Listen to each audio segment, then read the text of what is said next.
What's up, guys? Go ahead and smash that like button because it's free, at least for now. Subscribe to the channel so you don't miss the next video, and drop anything in the comments just so I know you're alive. And without further ado, let's get into the video. The story begins in a serene place, by the riverbank, when a voice asks what Shui is doing standing there, staring at the scenery without moving. An old man approaches and wonders why the boy remains still. The protagonist calls him father, but the man laughs, saying he doesn't even seem to recognize his own father, calling him silly and asking him to help pull the net since they need to check how the fishing is that day. He even promises to show him some real skills later. Shui hesitates for a moment but soon follows his father. They climb onto the boat, spending time together fishing, eating, and even drawing. Afterwards, still in the same place, they sit at the edge of the boat, simply admiring the view. At that moment, Shui notices a fish nearby and comments that it is a red carp. Without thinking, he dives into the water trying to catch it, but realizes the fish has disappeared. He then wonders why there are no fish there, and worse, why he cannot move after entering the water. Panic sets in, and he tries to believe his father will save him, but suddenly, everything goes dark. In the darkness, Shui calls for his father until he hears a voice asking if he just woke up. An old man approaches and asks if the boy misses his father. Noticing his hand tied with ropes, Shui asks what is happening. The man explains that Master Zhang was clever to trick him and use him as bait to lure aquatic beasts. But in reality, that's all he is, a decoy. He reveals that they are all on a boat, watching over him, and that he is still deeply asleep. The protagonist realizes it was all just a dream and reflects that it has been a month since he arrived in that world. The body's original owner had fallen gravely ill and died, and at that moment Shui took his place. He also recalls that the former owner had lost his mother very early and grew up only with his father, who died of illness 3 months earlier, leaving deep feelings in his heart. During the month spent in the hospital, Shui did not fully understand that body's social circle, and was deceived by a skilled liar, becoming bait to capture monsters. Over time, he discovered that this world hid different types of supernatural abilities. Humans could cultivate power to reach unimaginable realms, and those who followed this path were called warriors. Likewise, creatures also evolved through cultivation and became known as such. Suddenly, a young man shouts that something is approaching, and the old man confirms it to be an aquatic beast. The protagonist looks back and sees the monster circling the boat, moving through the water. He thinks an aquatic beast should not be taller than half the height of a human. The creature begins shaking the boat, drawing closer once again. The young man declares this is the moment he has awaited for years, saying his punch carries 10 years of accumulated power, questioning whether it will be enough to face the beast. The creature then opens its gigantic mouth, swallowing everything and shattering the vessel. The old man panics, shouting he cannot die there. Looking back, he grabs a dagger, cuts the boy's hand, and throws him into the water. Shui sinks, still with his hands bound and now wounded. He tries to loosen the ropes with his teeth, but his blood spreads through the river, attracting even more of the beast. When he realizes there is no way out, Shui thinks of moving forward and asks his father for forgiveness.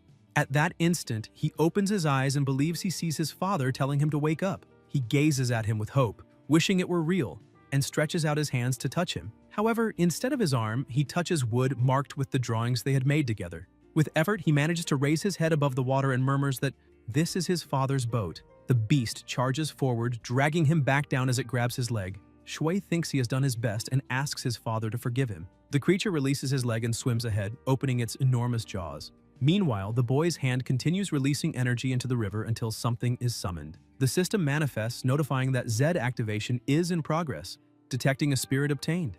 A metallic sound announces successful acquisition and the possible awakening of water manipulation abilities. His body begins to recover. The protagonist awakens in confusion, realizing he has not been swallowed. He recalls the moment when the beast almost devoured him and notices he is still underwater. He wonders why now it feels like he is walking on land within the water, as if all resistance had vanished. New messages appear. Water flow control successfully acquired, ability to manipulate the current at the cost of physical energy. Shui ponders this ability and is surprised to notice that even his breathing remains steady, allowing him to survive underwater. His wounds also close rapidly, however, he suddenly feels pressure and sees the monster ahead, opening its colossal mouth wide. The protagonist panics and starts screaming until he opens his eyes and realizes the beast did not attack him, for it is bound by chains formed from the water itself. Shocked, Shui wonders if he was the one who created them and if this could be similar to the systems described in the novels. He reflects that within the water there seem to be no limits, and even control over it belongs to him. When the chains unravel from the creature's body, he realizes the domain has a time limit. The beast tries to bite him again, but Shui manages to dodge and concludes this cannot continue. He needs to find a way to subdue the enemy. New notifications appear. Plasma Command Seal ability successfully acquired, effect by inscribing ancient runes using the host plasma, possible contract with aquatic beast. The protagonist observes closely and thinks this might be the solution. The monster lunges at him once more, trying to devour him. Shui activates water flow control and thinks he must immobilize it before acting. The creature becomes trapped and then the current dissipates. The young man dodges again until he releases the plasma command seal in his hand and hurls it at the enemy, striking it head-on. The power unleashed is intense, and Shui understands this is a battle of willpower. He questions if he will fail while recalling a relative in the hospital and his deep desire to survive. He continues to release energy with full determination. Then, he manages to surface and collapses onto the riverbank, exhausted, whispering that he is still alive. The beast resurfaces above the water and Shui realizes that, in the end, he has subdued it. The system then notifies the owner is Liang Ku, displaying the data. The protagonist commands the creature to remain nearby and says he will summon it when needed. He thinks that after taming it, a mental link was created, allowing immediate contact between them, either by his will or that of the beast. The monster returns to the waters while Shui rises, reflecting that he needs to go home, find something to eat, and rest. Luckily, the inherited memories include knowledge of the region, and the distance to his house is not far. As he walks, the aquatic crocodile swims through a narrow channel covered with flowers. In another area, similar to a village, the same old man from before walks beside the butler Zheng. A boy asks who those people are and if they are going to Wade's house. His partner replies that Lai Zheng is with the Zhao family and that Wade probably got involved in some trouble. Li grows suspicious and comments that Wade must be in danger. The group approaches a residence, and the old man thinks that if Liang had lost his life, all his belongings would fall under his administration, as compensation for the mission's failure. To him, the blame was Zhang's for being too weak. The man then breaks down the door and orders Zhang to enter, but when he looks to the side, he is stunned and asks how Liang is still alive. The protagonist, surprised, demands to know what they are doing there. The old man asks if he should not be dead. Zheng, confused, questions why they are acting so recklessly and what the old man meant by undead. The elder pronounces the boy's name, and Zheng Xiang realizes he is Liang. Shocked, he asks if he had not been declared dead, and remarks that surviving was pure luck. The family's butler orders them to capture him. Shui asks what they are planning, but two men seize him by force, telling him to stop spouting nonsense. The elder then reveals that Master Zhao had asked Zhang, the martial artist, to tame the aquatic beast to protect the villagers. However, Liang supposedly acted first, used the creature against Zhang, and caused the Zhao family to lose a great amount of resources, in addition to putting the villagers at risk. The protagonist counters, saying it was the opposite. They had trapped him and used him as bait for the beast. The old man accuses him of killing Zhang and still daring to return, calling him arrogant and a monster. Liang reflects that, in his past life, he truly was treated as a monster for being solitary and independent. He remembers how they mocked him, insinuating that a man without a homeland could only be a thief. The taunts haunted him, but Shui retaliated with hatred in his gaze. The provocations grew worse. They said if he was so brave, he should fight head-on. It was then that, in the past, he threw a punch in one of their faces. The reason he earned that nickname was clear. He was relentless. Even at the risk of exposing his abilities, it would never be in his nature to surrender without fighting. Now, in the present, the men begin to assault him. Liang is thrown to the ground, the objects around him scattering. And even while fallen, he thinks with anger that even if they call him a monster, he will bite off a piece of their flesh. The old man orders him to be tied up and taken to the Zhao family, asking if they are short of people for that job and stating that the orphan child is perfect for the task. Zheng adds that if he agrees to become Master Zhao's adopted son, they might let it go, but otherwise that very day his legs will be broken. They leave the house, and the villagers watch, whispering that they heard in the neighboring county many people taken to the Zhao family vanished without a trace, and that this family has been taking in many people lately, which is truly suspicious. A voice then rises, challenging and asking who dares intimidate young Wade there. The village chief appears, declaring that he himself is still alive. Xiang calls him a foolish old man, but the chief replies that he is a high-ranking official of Great Shun and asks what Xiang intends, if he really plans to attack a public official. Zheng grits his teeth, and the village chief insists that all must show respect to his position before Master Zhao, warning that if they continue, they may faint on the spot. Xiang calls him a fool again and says he will not argue that day, but once he reports to Master Zhao, the matter will not be over. He orders his men to depart, and the old man remarks that he is just like his father, ungrateful. After they leave, the village chief advises Liang to avoid certain things whenever possible. The protagonist thanks him and promises to remember. Libo tells him to disperse, repeating the words, and Liang observes the power in his hands, reflecting that situations like this may happen many more times in the future. He acknowledges that the village chief can help him once, but not always, so he needs to become more proactive. The system is his opportunity. A notification appears. Water essence detected. Beast evolution progress. Shui is surprised and wonders about the water essence. He heads to the river and comments that after taming the Taihua crocodile, he can summon it at any time through the mental link. The water stirs and begins to shine until the crocodile emerges, but in a reduced form. Liang asks where his giant crocodile has gone, and the system informs that tamed aquatic beasts can control their energy consumption by adjusting their body size at will. Evolution progress. Chibi version. Minimal energy consumption. Shui is impressed and says that, as expected of the system, it even has this feature. He then asks where the water essence was found, requesting to be taken there. The protagonist dives in and follows the crocodile to a dark place, noticing that it seems to be an underwater cave in the mountain, a spectacle. Inside, Shui notices something glowing and wonders if it could be legendary mystical herbs. As he approaches, new notifications appear indicating that a mystical herb containing water essence has been discovered and can be absorbed. In this world, there exist natural treasures that accumulate extraordinary powers, plants with unique effects known as mystical herbs. It is said that in the Zhao Mansion's courtyard there is a frozen lake with special aquatic chestnuts at the bottom, long used by the Zhao family head to attract warriors from different regions as patrons. Excited, the protagonist declares he wants to see how much water essence those herbs can provide and calls the crocodile for help, but the creature pretends to be asleep. Liang complains, saying it is so lazy it should be called immobile.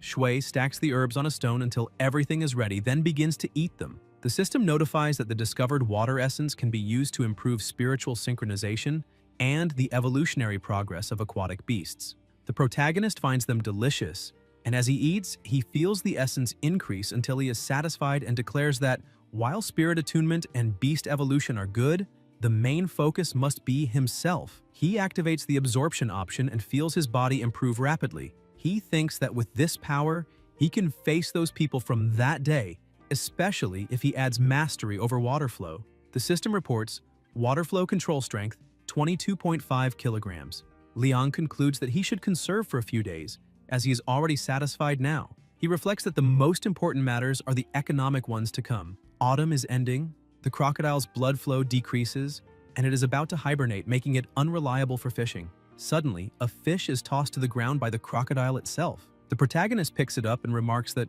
after all, it is still reliable, thinking that this temporary economic crisis can be resolved by selling it at the market. Later, Liang appears carrying a sack in his hands, having sold a large yellow fish for 80 wen and making some profit.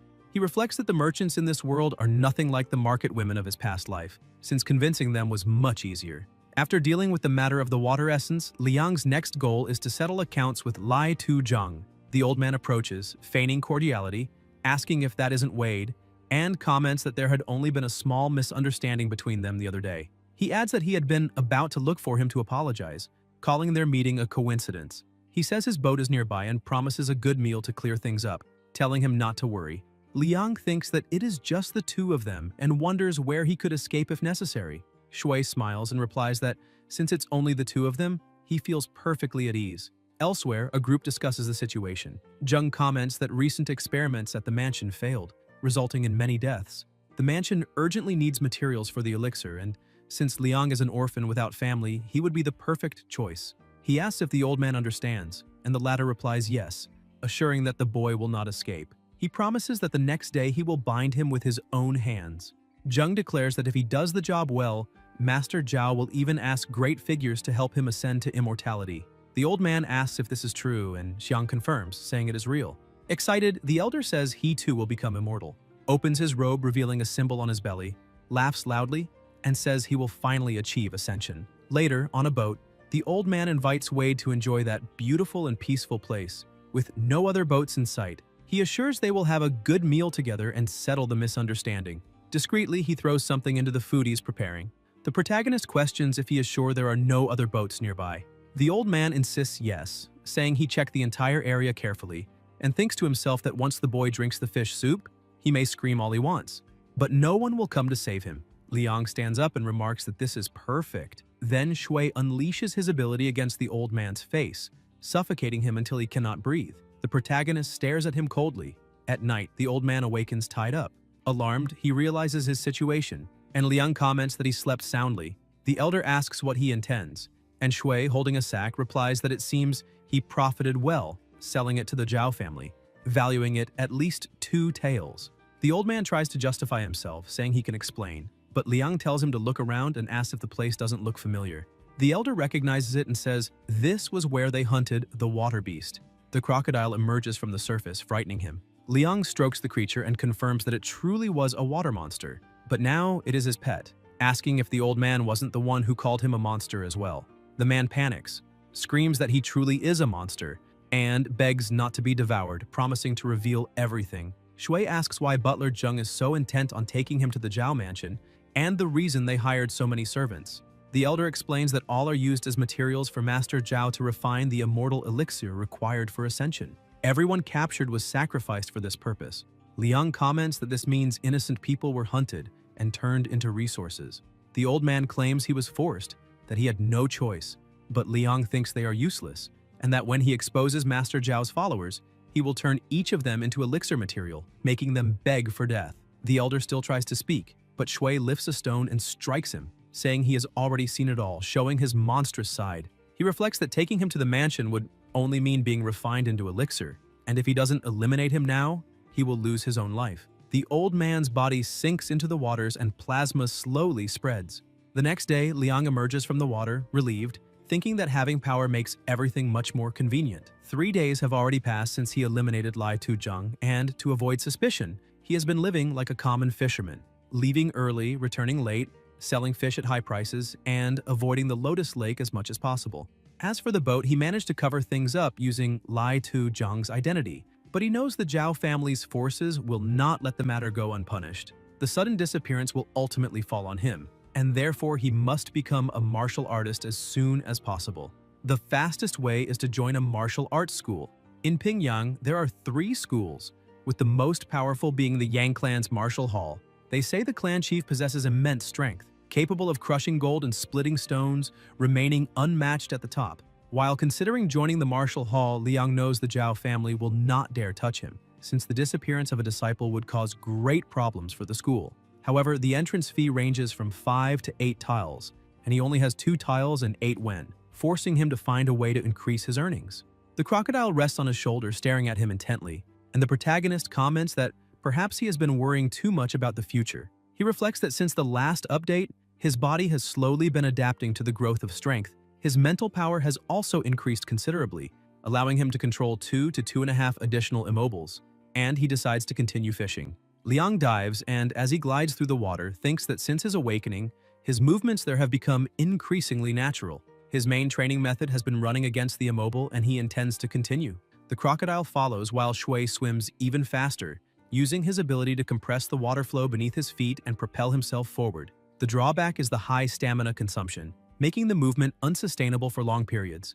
But for now, no one would be able to match such speed. Suddenly, something passes by his side and the protagonist wonders what it is, soon concluding it is a mystical fish. In this world, some species have evolved through unique powers, and those inhabiting the Great Swamp are called mystical fish. Finding one is already rare, but he spots 2 at once. Liang orders the immobile to chase them. The crocodile increases its body size and charges at the fish while Shui quickly approaches, regretting not having brought a net. Using water flow control, the protagonist manages to restrain one of the fish and grabs it, satisfied with the catch. While thinking about the good profit he will make, a colossal presence approaches. Distracted for a moment by the thought of money, he is suddenly pulled and hurled against the riverbed, spitting plasma. Before him emerges a massive and shadowy creature. Liang is startled and recalls hearing about a man-eating catfish with 6 whiskers that prowls the deep waters of Yixing City. He finds it incredible to have encountered it, but soon wonders if he is facing yet another deadly attack.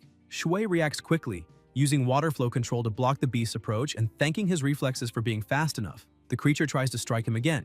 He barely dodges and thinks about how terrifying it is, even imagining that it might be mocking him. A crash echoes as the crocodile strikes it by surprise. The immobile lunges once more at the beast and Liang praises it, saying it was a good job and that now is his chance. He thinks that if he doesn't tame it at that moment, he will be doomed. He focuses and releases the plasma command seal, believing his extra mental energy will be enough to subdue the creature. The system, however, warns him, host action resulting in mental overload, energy too low, Attempt to tame aquatic beast may cause backlash. Recommends immediate interruption. Overload detected. Despite the warnings, the protagonist continues pouring mana into the monster, which begins to feel a strange pressure. On the surface, Liang emerges gasping, leaning on the boat and breathing deeply. He tells himself he managed to return and admits he didn't expect the fat catfish to have such high mental resistance, to the point of almost making him lose control. Looking to the side, he realizes he succeeded and thinks the rewards are equally valuable. The system notifies, by taming the 6-whiskered catfish, evolution becomes possible, consuming 800 units of water essence to transform it into a tiger-headed catfish. Liang laughs and comments that since it's so fat, he'll call it big, because the name suits it well. He then decides to process the day's catch. The crocodile opens its mouth, revealing inside it the smaller, mystical fish, and Liang affirms it is truly reliable. He looks at the captured fish and decides to try the smaller one first to test the effects. Upon eating it, he feels the immediate increase of water essence, keeps the small horn as a keepsake, and notes that he obtained 18 points, the equivalent of 18 mystical lotus roots. He reflects that if a small fish yielded that much, the larger one should provide at least 3 times more, reaching 53 points of water essence. With this, he calculates that his fusion rate, already at 7.5%, could quickly surpass 10% by consuming both the small and the large fish. But he needs to hold back for now, since saving for the tuition is the priority, even though the amount he has is already more than enough. At the entrance to Yixing City's market, Liang wonders if last month's festival hadn't just ended and what they could be celebrating now. Chen displays a mystical fish and tells everyone to look. It's a specimen that only appears once every century, weighing exactly 1.8 kilos. The crowd is impressed, commenting that the brat from the Chen family really has skill.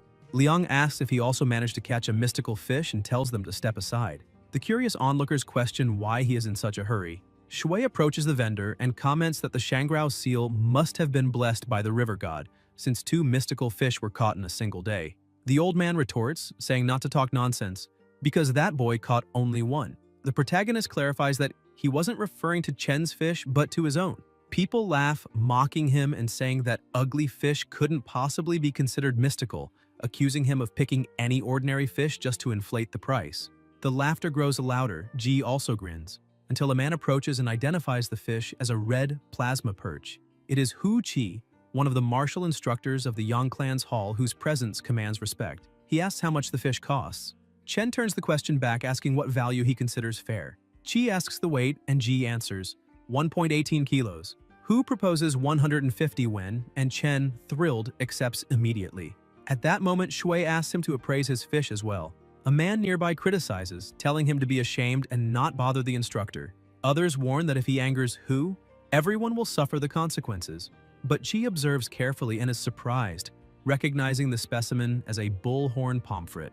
The protagonist confirms, adding that it weighs 1.61 kilos, while thinking that, so that's what it's called. Hu evaluates it and offers 325 wen. People are shocked, commenting that entire families hadn't saved that much in generations. Chen is also astonished. A man warns him to be careful since he might end up earning money he won't live to spend. Liang accepts the offer and Ji walks away displeased. Shui asks why his fish is worth double the red plasma perch. Qi explains that the bull pomfret's horns have medicinal value, being refinable into pills that increase vitality and help overcome blood stagnations, making them especially useful in his current cultivation stage. The protagonist thanks him and reflects that it was good he had kept the small pomfret horn. Later, back in the village, Liang counts the money when Libo approaches, and comments that he is making the city proud. Shui replies that he still hasn't had the chance to thank him for last time. Li takes the opportunity to ask why he doesn't just hand over those 350 wen. The protagonist counters, asking if he has any idea how much it costs to enter the Yang clan's martial hall. Libo says yes, since his father is about to enroll him. He explains that the hall charges 350 wen tuition, without meals or lodging included. 500 covers lodging. 1,000 includes lodging and medicinal baths, though meals are still paid separately. Expensive compared to the other 2 halls, but it makes sense since it's the best. Liang calculates 350 wen fee added to the savings of recent days, plus 325 wen from the fish and 130 wen from fishing, totals 455 wen, already enough. He declares that they will both enroll the next day. Li jokes that he's truly rich and won't have any trouble. At that moment, a voice announces the discovery of another mystical fish, drawing Shui's attention. At the Zhao mansion, Jung reports that the bastard Zhang has disappeared, but traces lead to a boy named Liang. The master, irritated, responds that he doesn't want to be disturbed with trivial matters and orders them to deal with it themselves. Xiang glares with fury. At night, by the river, the protagonist prepares a meal in his boat, cutting ingredients while the crocodile watches him. Dinner is ready, and the aroma is appetizing. Liang tastes it and comments on the freshness and flavor. He shares it with his two animals, saying they deserve to try it too. The water essence increases, and Shui confirms that, as expected from a mystical fish, the energy flows quickly, visibly strengthening his body. He thinks he was truly lucky again. 18 points from the bullhorn pomfret last time, plus 24 now. The protagonist fiddles with the system and reflects that the power flows constantly, thinking that a sparring partner would be perfect at that moment. He notices that his water control ability has increased significantly, requiring only a small injection of energy to realize that the essence requirements for immobile and robust beasts have decreased. New notifications appear. The tamed aquatic beast, the crocodile, will consume 799 units of water essence to evolve into a horned crocodile, while the six-whiskered catfish will consume the same amount to evolve into a tiger-headed catfish. Liang thinks this is extremely mysterious and wonders whether it was created by human hands or developed naturally. On one side, a yin dragon, on another, a giant monkey like Wujiki. Further ahead, gods with human heads and serpent bodies.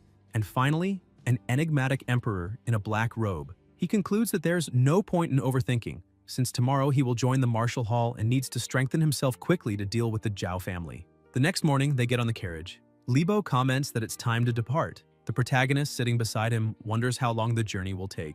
Li is excited, talking nonstop along the way. When they arrive in Pingyang City, they get off the carriage and go straight to eat and explore the surroundings, surprised by the bustle. Elsewhere, a young man asks if the child mentioned will really pass through there. A muscular man replies confidently, saying he heard the boy from the Li family mention that they would be registering at the Yang family's martial hall that day. He adds that the boy sold a fish the day before and earned 325 wen, pointing out that he couldn't gather such an amount even by selling his own wife. The man beside him fears they will be taken to the yamen, but the muscular one insists he doesn't understand. Giving so much money to the martial hall is a waste, and they would manage the wealth better. He states that this entrance is the only path to the hall, and since few pass through, it's the perfect chance. He orders them to stay quiet as the targets are approaching. Li asks how many opponents his friend thinks he could face after completing his training. The protagonist answers that he doesn't know and reflects that he doesn't even understand yet how many he could fight at full strength, if he has even mastered anything at all.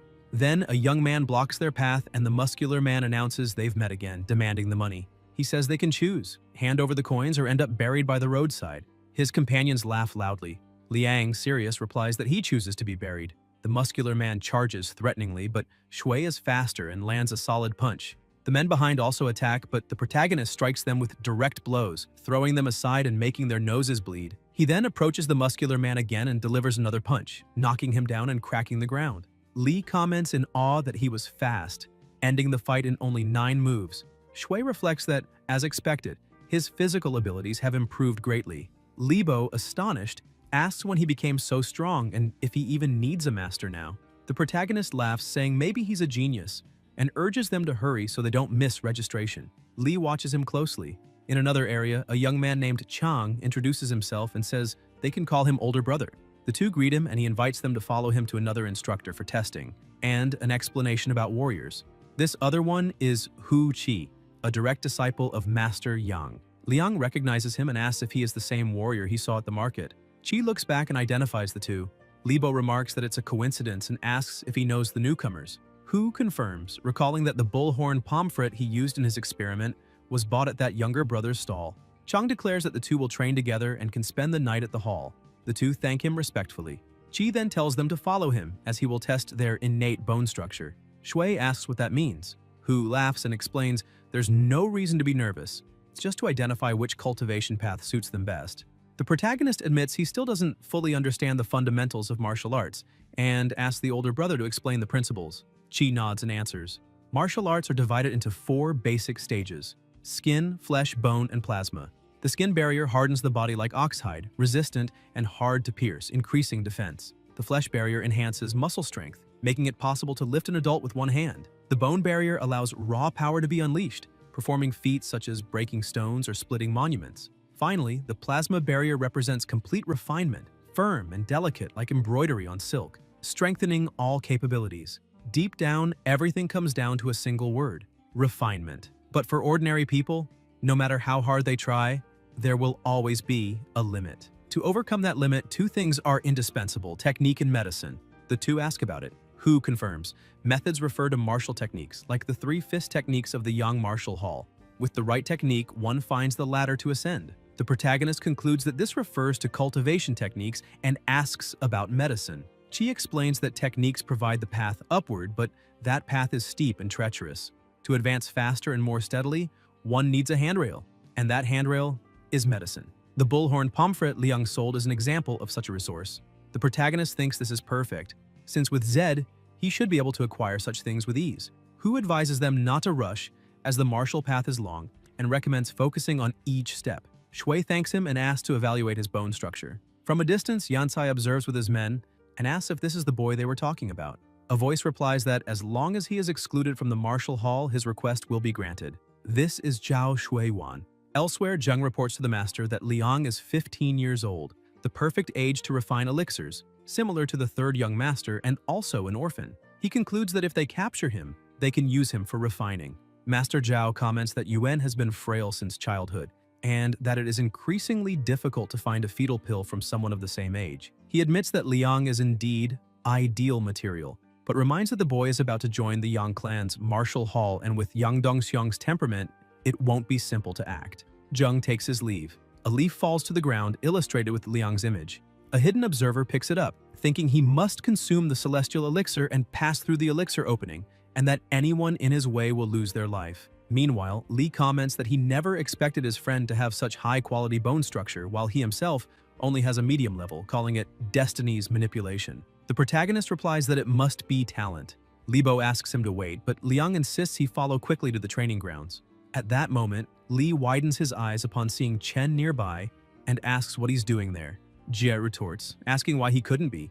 If Liang is there, he has the same right. Libo calls him a brat, and Chen asks if he wants to fight. Shui intervenes, reminding them they are all from the same city and shouldn't argue.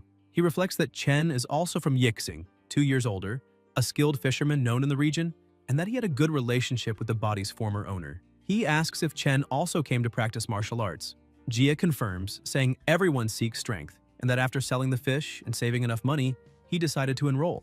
The protagonist proposes they go together to the training field, since the elder brother is waiting, and Libo reminds them that if they don't hurry, they'll miss the chance. At the field, several warriors train together. Libo is already exhausted from so much effort, and the other two as well, until someone raises his hand and orders them to stop. It is Hu who authorizes a break and announces that in the afternoon, instructor Lu will continue the training. Li complains of fatigue and says he already thinks about quitting. Chen calls him weak. At that moment, some youths approach, saying they smell fish. Lu mocks them, asking if they were born from a fish's belly. Yan demands that each of them pay 100 wen to remain there. Libo rises angrily, but Jia urges calm to avoid trouble in front of the elder brother. The protagonist thinks that with his current strength, he doesn't know if he can handle those three. Lu provokes again, saying he's about to break through the skin barrier and would love to test. Liang reflects that if he were in the river, he would have the advantage. Li only mutters. Then a voice calls out to Lu, asking what they are doing. It is Qi who orders that if they have nothing to do, they should stand still for half an hour. Yan grumbles, telling Liang he was lucky and that there is no place for cowards there. Hu asks if he didn't hear the instructions, and Lu replies that he will. Libo shows his middle finger to them, but Chen scolds him, saying it's useless to act from behind. Shui thinks that he is still weak and needs to accelerate to grow stronger. He asks them to cover for him because he needs to go home for a while and skip the afternoon training. Li asks what happened, but Ji says he doesn't know either. The protagonist runs off alone, reflecting that this is the key to becoming stronger, and nothing can go wrong. Elsewhere, Li comments that his partner hasn't returned for an entire day. Chen retorts, saying the emperor doesn't seem worried and asks if the eunuch's claim Wade must have his own reasons. Libo reacts angrily, asking if he's looking for trouble, and Ji answers that maybe he just needs a beating. At that moment, the two notice something. Someone approaches, mocking that the heavens are smiling on him that day for letting him find those two cowards again. It's Lu who declares that this time there is no elder brother to support them. The two grit their teeth, and Yan states that now they'll see how he himself will cripple them. Meanwhile, in the depths of the water, the protagonist is with his two beasts. He thinks that both are already close to the strength of the skin barrier, but they still warned him with caution, which makes him question what kind of creature it could be. Liang observes the marks on the ground and concludes that, judging by the size, it must be something enormous. Shui reflects that after consuming the treasure fish last time, his synchronization rate reached 11.7%, allowing him to control 35 kilos of water. More importantly, his underwater perception range expanded from 1 to 6 meters, letting him sense the details around him. Suddenly, something appears before him so large he cannot tell if it's a monster or a crab. He wonders if a creature of that size could have developed consciousness since, according to Instructor Hu, any beast that surpasses the skin barrier is considered a spirit beast. By its size, it certainly is one, but it shouldn't be that powerful, otherwise the immobile one and the fat one wouldn't have managed to escape. Even so, he feels unprepared. He knows that to strengthen himself requires planning, but remembers the words of the old man who called him a monster and affirms to himself that, like his father, he also doesn't know what's good. He recalls Lu saying there's no place for cowards like them, and decides that accidents and dangers have always been part of his life. Events capable of changing it demand risk, and the truly important things often happen by chance. He refuses to accept that, being within his reach, he will simply give up. He thinks of Lai Tuzhang, who tried to take his life and ended up losing his own, and questions if now they want to take his lotus field, but declares they'll see who has more skill. The two beasts advance to attack. Meanwhile, elsewhere, Chen is struck and falls to the ground. Lu mocks, asking if he has courage, and questions where the other companion has gone. Jie grabs a brick and smashes it, replying sarcastically that he went to his grandfather's house. The brick shatters, and Yan stomps on Jie's head, mocking that they truly seem to wish for their end that day. He orders his 3 men to guard the gate, saying he'll have fun torturing the two. His henchmen agree. Libo stands and charges at Yan, but Lu grabs his arm and twists it, ordering him to speak again. Yan turns to Chen and, staring at him, says his eyes are too sharp, so he'll rip them out to see how he trains afterward. Li yells, calling him a bastard, and demands he stop immediately. Lu brings his finger close to Chen's eye, who screams in pain until a voice orders them to stop. In the depths, the creature bites a rock and shatters it. The protagonist dodges its strikes, realizing the shell's layer is incredibly heavy and nearly impenetrable. The crocodile charges at the enemy while Liang projects a stream of water but starts coughing. Noticing he's losing control, his mental energy failing. Sounds echo and the catfish dashes toward the beast. Shui orders the fatty to attack. The clash resounds, something bright breaks, and the protagonist realizes it's his lotus. The creature strikes him, throwing him far as he spits plasma. Liang thinks he might not get out alive. The monster approaches, but he notices it instinctively protects its abdomen with every blow it receives.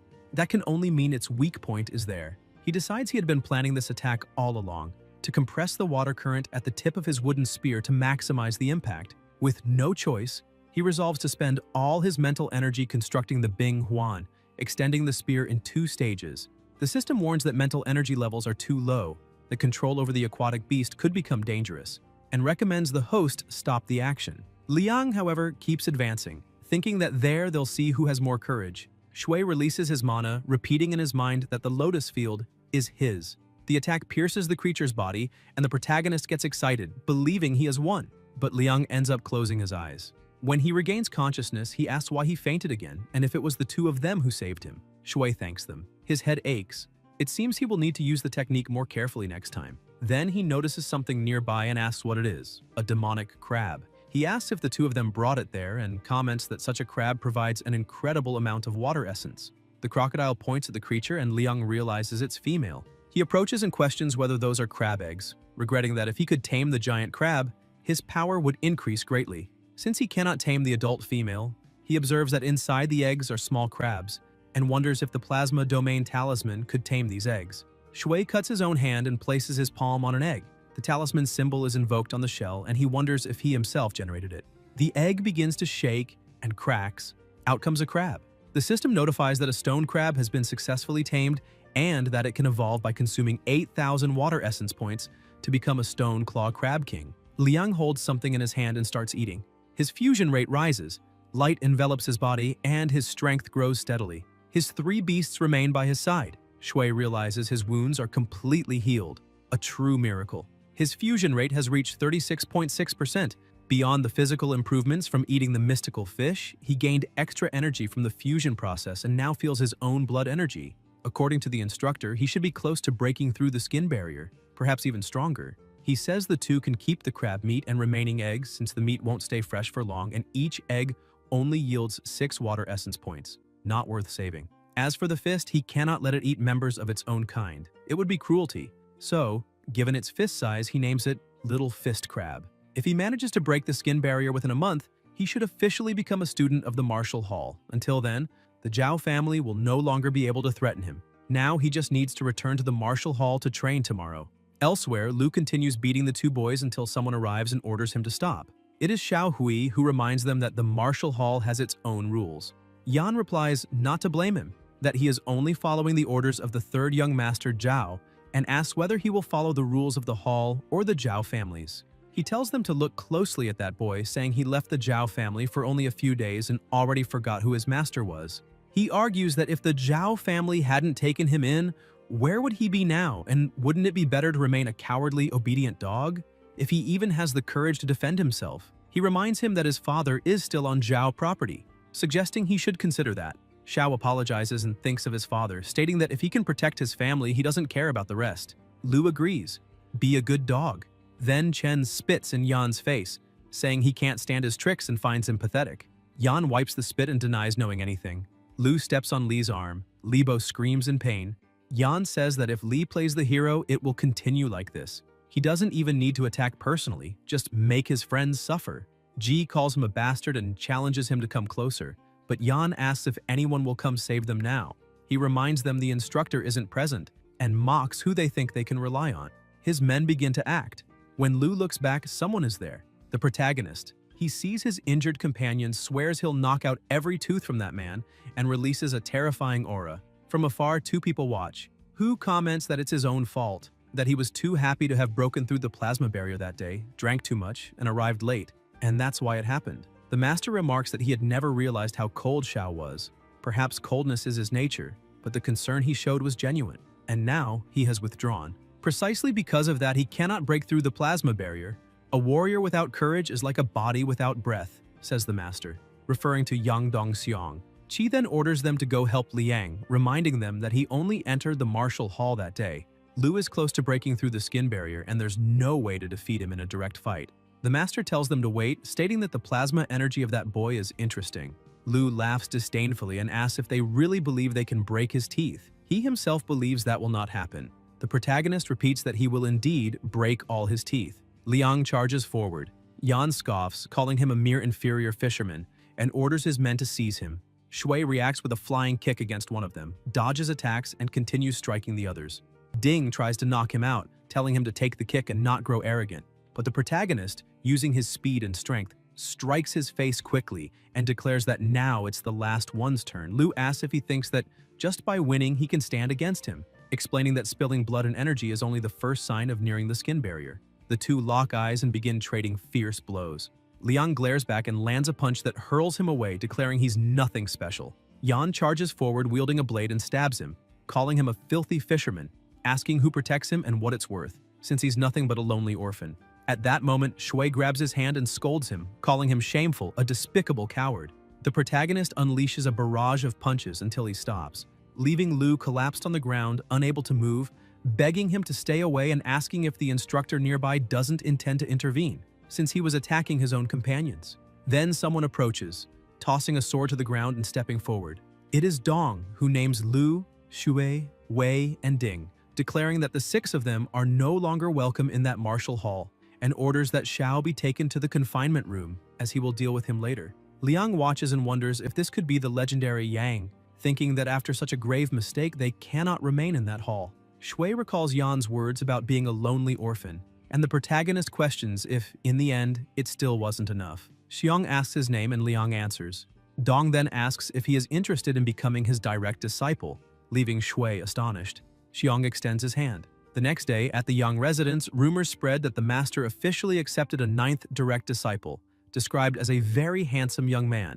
A girl approaches, calling for Liang and handing him the ceremonial robes of the elder brothers, saying they will help him dress. The protagonist refuses, asking them to step aside as he prefers to dress alone. The young women leave smiling. Shui sighs, reflecting that 2 weeks have already passed since he defeated Lu. His injuries and those of his friends were healed thanks to Master Yang's treatment. Now he is no longer alone. He has a master, brothers and sisters, a solid support. The time has come for his revenge against the Zhao family. Elsewhere, a voice comments that night, Liang Shidi was on the brink. Hu asks if they can imagine someone who joined the martial hall for just one day, defeating another on the verge of breaking through the skin barrier. Shui recalls hearing this 2 weeks ago, and Chang adds that for the master to have liked the boy at first sight, he must be a true dragon among men. Qin teases, asking if the fourth brother is jealous of the little junior and what gift he gave him this time. Shui replies that he gave him a solid tungsten steel arm guard, calling it a mere token, while a voice warns not to provoke the fourth brother, since it must have been hard for him to save that up. Qi announces that the younger brother is coming out. The protagonist appears in his attire, greets his elder brothers and sisters, and sincerely thanks them for their generous gifts. Gang declares that he hasn't given his yet and prepared something special, a piece of tungsten steel, and that Liang can visit his shop anytime to choose what kind of weapon he needs. Liang thanks him. Chang states that the gifts have already been given and that now they must head to the main hall, so as not to keep the master and lady waiting. At the Zhao mansion, someone calls for Master Zhao. It is Zheng, reporting that Lai Tu Zhang's body was found and what was in his stomach has disappeared. Zhao strikes him immediately and asks if he has any idea the problems this will bring if exposed, warning that if the authorities knock on the door, he will have to offer his own head an apology. Zheng explains it was because of that boy who must have eliminated Lai Tu Zhang and released it. Zhao stresses that now the boy is Yang's personal disciple and asks if he himself wants to test Dong's blade, ordering him to listen well, no matter the means, just find it immediately. Zheng replies that he understands while the master remains thoughtful about the boy. At the Yang mansion, Xiong declares that he is grateful that he repays kindness, shows courage, firmness, and diligence in his path, and expresses the wish to accept him as a disciple, asking if he agrees.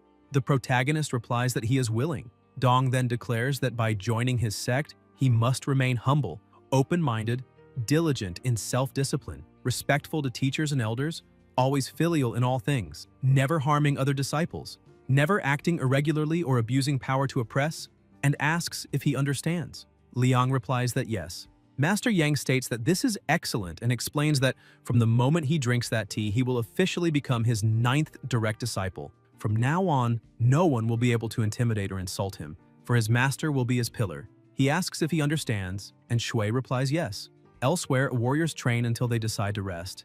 They comment about the boy having received direct instruction from Master Yang, calling it a stroke of luck for a nobody, and that the best part was seeing Lu and his gang expelled from the martial school. They also mention that other investigators are keeping an eye on him. Shi thinks of the boy and is filled with irritation. Further ahead, Hu asks if he knows what the 4 barriers and 7 paths are. The protagonist replies that he only heard that skin, flesh, bone, and blood make up the 4 barriers, but he is unfamiliar with the 7 paths. Hu explains that the 7 paths are Wild Horse, Wolf Smoke, Tiger Hunt, Supreme Elephant, Heavenly Dragon, Furnace of Casting, and Rainbow Transformation. In the Wild Horse realm, a warrior at his peak can restrain dozens of horses without moving. In Wolf Smoke, the energy of the blood rises like smoke, reaching several meters high, and when released, it is as oppressive as a pack of wolves, causing terror. In Tiger Hunt, the blood boils like a tide, and its force is so overwhelming that ordinary people tremble like rabbits before a fierce tiger. In Supreme Elephant, each movement shakes the earth, capable of toppling mountains and halting rivers, and those who reach such a level become great generals. In Heavenly Dragon, one attains the form of a divine dragon, able to break free of earthly ties, leap 3,000 zhang, and soar among the clouds, becoming a martial saint of a nation. As for the Furnace of Casting and Rainbow Transformation, little is known except that specialists in these realms reached a state of immortal ascension. Liang reflects whether the martial Tao of this world can truly be that grand, for ascension means returning to the previous world, and he wonders what his master's true level might be. Hu then asks if he knows how many martial schools exist in Pingyang City. Shui replies that there must be 3. Qi explains that the other 2 only remain in Pingyang because their level doesn't allow for more. But Master Yang stays because it's his hometown and his school has been number 1 for years, since he is the only one in the region to reach the Tiger Hunt realm. The protagonist thinks that with his system, he will be able to reach Tiger Hunt even faster. Hu concludes the morning lesson by saying that there is no rush in cultivation, as advancement must be gained step by step, truly mastering each stage. Liang thanks him and thinks that this will lessen the pressure from the Zhao family. Now he needs to capture a spirit fish as soon as possible to break the first barrier and become a true martial master. On the river, Shui fishes in his boat and murmurs that he cannot do it alone. The raft is no longer enough to hold the fish, and he considers changing boats. He laments still not having found a spirit fish and wonders when he will manage to catch one. The protagonist observes that his fusion reached 37%, and if he can get a spirit fish, he might break the first barrier. The system shows his stats until Liang notices something strange. A deafening sound echoes and he questions its source.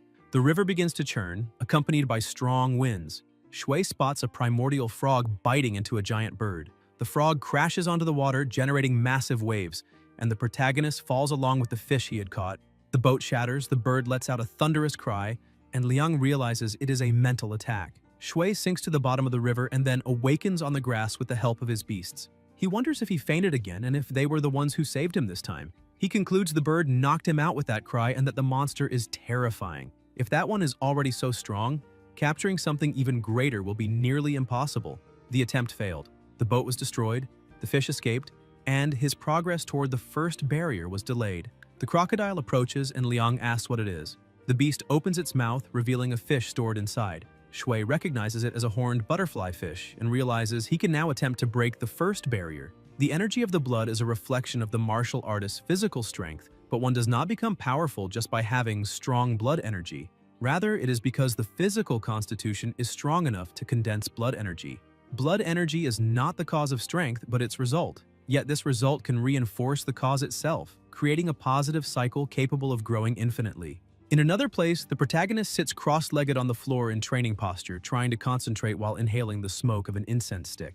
This incense, a gift from Hu, helps martial artists break through gates more easily. The key to breaking through the Pi Gate and becoming a martial artist is tempering the blood energy concentrated in the chest. After each session, this energy can be replenished with fish meat. It is already his 38th attempt, yet he still hasn't advanced. To pass through the Pi Gate, he must use Qi and the inner strength of his blood to stimulate the fascia and skin of the body, achieving the effect of skin refinement. Qi and blood are the energy perceived in the chest when practicing martial arts, the essence condensed by the human body, the root of life itself. When he feels a warm current flowing from his chest and merging with his blood, the Qi will move, spreading through bones and limbs until it reaches the fascia and skin, transforming into a wave of heat. This is skin refinement. His heart races with each attempt. Liang opens his eyes and realizes it is the 40th, but something is still missing. The system displays his progress. 49%, still short of breaking through the Pi Gate. He senses that upon reaching 50%, something important will change. However, the fish meat is gone, and lotus roots no longer have any effect on him. It seems inevitable that he must find another spirit fish. The protagonist looks out the window, wondering if dawn has come, until there is a knock at the door. Two men stand there, Cheng's father and Libo's father. Old Chen says that upon seeing him arrive late the previous night, his uncle asked him to confirm something. Liang asks if there is a problem and reflects that they are the parents of his companions, questioning the reason for their visit. Dakang replies that it is nothing serious. He only wanted to know if he had seen his son, absent from home for 2 days, and asks if he is still at the martial hall or wandering about. Chen adds that his own son has also not returned, which is why he came to ask if Liang knew their whereabouts. Shui explains that he arrived home late and forgot to inform them, but recounts that the three of them had stood out and caught the attention of the instructors, who reserved a special room in the courtyard for them to train together. Deep down, he thinks that in reality they fear returning, since their injuries haven't fully healed yet. Dakang laughs, saying it sounds just like his son, and recalls that their town has already produced a few martial artists. Chen comments that he has watched Wade and the other two grow up since childhood, and always believed they would achieve something great. He also mentions that the village is preparing another sacrificial ceremony to the river god. The protagonist is surprised, asking about the ritual and recalling the custom, questioning whether it wasn't held just 3 months ago. Chen confirms, saying the river god manifested a divine sign the day before, demanding another sacrifice. Dakang adds that the deity leapt from the river and seized a giant bird in flames, even piercing the heavens. Liang realizes they are referring to the frog he saw and says he understands, promising to contribute money and participate when the time comes. Near the river, inside the lotus cave, something stirs. Shui appears on a stone and unleashes his ability. He dives into the water and the crocodile approaches with its mouth open. Liang dodges quickly and calculates.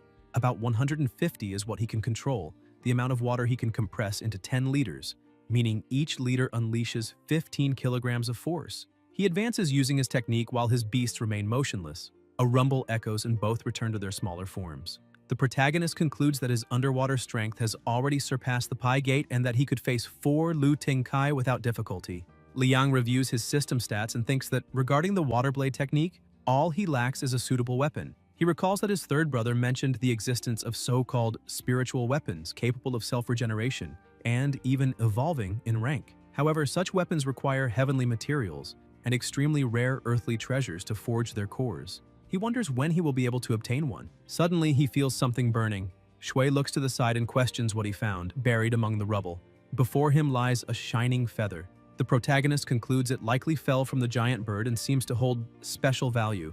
He wonders if this might be the same red feather from yesterday, for it appears to be extremely precious. And Liang considers whether it might be some kind of treasure. He thinks that later, by chance, he will go to his elder brother Gang's forge to choose a weapon and can ask him about it. In Pingyang County, Shui walks while reflecting, recalling the strength of the third brother lingering there, intrigued if it isn't near the county, and decides he will ask his elder brother about it later. At Min's forge, something is being prepared when the third brother greets him, saying he was already expecting his arrival. The protagonist steps closer, carrying a sack, and comments that he found something interesting while fishing that morning, coming specifically to ask about it. Gang examines it and asks if it's a crimson fire sprout, declaring it a true treasure. Liang, curious, questions if he really recognizes it, and the brother confirms immediately, saying it's an incredible find. It is a feather from the crimson firebird, a rare spirit creature. He explains that whenever the bird is at death's door, it injects all of its vital essence into one of its feathers, which then scatter in all directions to ensure its escape. Among them, one carries the greatest essence, called the golden feather of scarlet flame. With this feather, the bird is reborn, similar to a lizard shedding its tail, except in this case, it discards the entire body. Shui is impressed and asks if it is truly that powerful, wanting to know if this could be one of those golden feathers. Gang regrets to say it is not, clarifying that it is merely a residual crimson fire feather, though still of great value.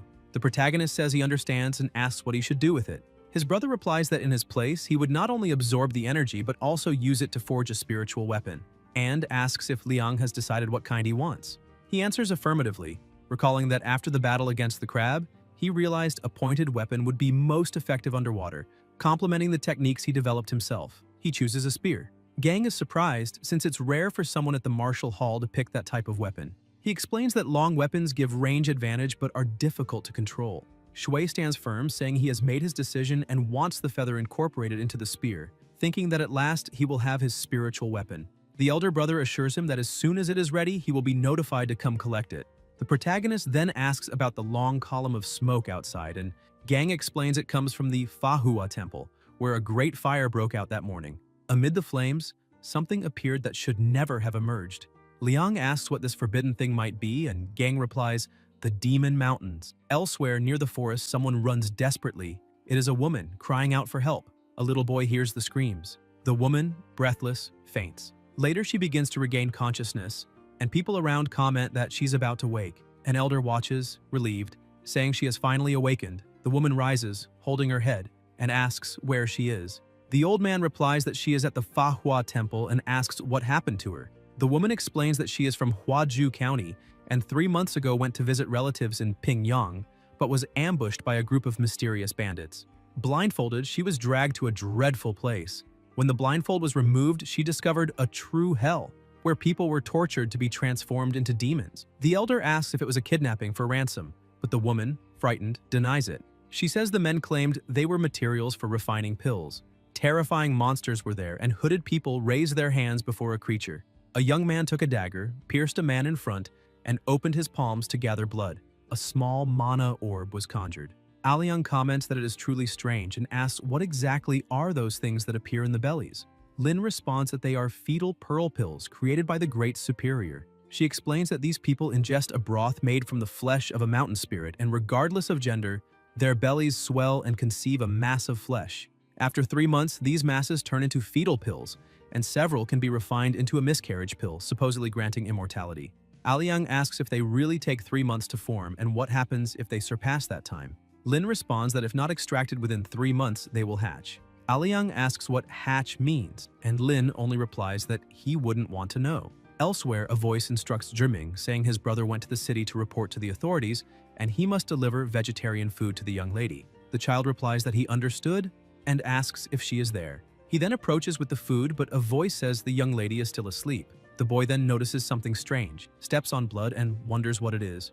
A noise echoes and he sees someone hanging, covered in blood.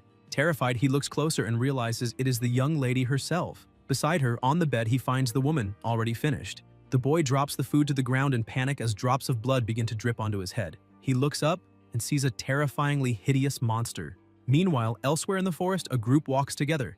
They thank Xiao for offering to help with the investigation, since otherwise they would have to trouble the Lord to send someone. Xiao replies there is no need for such courtesy, as this is the duty of martial school warriors. Zheng explains that this time he must go to the Fahua temple, help cover some corpses, and remove certain things from there. Hui asks what things those might be, but Zheng answers that he doesn't need to know, as he will understand when he sees. The bald monk says they are already arriving, that this is the Fahua temple, where he himself resides. They open the door and are shocked to see countless bodies scattered across the floor. The bald man's eyes widen as he calls for his master and runs to him, trying to save him. One of the young men comments that Xiao followed the monk and that it's best to observe first. Most of the corpses show bite marks, as if attacked by some giant insect, none of the bodies intact. Xiao wonders if these are the victims Zheng had mentioned. Another youth notices the bloodstains looking like drag marks, as if the bodies had been pulled away. The traces end there, where Xiao and the monk also are. Entering, they see the bald man kneeling, crying in despair. The young man asks what it is and what happened there, while Hui wonders if this is what Zheng wanted removed. Ahead, a massive egg rests, surrounded by corpses. The bald monk, in shock, just weeps, until a noise echoes from within. A young man challenges, asking who is there, and if they want to lose their life. But Xiao warns that the priority is not the door, but the fact that the egg is about to hatch. They ask what those things are, and Hui replies they are mountain demon eggs, a mark of the Ghost Mother sect. The youth asks if that sect isn't a remnant of the ancient dynasty. Xiao explains that when a mountain demon hatches and absorbs enough blood and flesh, it prepares for the second phase, and now that the nest is ready, the process is only accelerated. It becomes a creature with the strength of a wild stallion. The youth doesn't understand and asks what a wild stallion stage means, but there is no time. Something begins to emerge. With sharp claws and twisted forms, demons encouraged into the second phase crawl forth. At that instant, the bald monk kneeling keeps chanting Namo Amoeba non-stop. The monster charges swiftly and bites him. Xiao, alarmed, draws his sword, but his partner holds him back, saying to wait. The creature is terrifying, lunging at the two. One of the young men falls to the ground in panic, while Xiao screams for the instructor to save them. Xiao analyzes coldly.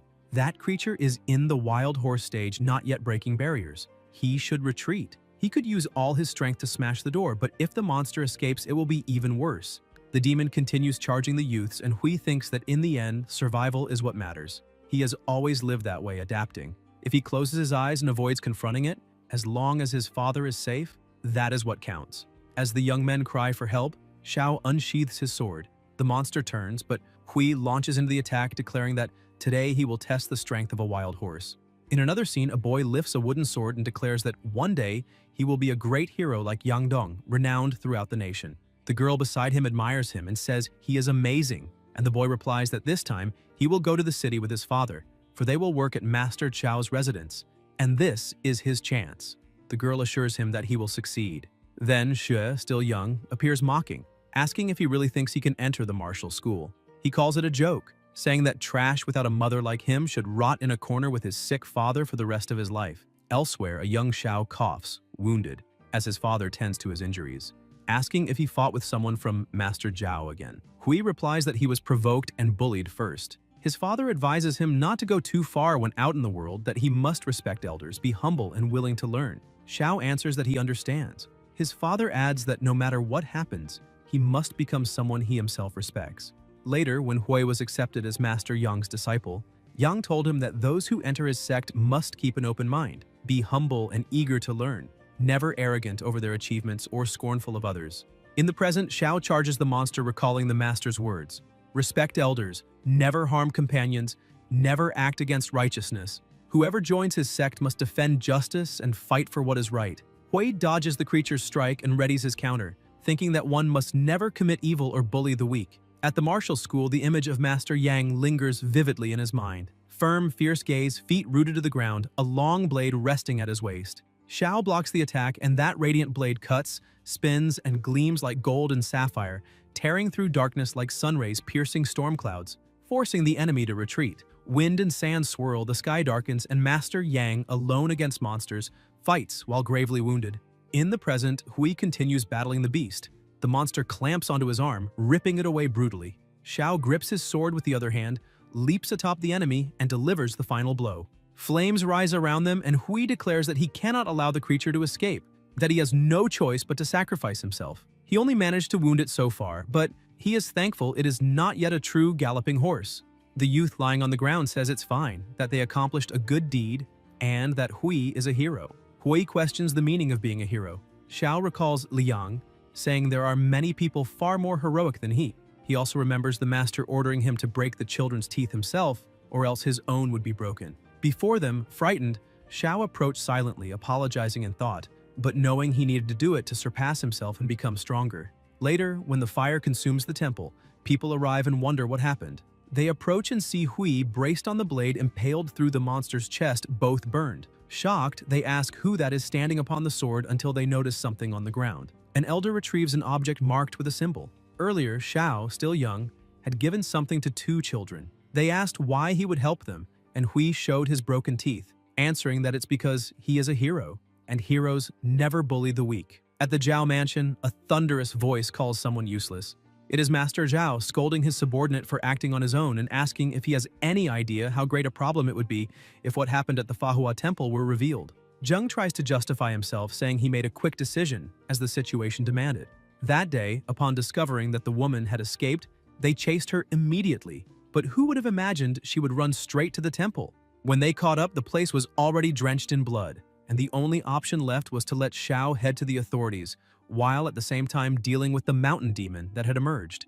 As soon as he entered the scripture repository, they locked the doors behind him and set fire to it to destroy all evidence. Master Zhao, irritated, yanked his ear and asked what use fire was, since turning everything to ash takes at least 3 days and 3 nights, and whether he had that much time, until a voice intervened, declaring enough, calling them all idiots responsible for the mess. He accused them of failing to deal with the woman as they should, now bringing a stone into their path. He added that to the Supreme Mother, their actions lacked sincerity, and lack of sincerity must be punished. He then crushed the head of one of the hooded men and declared that it was the Supreme Mother's will. Master Zhao was stunned. The terrifying man concluded by saying Zhao had made great contributions to the sect and would be blessed by the Supreme Mother, but he should not forget they were all in the same boat. Zhao promptly replied yes, that he could rest assured, that he would clean up the mess. The superior then asked about the steward whether he truly intended to throw his own son away. Zheng, kneeling, promised it would never happen again. The superior withdrew, saying he would leave the matter in their hands. Watching him leave, the master sighed. Zheng muttered that the man now threatened them openly without restraint. Zhao retorted, asking what they could do, that if not for his family's wealth and influence, he would never tolerate that wretched old man. But he admitted the man was at least clever to continue with the plan, letting the woman's belly nourish the mountain demon and massacring everyone in the temple to feed it. Otherwise, it would be hard to find another chance like that. And now that everything was moving forward, they needed a way to cover it up, for the tribunal was already stirring. Once the Manhwa temple matter is resolved, they will flee to Huang, where they have a foundation and can still live as immortals. The Taiju Dan can also continue there without the nuisance of Yang interfering in their affairs.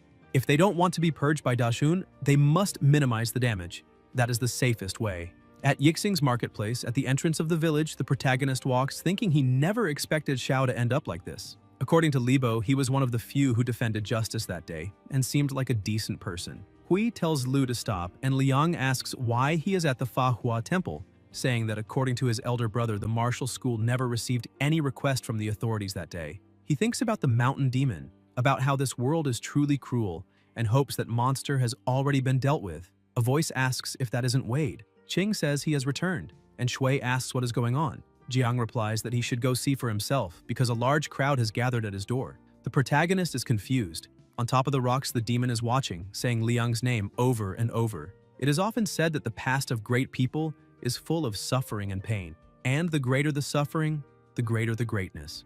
A voice says that he is completely broken, that this is the worst suffering. It is Quan. Dingy tells his father that enough is enough, that he has been lying there for half an hour, that the fisherman doesn't need to go that far. The boy keeps getting beaten, and the father says he is an unfilial son, asking how someone charismatic like him could end up with such a foolish child. Dingy shouts for him to stop hitting or he will kill him. Quan replies that he will beat him until the end. The man keeps hitting his own son, and there are people hiding behind the door. The woman says that boy really thought that joining the martial school would change something in him, asks what happened, and states that it is exactly as she predicted, that he caused trouble and now they have come knocking. The old man asks when she said that. Liang's aunt replies that they never lent him grains before and asks if he still came to see her. Guan calls her ignorant, says she doesn't understand anything, and asks if she thinks she can recover the grains she lent, telling her to just look at his father who lived so little. The aunt asks him not to be so angry.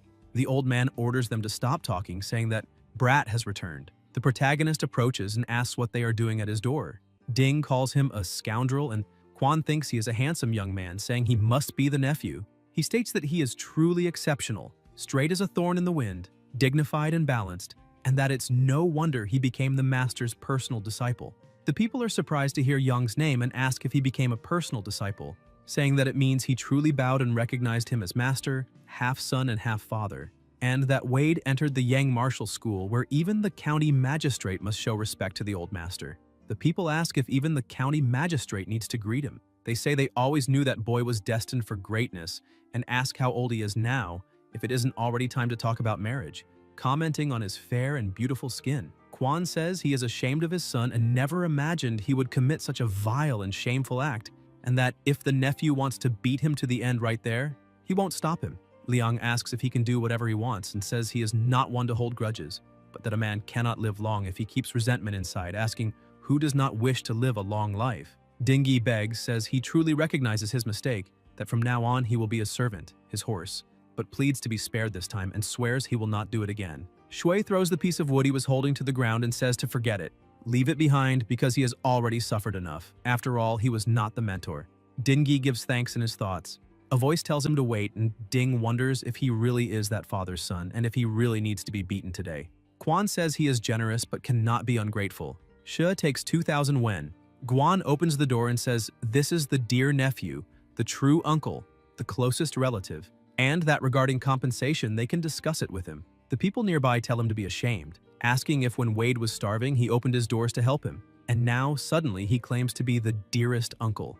Guan asks what everyone knows and if he doesn't recognize who the real uncle is, saying that without him he would not be where he is today. Quan asks the boy who that man is, and the protagonist replies that he doesn't know him. In the benefactor's memory, that so-called uncle was never a dear relative, just a parasite who always took advantage of others.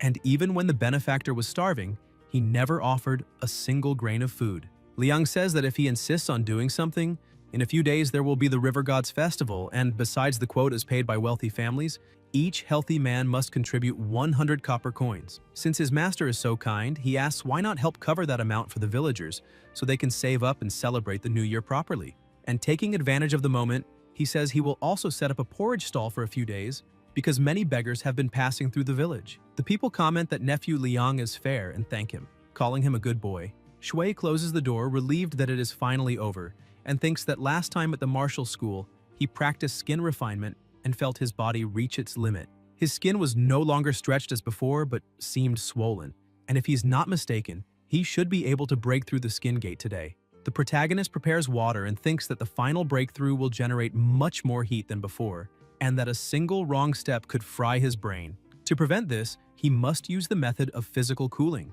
Liang enters the water, releases his energy, and thinks that the breakthrough begins now. Then, Shui remains inside the tub, smoke dissipating around his body until a light emerges. The protagonist opens his eyes and says he has finally broken through the skin barrier, calculating that now he can control about 250 kilos of water, a significant increase compared to before. But he notices that the fusion with the system has not improved. He leaves the tub, dresses, and reflects that he never expected breaking the skin barrier to have such a great effect. He wonders if, by surpassing the 4 barriers, he might be able to control tons. He thinks that his 2 abilities complement each other, achieving twice the results with half the effort, and that there is nothing more satisfying than that. He decides it is time to go out for a walk. Liang opens the door and hits Guan in the face, knocking him to the ground. Jitian says he is not his dear nephew. Shui asks what happened and if he was looking for him. Guan, holding a sack, replies that he was worried he might be hungry and could not sleep in peace, so he emptied the pantry and brought rice. The protagonist replies for him to take it and eat it himself because he no longer lacks food and thinks that in this world, rice is a valuable food. Jitian holds the door and asks him to wait. Liang opens it again, hitting his face once more and knocking him to the ground. Guan asks what he is trying to do, saying he is his blood uncle, the only uncle, and that the house should be his. He claims that a man offered a large sum of money and he did not accept, asking if Liang is crazy and saying he should use that money to support his cousin, because elders are like parents, and he could be like a half-father to him. Shui feels a killing intent and replies that if he wants to lose his life, he can try. Getian thinks that in just a few minutes, he has already changed so much, wonders if he has always been so tall, and shouts, calling everyone to see that ungrateful brat who upon becoming a martial master, ceased to be human, who does not acknowledge his poor family, and that he is the true river while Zhao Lu is the first by blood. A woman throws water in his face and asks if he dares call himself an uncle, if when the boy's father died he helped carry the coffin, if when he had nothing to eat he ever lent anything. Another woman reminds them that when they divided the inheritance, if not for his tricks, would the boy's father have received only one boat, being forced to raise his son alone to survive. Guan asks where those hags came from, and if they think they have the right to speak, threatening to slap them until someone strikes him and tells him to try, saying he will be the first. It is Zhao Wan, the chief, who reprimands him, saying that now that the boy is doing well, he appears seeking benefits, asking if he is an animal or just pretending, because even animals are not so despicable. He orders him to leave and never show up again. Jetian runs away. Not just anyone dares face the village chief. Even the old master Zhao must show him respect. The protagonist thanks him for the help and asks why he came looking for him. Zhao Wan replies that he came to ask him to be the master of ceremonies for the next river festival, something like the high priest who leads the ritual. Perhaps a good opportunity. He says that on that day, Liang will be able to discover what it is for. The protagonist accepts without problem, and the village chief warns that in the coming days he must memorize the ritual texts. The next day, at dawn, the birds sing. Shui yawns and thinks that since he still does not know the characters of this world very well, according to what the master said, he also needs to memorize the ritual text, so he has no other choice. He tells himself that he reincarnated and is now just a student in ancient times. In the morning, inside the academy, the protagonist thinks that diligence throughout life brings comfort, honor, and wealth, and that one should look at the humble, for they remain incompetent by nature. They only said he had to go to school, but no one told him it would be elementary.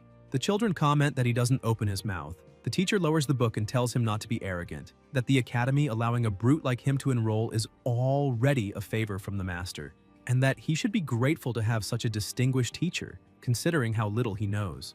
Liang replies that one must understand the will of the ruler and serve the officials, respect authority, and act with caution. For diligence throughout life brings comfort, honor, and wealth, and that one should look at the humble, for they remain incompetent by nature. He states that the teachings are complete and cover all subjects: insects, plants, weapons, armor, beasts, fierce tigers, and all kinds of strange things. He says he has already memorized everything, thinking that as one of the best university students in his past life, memorizing that is nothing. He just finds the method of learning characters very inefficient. The teacher calls him an insolent brat and says those are sacred teachings, passed down through generations, and that what he understands is nonsense. He claims it is not contempt, but asks how a brute like him could invent something. Shui replies that the Academy's Fankai method is effective but extremely complex and requires prior knowledge of the characters, whereas the method he developed turns characters into symbols, each symbol representing a specific pronunciation, and he calls this system pinyin. A voice comments that it is similar to Fanki but much simpler. It is Si Hung Yi who asked to hear more about the phonetic symbol system he mentioned. The children say that he is a professor from the capital of the Great Dynasty. The teacher bows before him. Then, still in the same place, Sai says it is interesting.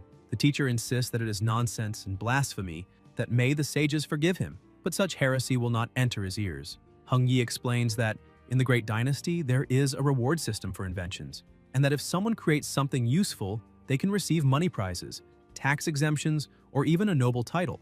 The protagonist thinks that this is it. Sooner or later, people will notice his uniqueness, and the only way to avoid suspicion is to stand out in his own way. Sai states that he is exceptionally talented and asks why he doesn't study with him from now on, saying there is no distinction of status between scholars and warriors as that is what his teacher taught him. Jiang protests, saying that is outrageous, but Hung Yi assures him not to worry, because the things his students cannot question, he will question, and the things they cannot tear down, he will tear down. Liang bids farewell to the teacher. Elsewhere, underwater, the crocodile and the crab notice a ball that fell into the river. The catfish also approaches, getting close to the ball until the crab is attacked. The catfish grabs the ball and quickly flees. Further ahead, something shines. On the riverbed at night, the protagonist swims and the crocodile seems excited. Liang says he knows that victory is his, and asks if that was the tunnel he dug. The crocodile smiles and Shui praises him, saying it is incredible. He thinks that space is larger than he expected and wonders if the light comes from that vine since there seems to be more space above. The texture is soft. The protagonist tries to bite it but cannot. He keeps swimming and wonders if it is not water inside and if all those vines extend from there. Suddenly, something emerges behind him and leaps at him, but Liang manages to dodge and says it is too slow, that he had already seen it before. He wonders if that is a water centipede. The creature leaps again to attack him, but the crab steps in and blocks the blow. Shui comments that it seems his fist has grown quite a bit. The centipede turns and the crab manages to hold it. The protagonist praises it, saying it was a good job, remembering that the bite of a water centipede is terrifying. But more importantly, they possess a weapon feared by martial artists, venom. If he can control it, it will basically be a hidden weapon, besides still having space for another spiritual connection. Liang takes a stone and makes a cut on his finger, thinking that his body, after breaking through the barrier, has become incredibly strong. He thinks he will need to ask his elder brother about buying a dagger. Shui brings his finger close, blood dripping, and touches the centipede. The pressure increases, and the protagonist wonders if that thing is as strong as a crocodile. Later, still in the same place, Liang manages to secure the connection, and says that the centipede is so fierce he will call it Wei. The system notifies information about it, and Shui is surprised by the value of 10,000. Thinking that each new tamed beast gets more expensive, he wonders where it might have eaten that water spirit mushroom. They walk into a dark place, which the protagonist finds frightening. Inside, they notice someone. It is a skeleton holding something in its hand. On the ground beside it is written that a former Navy general of Great Qian, after defeat and gravely wounded, came there, ashamed to face the Majesty's grace, and ended his life in that place. Sometime later, Liang stands before the skeleton and thinks it is great that Qian, the vanguard, ended his own life. He says he cannot read the rest of the characters. It doesn't seem like he simply wandered in, so he wonders if there might be an ancient battlefield nearby, and if perhaps spiritual weapons or something else remain. He recognizes that the box must have been the one that held the water spirit mushroom and apologizes for the offense. He assumes the other one was the one he ate. He decides to take the remains and bury them beneath a field of spiritual lotuses as a proper burial. It is time to level up. This time, he needs to surpass 50. He gives Stubby 1/6, Chonky and Fist receive 12 portions each, and Zeno has already eaten a whole one. He asks what else they want. Shui says the rest is his. Then the protagonist eats, finding the taste soft and smooth like tofu, refreshing. The system notifies that water essence increased by 216 points, higher than crab roe. He thinks that if he uses everything to improve, he will be able to advance. Liang clicks the system and more notifications appear. The fusion with the water monkey swamp spirit is already halfway complete and a new innate ability has been unlocked. He releases power around his body until something begins to shine toward his chest, growing in intensity. Still before the skeleton, Shui says it is time to test the new ability in the water. The protagonist leaps toward the river but ends up hitting his face on the rocks. He says it seems like a movement skill, but it requires stamina and is difficult to control the direction. As for the previous aquatic ability, if it is real, it is absolutely insane. This time, his water control ability increased by another 150 kilos, reaching 400 kilos, a significant leap. As for the creatures, each grew between 200 and 500 points. He wonders when the catfish surpassed the others since it makes no sense, but it probably had its own fortuitous encounter, perhaps even its own system. Shui begins to laugh and says that in a week it will be the River Festival, and that he can use this time to study a lot with the master. He feels a premonition that it must be related to the River Festival. More notifications arrive. The water leap, with Uncle's favor, can evolve into a divine skill, passed down from an aquatic mile. A week later, at the beginning of winter, Libo knocks at the door and says it is time to go to the River Festival. Meanwhile, inside, the protagonist tells the centipede to climb up. The creature climbs onto his arm and coils like a bracelet. Then Liang opens the door and says they should go to the festival. At the festival, people are gathered. A child is alone, crying. The mother approaches and asks what happened, why she is crying. The little girl points her finger and replies that there is a monster in the alley. The mother tells her to stop making things up and crying, promising to buy her sweets. Beside them, hidden, there is a monster with an overwhelming and terrifying energy, repeating Liang's name. 3 men beat the drum, animal heads are on trays being carried, and a voice tells the shaman to resume his position. And for the priest to proceed, Shui climbs the stairs and stands before the table with the animal heads. The masked young man says, "The ritual shall begin." The protagonist opens the scroll and begins to read. "River god above, Borrow the land of Yixing City. Dwell near the waters of the Jianghuai rivers entrusted by the people, carrying their hopes and leading them in reverence before the power, presenting this offering. His friends are also down there watching, and Li says he looks so majestic. Li thinks he doesn't know what happened to him, but remembers they grew up together and wonders if he's still really the same Wade. Meanwhile, the demon climbs onto the roof and begins watching him from a distance. The protagonist immediately realizes it's the mountain ghost mentioned by his older brother. That cracked skin, resembling tree bark, was identical to the illustrations in the annotated version of Hao Mutung's notes about the haters.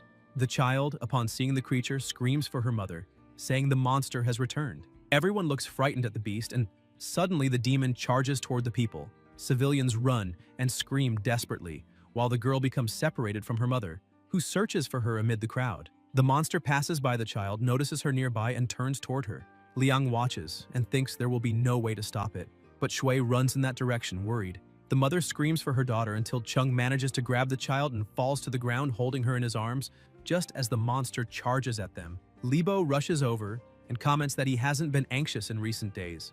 Li launches an attack, telling it to taste the flying dagger technique he had learned, but the demon notices and dodges easily. Libo thinks that since it dodged, he won't make it in time. The monster opens its mouth horrendously and raises its sharp claws about to strike. Jie yells to Wade, asking that if he has any trick, he should use it now. At that moment, a skill activates, blocking the creature's touch.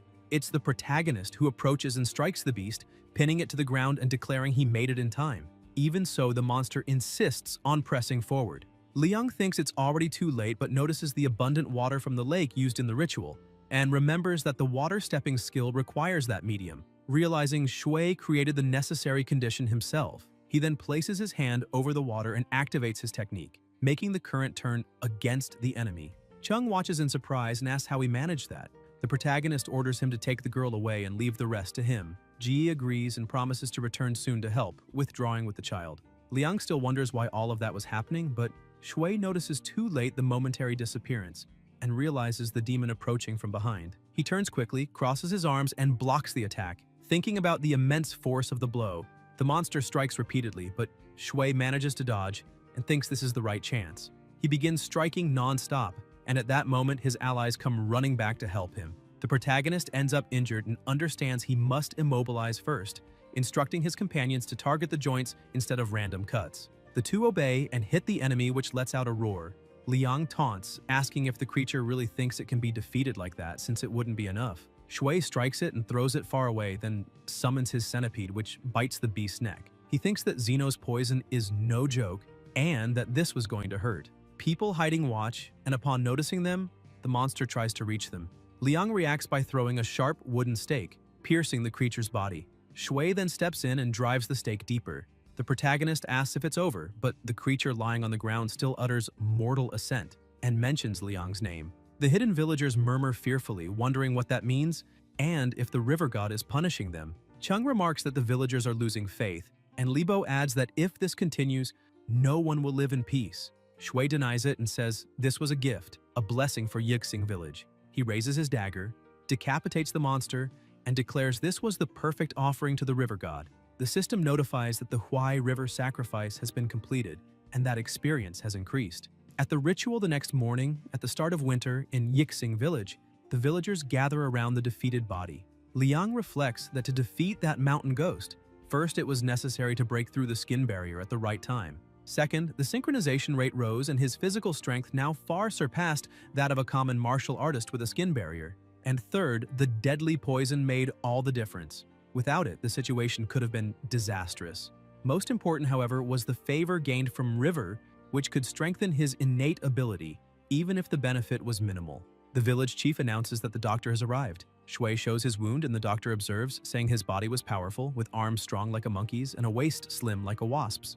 The protagonist thanks him and asks to examine the wound. The doctor then asks what materials were used for the cloak and tunic he wore.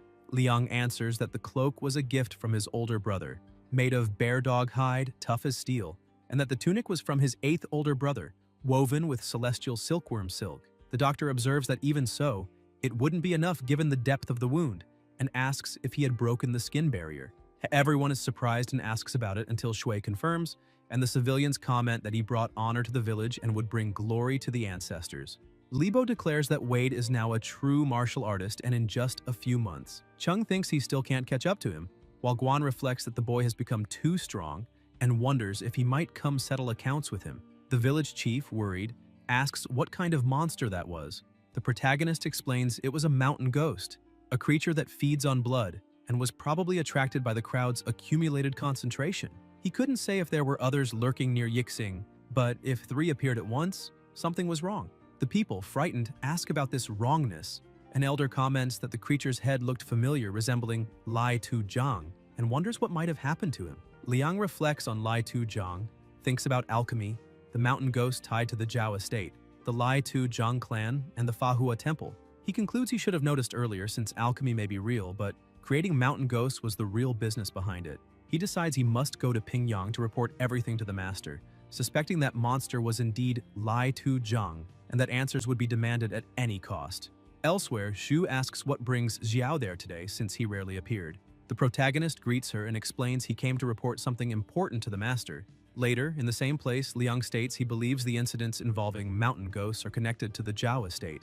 Shi remarks he remains as smart as ever, calling him Little Nine, and says it's no wonder the master thought so highly of him. Shui replies that it seems she already knew. Xu admits she knew he would get anxious, reminding him not to forget who his master was. None other than Yang, the only one of Pingyang, belonging to the tiger hunting realm, fortress of the Ghost Mother sect. Hooded figures climb the stairs, frightening everyone, who ask what is happening, saying they are under attack and calling for the alarm to be sounded. Something bright appears in the middle of a smoke whirlwind and Dong appears, declaring he is there personally and ordering them to surrender. At night, somewhere else, someone punches the wood. It was the protagonist training, 2 days already in the master's house. The lady had asked him to stay in the martial hall so as not to interfere with the master's plans, and even gave him a silver bar worth 2,000 wen for daily expenses at the estate, instructing him to inform her if it wasn't enough. Thanks to the flesh-preparing pill, his wounds had recovered significantly. Liang thinks about the master and the lady, suspecting the Ghost Mother cult was planning large-scale attacks on martial artists in the hall to refine pills, which is why they kept him there for safety. Suddenly, something approaches him, but Shui dodges quickly, and the sphere hits the wall, causing cracks. The protagonist demands to know who is there, and Huchi appears, saying his vigilance wasn't bad.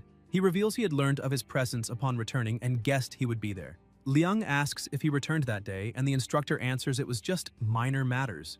He then recalls he used a spear and challenges him to a few training rounds while they talk. Shui warns he won't hold back and expects clarity. Huchi throws the object at him again, and the protagonist manages to defend against all of the attacks. They exchange intense blows until the instructor sees an opening and tries to hit him, but Liang blocks, though his spear ends up falling from his hand. He then uses the opponent's weapon to leap and closes his fist, charging at him. Soon after, the object rolls on the ground and Shui falls as well. Huki comments that it seemed he had already broken the skin barrier, judging by his speed, and concludes he really was someone with a destiny pattern. Liang asks what that was. The instructor replies that, in any case, the day of the destiny pattern was approaching, and the master would explain when the time came. Huchi extends his hand to help him up and invites him for another round. Shui accepts, stands, and agrees to continue. The two resume training, and the instructor keeps encouraging him, advising him never to underestimate his strength and to keep advancing. Afterward, the protagonist is seated, breathing heavily, and Huchi asks him about what he had said regarding the Zhao estate, whether it matched the investigations he had been conducting over the past few days, since something seemed very deliberate. Liang repeats in doubt, "Very deliberate?" And the instructor confirms, saying it was as if someone had left a trail on purpose. Maybe he was just being overly cautious, but he couldn't ignore it. Then he hands him a book, saying that now that he had just advanced past the skin stage, this manual would be perfect. It was called the Bow Force Method, suitable for a martial artist newly advanced in that stage. He explains that martial techniques are divided into two major categories: movements and force techniques. Force techniques were methods to channel and circulate qi and blood, requiring deeper control, and only artists who reached a certain level of cultivation could use them. It was a way to harness the strength and qi of the whole body for one's benefit, and he advises him to read carefully and then use the method to spar with him in training. Shui thanks him and asks the reason he had sought him out. Huchi smiles and replies that he had almost forgotten. Elder brother Lu had sent him to inform him that his spiritual weapon was ready. Elsewhere, a huge chained monster thrashed about while hooded youths hurried civilians along. Yang watches two girls pass by and sighs, remembering his daughter of the same age. One of the hooded men rebukes him, saying that Lord Wu was waiting for him. In the room where the monster was kept captive, another hooded figure announces that all the pill's ingredients were ready and that in 3 days they could feed that rare creature. He emphasizes that it was a valuable mutant and should be well cared for, as it would be a crucial ingredient. In another room, civilians of all ages were confined, some coughing, among them an elderly man lying down calling for a youth. Spiritual weapons possess spirit, and where there is spirit, there is also a nature. Those of fiery temperament wield explosive arms, while those of calm temperament handle soothing arms. Elsewhere, metal was heated in the fire. It was gang forging. The first stage consisted of softening the tungsten steel, refining its essence, and increasing its resilience. The second stage was to activate the latent energy in the core of a feather so that it would be absorbed by the steel. Gang throws something into the flames and explains it was the skin of a shadow bat, a creature oscillating between illusion and existence, able to glide through darkness and feed on blood, serving as the mold base for the spear. He urges his younger brother to continue the process.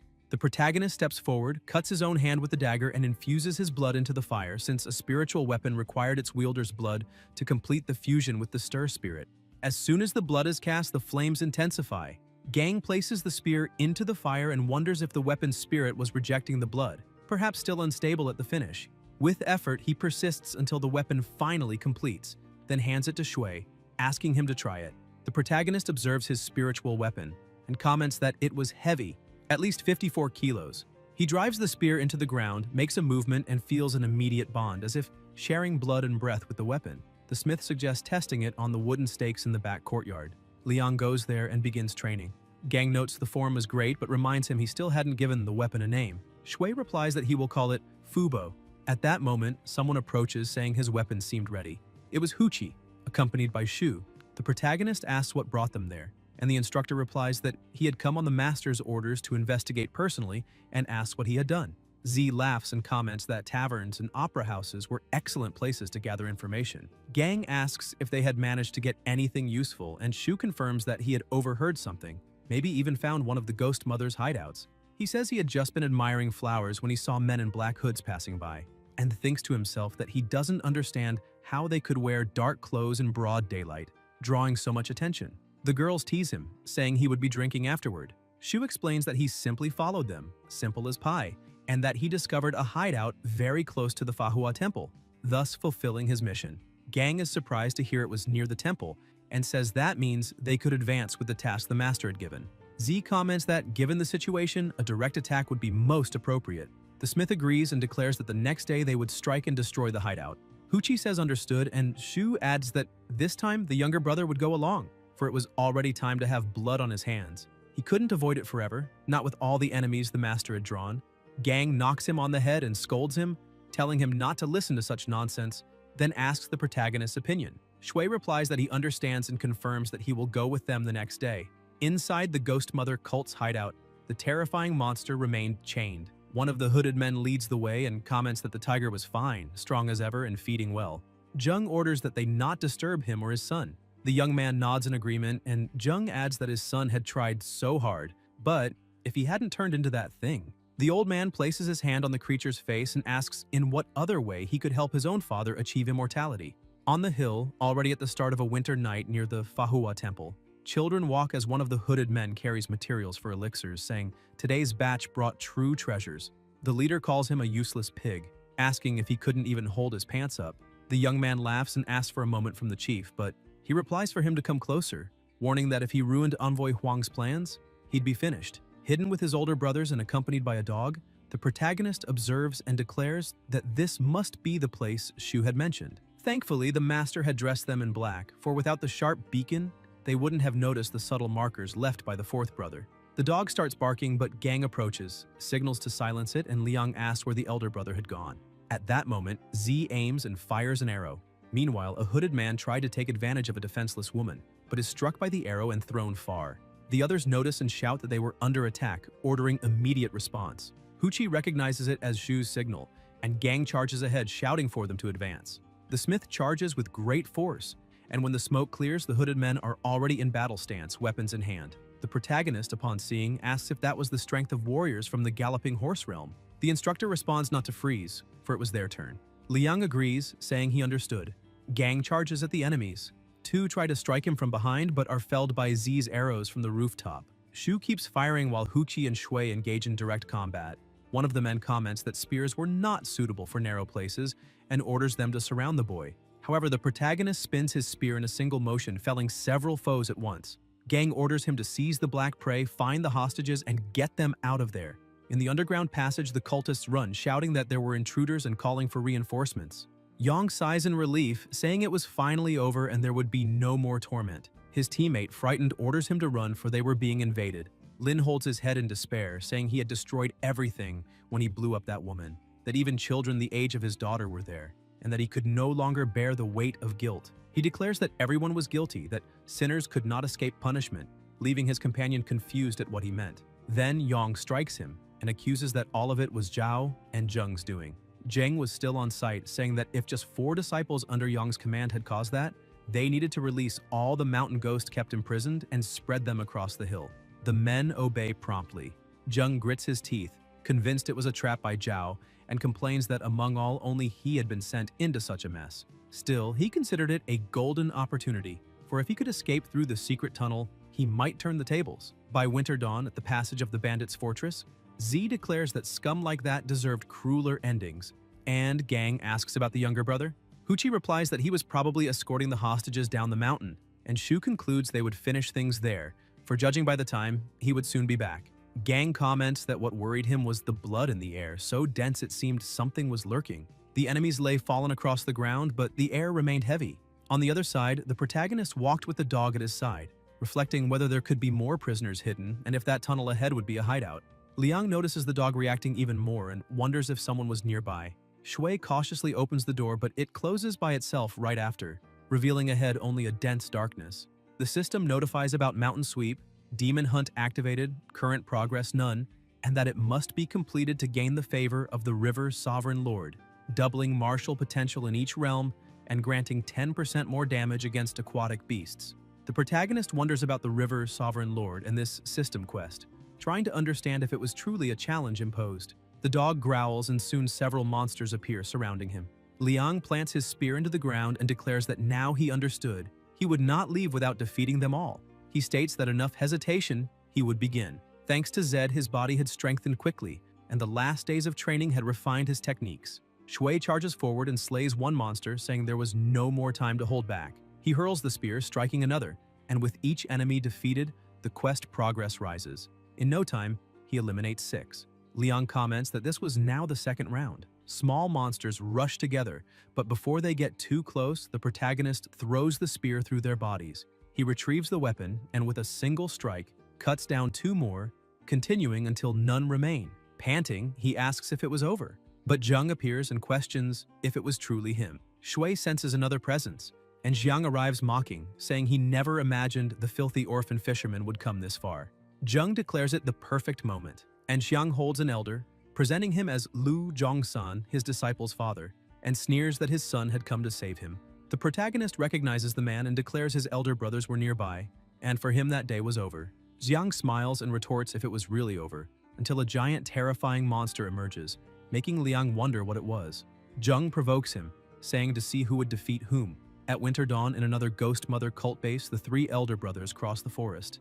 Z comments whether they were tense for no reason, but Huqi replies no, since the mountain ghosts faced so far barely reached the skin-breaking stage. Gang adds those were no threat to Little Nine.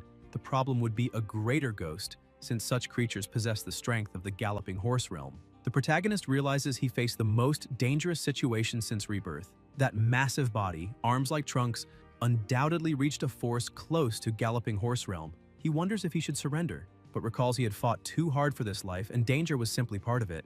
If even a miserable childhood had not defeated him, why should this scare him? The monster unleashes brutal strikes, but Shui manages to dodge until he is hit, resisting as he braces on his spear. The creature tries to crush him with a punch, but Liang leaps aside and avoids the blow. Zheng watches, impressed, questioning if that brat had really been in the martial hall for only half a year. Xiang incites the creature, calling it son and ordering it to kill the boy.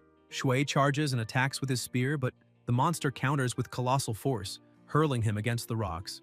Zheng laughs and asks if he really believed he was in a position to settle scores with his mother. Fallen, Liang thinks the difference in physical power was overwhelming.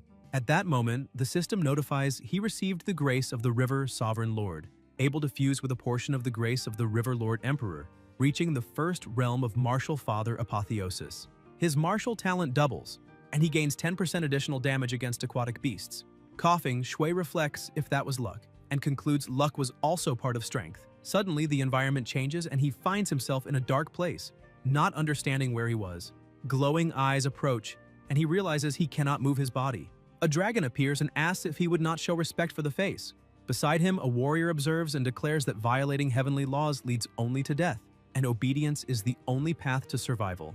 Confused, Liang wonders if that was the River Lord who had entered his body. The dragon opens its mouth, releasing a crushing pressure, and the warrior announces the technique witnessed was called Dragon Slash. Back in real time, Jung mocks that the boy dared bother him with such weak skills, and asks what he had done wrong since he only ever sought to survive. He claims others were born with patrons and good fortune while all he had was his son, begging for a path forward. He recalls how long he fought just for the steward's post, calls Zhao a blind fool, and challenges what they truly understood before ordering to kill him. The monster charges at the youth, but Shui unleashes a terrifying energy from his eyes, causing a blast and releasing crushing pressure. Xiang is startled and asks what it was. The smoke clears, revealing the protagonist rising stronger and more powerful. At Winter Dawn, Liang recalls asking Master Yang how powerful the transcendence of the Rainbow Forge and Rainbow Master realms were. The master had answered that no one had ever truly seen them, so no one knew for certain, but there was a title that summarized them well. In the present, Shui rises with a devastating aura. He raises a finger, unleashes mana, and activates his dragon-cutting skill. An overwhelming darkness spreads across the place, and Jung asks horrified what it was. The fallen elder watches terrified while Xiang orders his son to kill the boy. The monster charges again, but the protagonist faces it with his spear. The beast clenches its fist. Zheng laughs, saying it was expected only to be stunned as Xiang's expression changes, seeing his son's arm vanish. Desperate, he asks what was happening. The creature roars, its body weakens and fades until disappearing completely. Zheng kneels, defeated, murmuring that now nothing remained. Liang collapses unconscious to the ground. Xiang, consumed by hatred, grabs a stone and blames the protagonist, trying to kill him. But an explosion interrupts and Zheng realizes someone was approaching. It was Gang, warning there was an undiscovered hidden chamber there. Huchi approaches and asks if the one fallen was the younger brother. Gang questions what had happened, and Zhu comments it seemed there had been a serious battle. Zheng, hidden, realizes it was his only chance to escape and turn the situation. The brothers decide to take the younger one to safety first and then search the place, and Xiang believes it his opportunity. Zheng walks silently, but Lin appears before him and recognizes him, demanding to know where his wife and daughter were. Xiang feigns surprise and imposes himself as chief, but Yang grabs his clothes and insists on the truth. Zheng grows irritated, replying that amid the chaos, no one knew where they were, and that maybe they had already been devoured by mountain ghosts. Lin is overtaken by murderous fury, draws a dagger and attacks him, ordering him to go to hell and atone for his sins. Yang intervenes, saying there was still a chance his family was alive. Elsewhere, someone feels searing pain, as if the body had been torn apart. In a dark place, a warrior grips his weapon when a sound echoes. He turns, and at that moment, the protagonist awakens, confused, questioning if he was in the master's residence chamber, since he remembered fighting mountain ghosts. He concludes the battle must have ended while he was unconscious, and wonders if his brothers had rescued him. The system notifies that the partial fusion with the spirit of the River Sovereign Lord Loro was completed, granting him the apotheosis of the first realm of the Martial Father, doubling his martial talent and increasing by 10% damage against aquatic beasts. Liang thinks this was the reward for the Mountain Sweep, Demon Hunt quest, and he had not expected Zed's spirit could merge with a Sovereign Lord. He reflects that if his talent had doubled, his understanding of martial arts had deepened, and now he could feel the body's boiling points. The breath, 7.5 centimeters thick and 60 meters in extension, ready to begin flesh cultivation. In only 2 months of practice, he was already near the second limit, an opportunity brought by Zed. The door opens and Huki enters, saying he didn't expect the youngster to be so full of energy upon waking. Shu also greets him. Shui rises, salutes them both, and the instructor says it was nothing, they were just there to ask what had happened in the hidden chamber. The protagonist replies that after they defeated the last ghost under Zheng's command, he simply vanished. In thought, he decides to hide the fact he had faced a greater ghost so as not to expose Zed. Z comments that he understands, but informs that Xiang had lost his life there. Liang confirms, asking if it was finished, but reflects if someone might have remained hidden in the shadows, watching everything then, and if they were not linked to Zhao's estate, why they had not offered help. Huchi says he will report everything to the master and advises him to rest well for now, since the next plan would likely be a full sweep. Shu comments that he heard from younger brother Li that Shui's house was almost finished with renovations and congratulates him. The protagonist asks in surprise about renovating a house. Shortly after, upon arriving at the place, he wonders if that was really his house and observes that it was a residence with 2 courtyards. A voice greets him, saying he had returned. The building was spacious and beautiful. Liu explains they followed the design of 2 courtyards. Liang asks them not to call him master, reminding that he was older and wanted to be treated as always.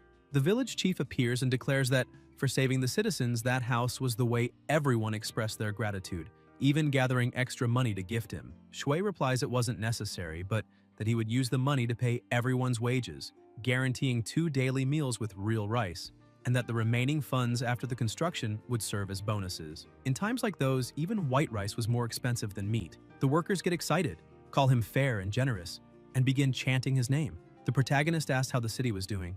The village chief answers that, thanks to him, Yang's martial hall had sent 2 third frontier warriors to protect everyone, though their faces were frightening. Liang thinks that if his lord and his father could see this, they would be proud, and he decides he would live his life in the best way possible. At night, by the river, Shui reflects that, since the boat had been destroyed, if they wanted to fish again, they would need to buy another. Since Zed's awakening, he longed for this moment, and remembers that in his dreams he could never see the River Sovereign's act, fearing it was in vain, but now he realized water manipulation went far beyond that. Even in deep waters, he could ride the waves, something glorious.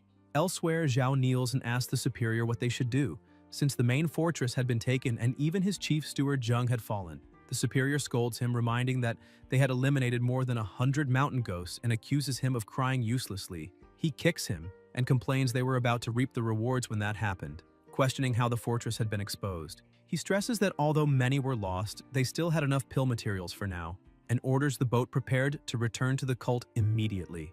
Zhao promises the boat will be ready for the envoy by morning and thanks him. Xue calls his father, who looks at a jujube tree planted 5 years earlier that had never borne fruit. He asks his son if he knew why he kept it anyway. Xue answers no.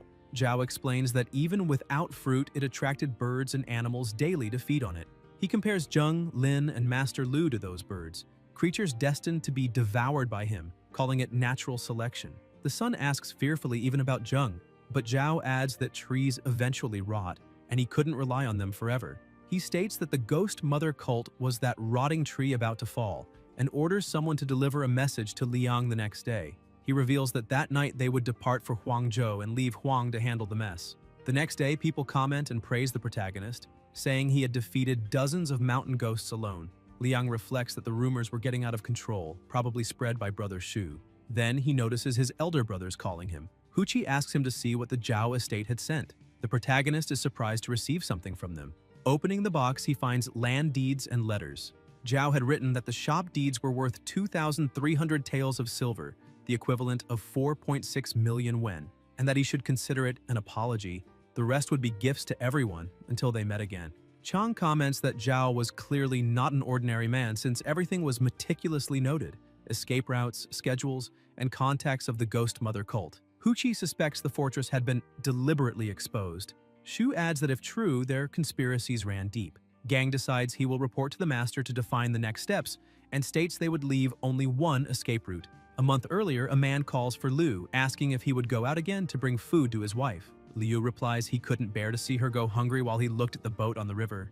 The lady beside comments Liu was truly a good man, unlike that imposter. He quickens his pace, thinking he needed to get home soon, for his wife and Ju would be hungry. As he approaches, he spots Ju ahead, but suddenly someone appears behind him, armed with a dagger. The food bowl falls to the ground, but Liu reacts, defeats the attacker, and says it was time to bring the meal to his family. He moves on, leaving the foe lying behind. Later, near the river, Liu draws water and reflects it had been madness. This would be the last day of the consultation held by Envoy Huang, and when the time came, he would have to face them. A voice echoes asking if he couldn't endure, offering help. Liu washes his face and orders it to go away, but the voice insists he could not be rid of it, for they were one. At that moment, Z approaches, asking if Liu would still ferry that day, explaining they needed to cross and counted on his service. Liu agrees. His wife and daughter bid farewell, and the protagonist, already inside the boat, thinks he could not move yet, imagining enemies were nearby and that they needed to prepare the action, cursing the Ghost Mother cultists. Shu observes Liu's wife and daughter and asks if they were really his family. Liu confirms. Z comments he had heard of people who wore the skin of others and says it was repulsive. Liu pretends not to understand. The boat moves on. Shu draws his daggers and states he would need to tear off that skin to make him tell the truth. Liu only replies it was just another day. Suddenly, the old man begins shouting, declaring that if he survived, he would have to eliminate the two of them right there. The protagonist senses the aura and recognizes the galloping horse level. Liang raises his spear. Z takes position in front and Shui stands behind, both ready for combat. Shu taunts, saying it was 2 against 1, asking how long he would last.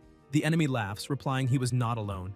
At that moment, a young man emerges from the water, wrapping chains around his arm and leaping at them. The protagonist notices another foe and feels the chains around him, being dragged into the river.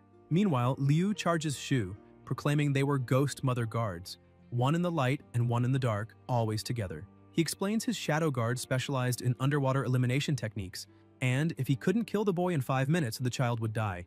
Underwater, the demon drags Liang bound in chains, believing his lungs should have burst already. But something happens. Suddenly, he is hurled against the rocks, stunned, not understanding. Shui, firm, declares that since his fusion passed 70%, he had been curious how far he could go underwater, and thanks him for the chance to test it.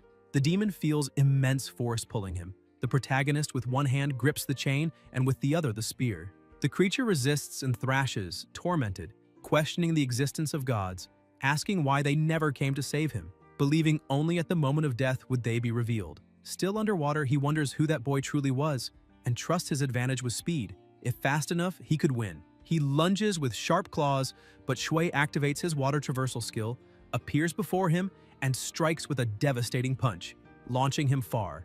The creature is shocked, unable to believe someone at Galloping Horse stage could do that. Shui pulls the chain again, drags the enemy, and strikes once more, causing a colossal impact. Looking at his hand, the protagonist thinks that fighting someone at that stage underwater was no problem at all and recalls his elder brother's words, who was right about returning to the boat. He surfaces and declares that before death is when one truly sees a god. Inside the boat, Liu attacks and says his junior should be finished by now. Shu feels the tension rise when a hand emerges from the water and grabs the boat. It's Shui who states the enemy was devoured by an aquatic beast. He pretends to be exhausted, as if barely able to move. Looking to the side, they see a huge crocodile, and Z comments it really was a spiritual beast and that Shui had been lucky. Elsewhere, the imposter who had posed as Liu is captured and taken by the guards. The real Liu watches, and his wife glares at him with hatred and contempt. The protagonist comments that the Ghost Mother cultists did not seem particularly strong. Z replies they were only a broken generation, reminding that a martial artist at the Tiger Hunt stage can live up to 120 years, and those reaching the immortal stage even longer. But 120 years had already passed since the fall of Great Qihan. The older generation still endured, some veterans could remain, but the middle generation was finished. Martial artists of the immortal stage rarely appeared, and those men were not the true golden backbone of the Ghost Mother sect. Elsewhere, the superior walked through the village, reflecting that after 40 years within the sect, developing branches and gathering followers, he had finally obtained the great blood sacrifice technique. The sect lacked talents and desperately needed fresh blood. The wolf smoke pill was his greatest hope. At that moment, he hears noise at the door and a huge piece of wood flies against him. The superior unleashes his power and shatters it to pieces, demanding to know who dared. It was Gang and Huki. They charge together, but the enemy evades, though he is still hurled against the wall, cracking the stones. Gang assesses that the man likely mastered mid-level wolf smoke power, a realm above his own, and that the battle would have to be quick and decisive. The superior mocks, saying he thought Gang would be stronger. Huchi notes that even after taking a punch from his brother, the foe hadn't suffered any real injury. The old man thinks that if that was all they had, none of them would leave alive. A terrifying energy rises around him, and both are shocked by the oppressive aura. Gang releases his mana, raises chunks of wood, and hurls them, but the enemy crushes them all with his hands, calling them petty tricks. At that moment, an arrow flies toward him, fired by Huki. The superior catches the arrow with his fingers and laughs, saying that Tip couldn't even scratch his chi strength, but the instructor retorts that it was enough. The arrow bursts open, releasing acid that burns his eyes.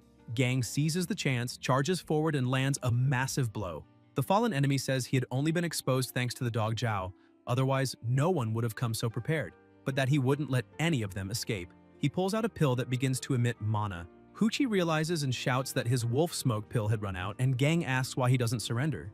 The old man, on the ground, replies that Zhao had said the same. Then he swallows the pill and asks whoever said that was really a pill.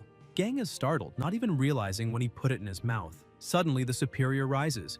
his aura swelling even greater, his form distorting into something dark and monstrous. He asks if they could withstand the power of wolf smoke in its final stage. Elsewhere in the city, Shu points toward the Zhao residence at the end of the street, and the protagonist urges them to hurry. Z senses something wrong and realizes it was on the third brother's side, concluding they were in trouble.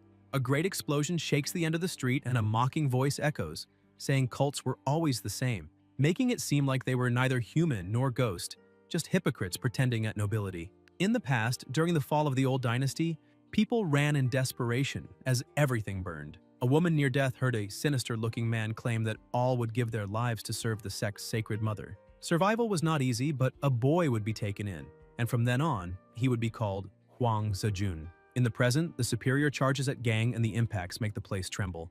From afar, Huchi tries to aim with his bow, but admits that in that situation he couldn't even draw a bead. Someone calls to him, he turns and sees the elder brother and the youngest arriving. The instructor admits he couldn't help the third brother. Z reassures him, telling him to leave it to him. Shu raises the bow and Liang watches in awe, thinking that this was the true form of a wolf smoke battle. Gang concludes they couldn't endure for long and needed to find a way to break the stalemate. Convinced the weak point had to be the heart, he had to open a breach for his younger brothers. An arrow shoots at the superior. Gang finds it strange, since that didn't look like the fourth brother's power. The enemy only laughs, saying he already told them those arrows couldn't even scratch his chi barrier. And then Gang realizes Xiao Si was merely deceiving him. Z keeps his bow drawn, and in that instant, Gang charges wrapped in flames at the foe. The pressure in the air intensifies. Shu thinks it's the right moment, and Z releases the arrow. Elsewhere, a colossal creature asks why they couldn't live openly under the sun. An elder replies they were just remnants of a bygone age, and in this era, there was no place for them, for someone had taken what was rightfully theirs. He declares that no matter the time, one day they would pay the price.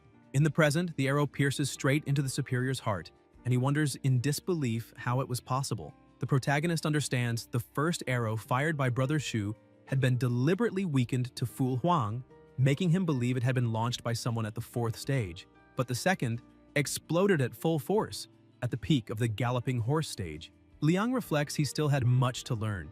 Gang declares it was over and orders him bound with the blue steel chain forged specifically to restrain martial artists of the wolf smoke stage. Even with his heart destroyed, the enemy remains alive, showing the tenacity of such warriors. Finally chained, the superior is dragged out. Shu tells the younger brother not to be impressed by the sight, for cultists always strove to appear something between human and ghost. The prisoner retorts, saying neither human nor ghost, and asks if they had ever lived in caves where the sun never shines, if they had ever emerged from piles of corpses. He screams that all he wanted was to live under the sun, but spoiled people like them would never understand. Z answers that it was useless trying to justify evil as if it were right, reminding that his crimes destroyed countless families, that many children lost parents and many parents lost children. He says glorifying selfish desires was pointless, and that alone was enough to deserve being broken, having his limbs smashed and his heart fed to dogs. Gang then comments that Shu himself was one of the orphans from villages exterminated by the Ghost Mother's sect. The prisoner tries to say something, but Z strangles him. Gang cuts it off, saying it was time to take him back to the martial hall. Shu turns away, Gang embraces him, saying it would be alright, and asks if he wanted to drink later. Huchi also embraces him, promising to show his skills on another occasion. Z grumbles that one day he will crush him. The protagonist, silent, feels something new, a sensation he had never experienced. Gang calls him to come along, and Liang, confused, replies of course, reflecting that this was exactly what happened when one delayed a manuscript. In the depths of an underwater cave, the catfish sleeps until he dreams of Liang and wakes frightened. He sighs, rubs his eyes, grabs his pouch, and swims off full of energy, but soon notices another fish ahead and begins to follow. He watches each movement of the pink fish, which, noticing, speeds up.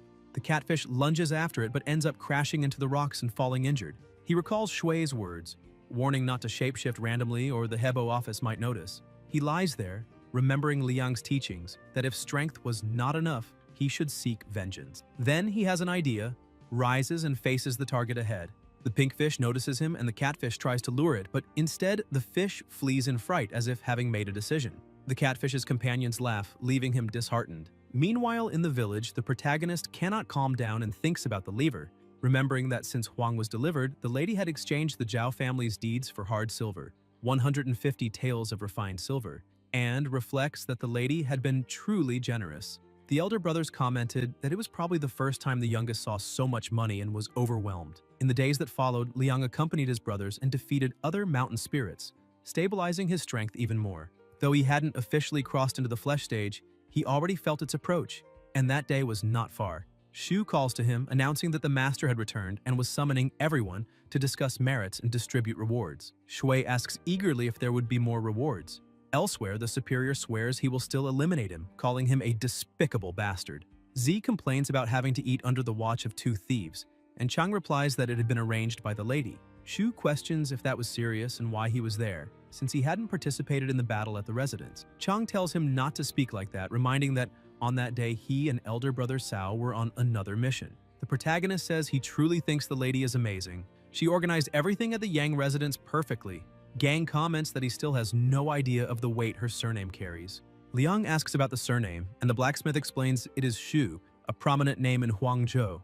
In the time of the great ancestress, the family produced a grand secretary and several ministers. The master and wife were even courted by Grand Marshal Shu, Wenju himself, and the lady's father was none other than Shu Rongguang, a third-rank official and minister of imperial banquets. Chang observes that marrying a lady to the master would be considered a marriage beneath her station, and Gang jokes to be careful or the master might flay him alive. Master Yang says he heard everything and that everyone had gotten along. As for those 2 thieves, they would be handed over to the authorities that afternoon. The chained superior insists they execute him or flay him, that he didn't care, claiming the sect had many members and countless experts, and they would all be punished by him eventually. Dong, in turn, comments that such an organization didn't even understand the concept of sustainability. Yang says it is pure nonsense, and that the villain is only still alive because he is useful. Otherwise, he would have been eliminated long ago. The man gets scared, and Dong comments that after the triple judgment, everyone will receive great rewards anyway. They also mention something about Zhao, which surprises the protagonist and makes him ask about himself. Xiong explains that the item is a gift from his older brother, who arrived at the post station the day before and brought it. Liang asks who this older brother is. Elsewhere, a voice questions whether the captain really defeated a general from the wolf smoke stage just to get that object and is now giving it away for free. A guard comments that he is being very generous with the older brother, since everyone had been eyeing that item for a long time. His partner agrees and says the captain should not play favorites.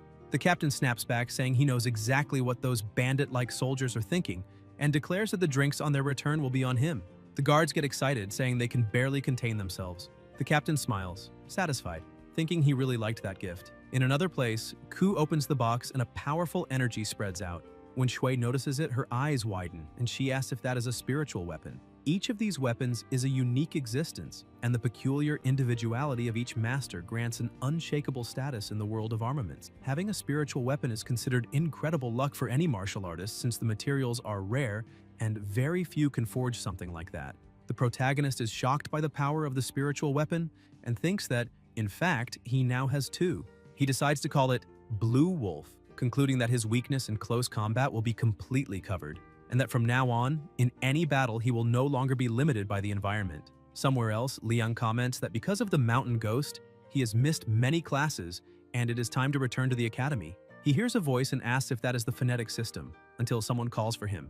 It is the teacher, saying he finally arrived. Q admits he feels embarrassed, but Sai responds that it is fine, that he already heard about his recent achievements, and that he can take him quickly to meet the dean. They mention that they made some improvements to the phonetic system. Shui asks who the dean is, and Hung Yi explains that he is the head of the academy, also known as the master, equivalent to a principal in the previous world. Inside the pavilion, the dean comments that the invention of the phonetic system truly surprised him. The protagonist greets him, but Jishu says there is no need for formalities and invites him to see the version he and Hung Yi improved. Liang observes and notices that this version has fewer characters than the original 76 sounds. Now it has 63, divided into 23 initials, 24 finals, and 16 complete syllables. The dean is truly brilliant. That could be considered an upgrade of the original version, and Jishu thinks that this elder definitely is not an ordinary person. Ku admits he is deeply impressed, saying the new version is much better than his. The dean, however, says the one deserving admiration is him, because without the original phonetic system, they would still be stuck in the cycle of explaining characters with other characters. The teacher comments that they sent the achievement to his master, and that with this recommendation the chances of earning a title will be much higher. Jishu is pleased, and Shui thanks them both for the recommendation, thinking that having a powerful background indeed makes everything easier. He asks if he can know who their master is, and Sai answers that he never mentioned his teacher's name. At the top of the imperial capital's hierarchy stands the emperor, and below him are the 3 halls, 2 pavilions, and the 5 great academies. Their teacher is none other than the second-ranked scholar of the renowned Li Haobai Academy, one of the 5 greats. Hung Yi adds that, in the letter sent, the master highly praised the phonetic system and believes it has the potential to convince His Majesty.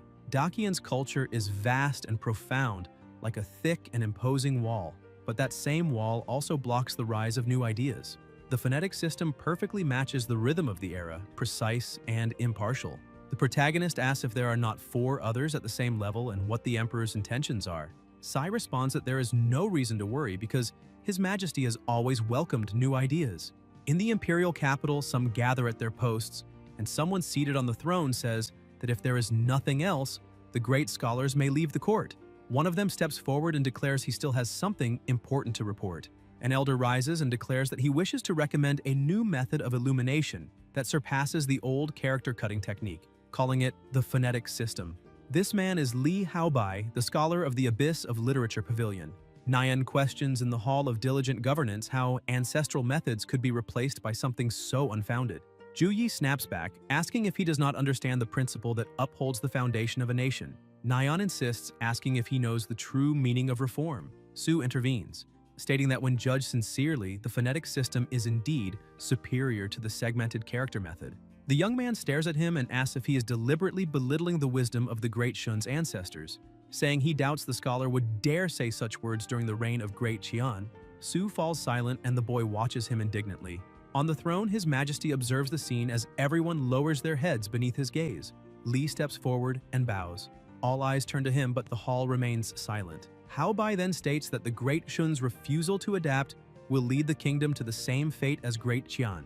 He reminds them that when the emperor was young, he ventured among the northern barbarians and traveled to the southeastern sea to experience the life of the common people. His Majesty does not fear reform. What he fears is stagnation. The segmented character method has more than 400 initial sounds and more than 1,000 finals. He then asks how long it took the students to memorize just half of them. Shocked, everyone falls quiet. Li himself answers that it must have taken at least 5 full years, but with the new method, half a year would be enough to reach the same level of literacy. The students are astonished to hear this. Neon calls it foolish arrogance, but Haobai challenges him to verify it himself. He explains that the system was created by his student Liang, a humble fisherman from the countryside yet frighteningly intelligent, and that the method deserves an invention award and even a noble title. His Majesty says he understands and finds the young man interesting. He declares that he will test the system personally, allowing the 6th prince to be the first to experience it, and the court is dismissed. Elsewhere, a voice mentions a test of the destiny pattern. Dong orders them to stop sending reports to the imperial capital and assures that all information is already complete, explaining that the destiny pattern is a mandatory step for every martial artist. Though it does not determine everything, it represents a rare opportunity. Those with unique patterns are considered blessed by the heavens, chosen by fate. He explains that the pattern is not something fixed, but a mark that reacts to the world. Encountering wind turns it into a tiger. Encountering rain turns it into a dragon. The better the pattern, the greater the bearer's achievements. For martial artists, it indicates high power and can reveal many kinds of information, allowing them to act more effectively. People with high-level patterns usually possess both a main seal and secondary seals. He cites as an example the youngest martial saint Zhang Longxiang, whose main seal is the mountain pillar god and whose secondary seal is the threatening owl spirit seeking prey, a sign that to achieve fame and glory, he would have to endure extreme calamities and confront evil.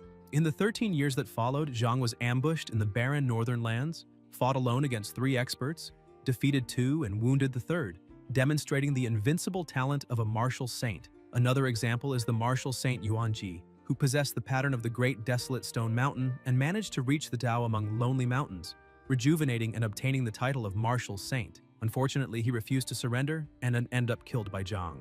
The battlefield between the 2 saints was drenched in blood, and all beings who witnessed that slaughter ended up transformed into beasts and spiritual creatures. Xiong adds that destiny patterns are not unchangeable, for the constellations of people influence one another.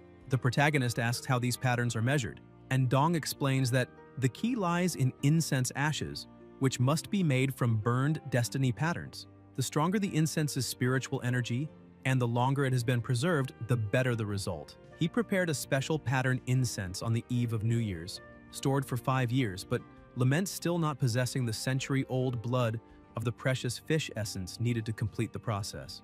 Liang asks about the bloodfish essence, and Xiong explains that the natural treasures of heaven and earth carry the fortune of the heavens. This essence is known as fortune energy, an indispensable element for measuring destiny patterns. He says he has already assigned someone to investigate the matter, and that now everything will depend on luck. Q thanks him and reflects that he may not be able to obtain many things, but when it comes to finding precious fish, he is a true specialist. Before that, however, he needs to buy a boat, since the place he will go this time is quite different from the previous ones. At the docks, Shui walks while remembering that the old boat was destroyed on the day he witnessed 2 powerful spiritual beasts fighting. The protagonist notes that at that time, the boat trade was mostly controlled by fishing guilds. Fishermen without the means to buy their own vessels usually rented them from these guilds. An old man approaches him, asking if he is looking for a boat, saying those models are brand new, coated with tung oil, flawless in appearance, and with affordable rental fees, even offering the first 3 months for free. Liang admits the boats really look good, but notices that many parts were secretly refurbished. They likely belonged to fishermen who, having no other choice, needed to rent them after losing their own. Then a voice calls him. It is Lin, accompanied by 2 people, Songbao and Fuyun. Lin greets him enthusiastically, saying that his visit brings honor and prestige to such a humble place. The people around them whisper in awe, asking if that young man is the 9th disciple taken in by Master Yang, famous everywhere, the heroic warrior who exterminated more than 100 mountain ghosts. Meng comments that he had long heard his son talk about an exceptional talent from Yixing, and seeing him today confirms that he truly is a remarkable young man. He orders the others to hurry and greet him. Fu Yun and Songbao bow to him, and Shui asks them to call him simply by his name. He senses that Lin sought him for something important, and Lin confirms it, saying he has a vital matter and wishes to ask for his help. He explains that he needs a sponsor for his fish and promises that if the plan works, he will offer 20% of the earnings and even gift him the best boat available, or even 30% if necessary. The protagonist refuses, and Meng asks why. Liang replies that he knows very well the game they are playing and understands that the world is a place where big fish devour small fish, something he cannot change. Even so, there is something they may not understand. He is a fisherman too. A good reputation can indeed bring benefits, but only if used to genuinely help fishermen. He then asks what will happen afterward and explains that when fishermen get used to low rental fees, by joining them he would end up despised. Besides, what would his master think of that?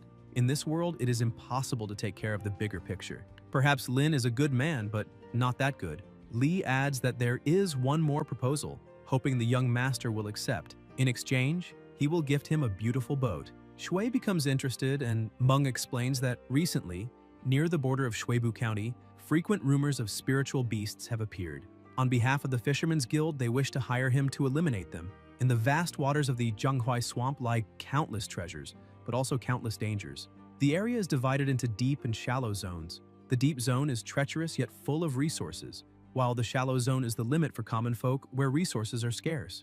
Any intelligent demon entering the shallow zone must report to the Lord of the River. Otherwise, the great enforcers of Shun will punish it, either by expelling or eliminating it. The mother of the first demon, for instance, had entered the shallow zone to lay her eggs in safety, and that great clash between 2 supreme demons happened precisely in the deep zone. Inside the boat, the protagonist comments that the demons Lin mentioned are located at the border between the deep and shallow zones, and it is common for some to cross that boundary by accident. He secretly sent Bu Afei throughout Jiayang City and Yixing to clear the area, and almost all demons except the strongest have already been expelled from the shallow zone. He believes these new cases are just occasional strays, and that their strength should not be extreme. Even so, demons are just a detail. The real focus is that he is no longer an ordinary man limited to the shallow zone. His body has already reached 70% fusion, close to the stage of breaking flesh and strength. Liang is confident he will find more opportunities, since century-old treasure fish only spawn in the depths. With that certainty, he begins his journey. Shui dives over the water and already submerged thinks that, as expected of the deep zone, rare materials that are nearly impossible to find in the shallow zone appear everywhere here. They have already been searching for hours without finding any target until the protagonist comes across something curious and wonders what it might be. He observes and concludes it is water essence grass, capable of allowing ordinary people to breathe underwater for half an hour. Then he notices something resembling a yushi shell, a top-tier ingredient reserved for nobles. But he laments that none of this is what he's looking for. Suddenly, the catfish senses something and darts away, and Liang wonders if it found a clue. The fish slips among the algae and soon swims back out, frightened. And when Shui looks ahead, his eyes widen. It is a 7-star eel. The protagonist remembers that a demon's appearance does not reveal its true strength, but any creature near the wolf smoke stage or below is considered a demon, precisely because they are rarely seen. High-level demons follow their own logic, avoiding shallow zones out of fear of drifting off course, and because there is nothing to gain there. To them, ordinary humans are like coarse grains of rice. Liang thinks that sometimes even wild treasure fish can have formidable power. The fish lunges forward and Shui notices its strength is still insufficient to threaten him. Gathering his energy, the protagonist controls almost 400 kilos of flowing water, trapping the creature so it cannot escape. The eel reacts with fury and charges again, but Liang dodges swiftly and worried about his fish and wondering if this is the same demon Lin mentioned. Clenching his fist, he decides that no matter what it is, if it dares to swallow his fish, it will die in return. He thinks that whenever his fusion rate increases, a leap in his physical quality occurs. So he looks forward to the transformation that accompanies the advance of the flesh stage. Although he regrets losing the precious fish, he realizes that this gigantic opponent represents an even greater opportunity. He has a feeling that if he wants to break through the flesh stage and evolve the marsh spirit, this is the chance. Liang charges at the enemy and the eel glares and attacks as well. At the moment of impact, Shui vanishes. The crab, positioned above, hurls a spear. The protagonist grabs it in midair and unleashes all his power, striking the monster directly. The fish screams in pain as the centipede climbs over it and releases corrosive acid. The fish tries to escape, but the crocodile bites down hard and the crab moves in to strike again. The creatures attack together, and Liang leaps forward, slashing the enemy with his sword and ending the fight. He remarks that it was far too easy, a complete victory. Compared to the earlier battle with the crab, this time he not only emerged unscathed, but defeated the target effortlessly. He marvels at the strength he achieved when fighting with everything. The crocodile looks at him and Shui says it is time to divide the meat. He sets up an improvised grill and comments that the creature's body structure yields less than 50% meat, but since it is so large, plenty remains. Liang grabs a piece and wonders how much water essence he will gain by eating it. He takes a bite, and the system notifies him. 22 points of essence obtained. He thinks that only a small portion yielded so much, and feels he is evolving the marsh spirit. He decides that tonight he will succeed. New notifications appear. The white marsh water spirit has been fully fused, and the ascension requirement for the marsh spirit is complete. Obtain a trace of the river's favor and fully fuse with the water monkey of the marsh spirit. The protagonist remembers the day of the river sacrifice and concludes that, by pure luck, he had fulfilled all ascension requirements. Without hesitation, he selects the ascension option in the system. A chest is summoned, releasing waves of intense energy. Liang looks around, impressed, for the scene is identical to when the marsh spirit was favored. Perhaps it is the same phenomenon. Suddenly, he feels something strange and collapses to the ground, not understanding what is happening, wondering if the ascension failed. But the system announces success. The energy churns in great volume, the pressure around him rises, more notifications appear, and something is summoned. When everything ends, the protagonist awakens lying on the grass, feeling as though his body is about to fall apart. Liang checks his rewards and concludes it was worth it.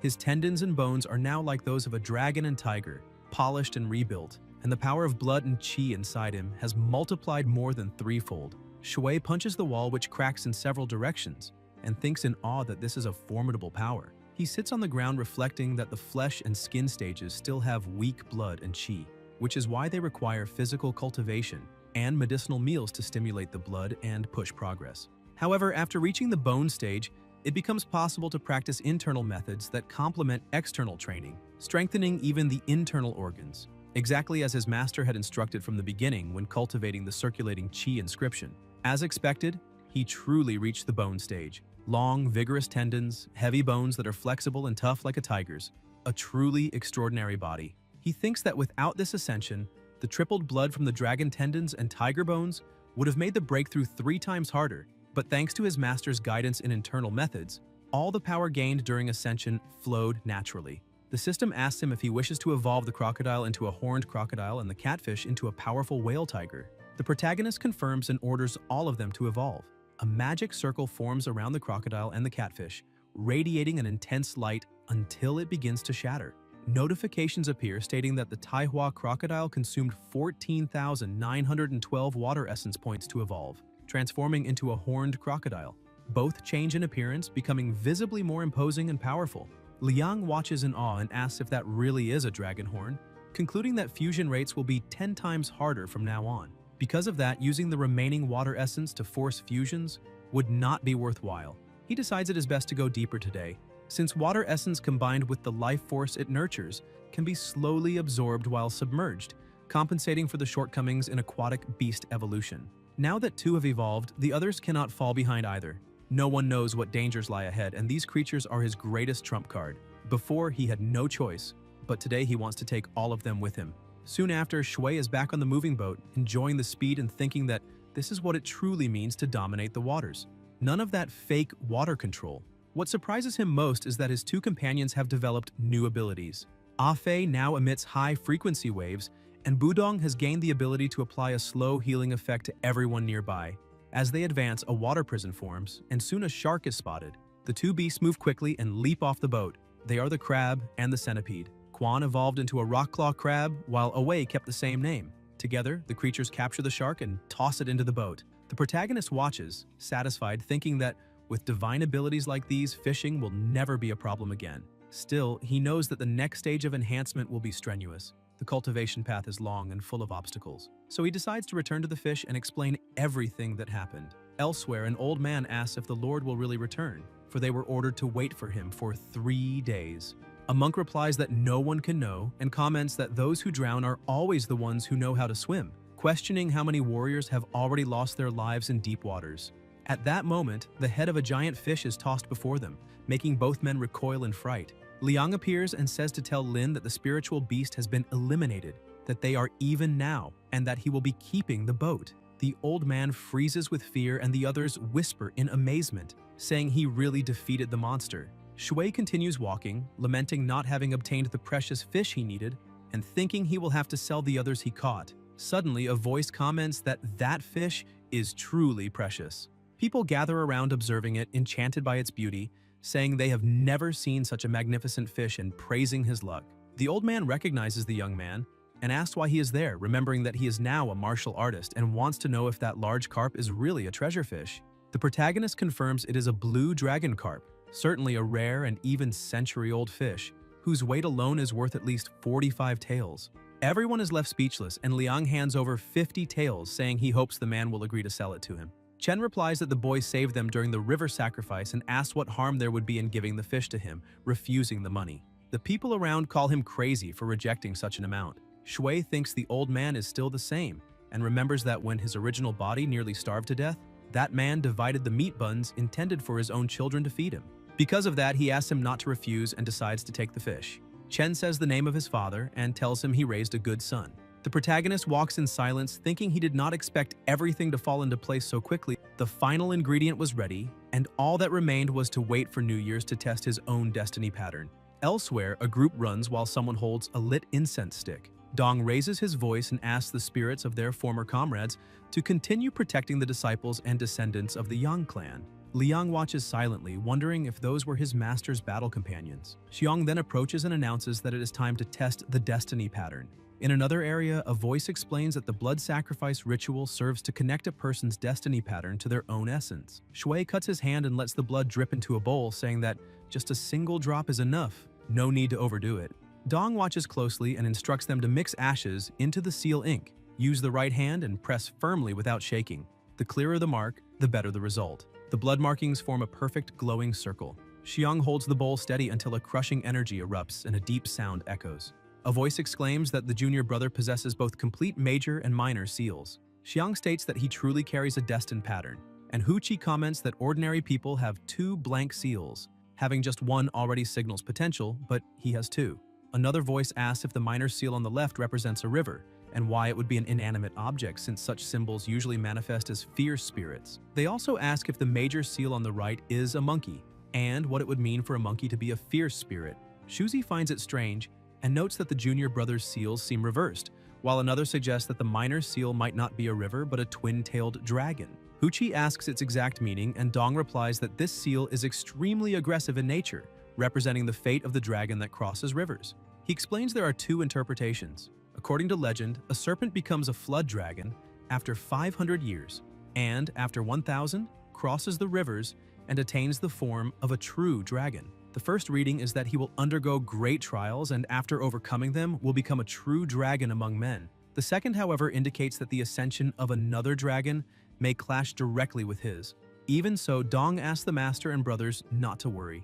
The protagonist smiles and says that whether he crosses the river or is crossed, it only proves he is no mediocre ornament. Xiong praises his courage, saying that the young man who once faced 7 opponents alone will one day become a dragon soaring across the heavens. He notes that the main seal is indescribable, but its nature is aquatic, and therefore, it tends to attract calamities in the water. Still, Xiaoju's minor seal is also of the water element, which means that in aquatic terrain he will enjoy great fortune, a balance of luck and danger. He warns that destiny is never fixed. Even a good fortune should not be overestimated, and dark omens should not be taken lightly. He says he will report the destiny pattern to the authorities, and that now all that remains is to wait for the reward. Liang thanks them humbly for reading his fate and promises to remember those words for the rest of his life, thinking to himself that he recognized the color of the seal. It was not an ordinary monkey, but the ancient fierce god Wujiki. With the marsh cauldron in hand, he knew no one could steal what belonged to him. Elsewhere, a voice discusses the fate of the dragon that crosses rivers, saying he was born from the great waters of the marsh and that this pattern fits perfectly. It asks whether he will be the one to cross the river or be dragged, and whether the opponent would be the old flood dragon, that shameless being who rules the waters of the great marsh, questioning which of the two would become the true dragon. It was Emperor Shun speaking, wondering whether the young man would truly be worthy of his expectations. Later, the protagonist sighs, and Dong comments that this year he will carry out a test for both of them, so they do not grow complacent. Chang and Liang were the last to arrive, but precisely because of that, they have the most room to grow, and expectations for them are higher. Chang promises to train diligently and swears not to disappoint the master. Dong then sets the goal.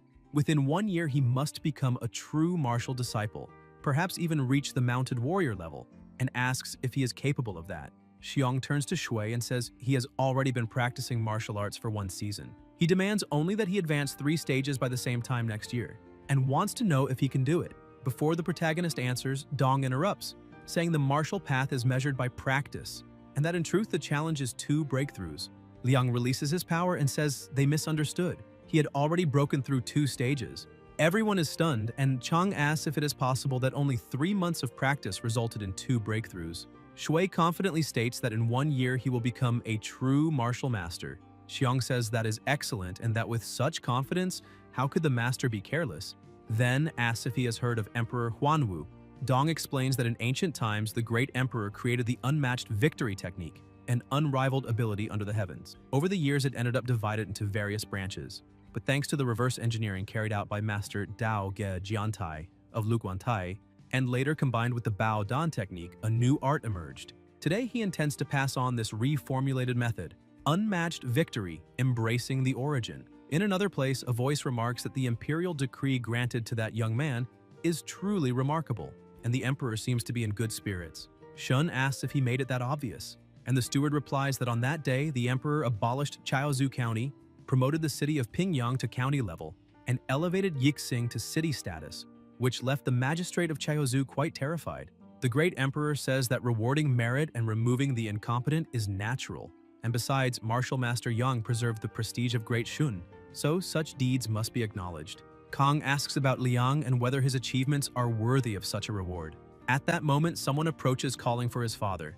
It is the 6th prince who says he came to watch the chess match. Shun picks him up, comments that he wants to see whether the boy has gotten fatter, and asks the steward if he knows how many characters the child already recognizes. He says 500, and that he learned the pinyin method in just 7 days. Kong is astonished, and the emperor asks if he still doubts the reason Liang was rewarded, stating that he truly deserves it. The steward smiles discreetly. Elsewhere, near the boats, a voice announces that they are departing now. Ron asks why he still has not appeared for the trip, and someone replies that the commander said he went to fish in the river and hopes they can catch up to him later. Ying asks whether they are already sailing, and a woman warns him to take good care of himself during this journey. The man beside her asks why she is so worried since Zhang Yi is now a county magistrate. The woman calls him useless and says their son could take any position, yet he insisted on going so far away just to occupy that one. The man retorts that she understands nothing because this is an opportunity. The Ghost Mother sect has finally revealed itself, and whoever stands out may have the chance to meet the emperor personally. Then, somewhere else, people look in the same direction. It is Ku approaching, saying they need to go to the city of Pingyang. Lan comments that he will soon be sentenced in Pingyang, but with Zhuangger's strength, that will not be a problem. Pang reminds him not to forget the true reason for the trip, and Ku laughs, saying he understands. The muscular man sets down the huge luggage and suggests they visit the Yang clan's martial hall and then challenge them. Elsewhere, a voice declares that from today on, that will be the new martial hall of the Pang clan. Some people watch as a girl tells her father that when they earn money, they will buy medicine to cure his illness. Pang coughs and replies that this is only the beginning. Ku asks where they should place the large pillar, and Lan jokes that if there is no space, he can simply hold it. The second sister scolds the elder for teasing the junior, reminding him how sincere he is.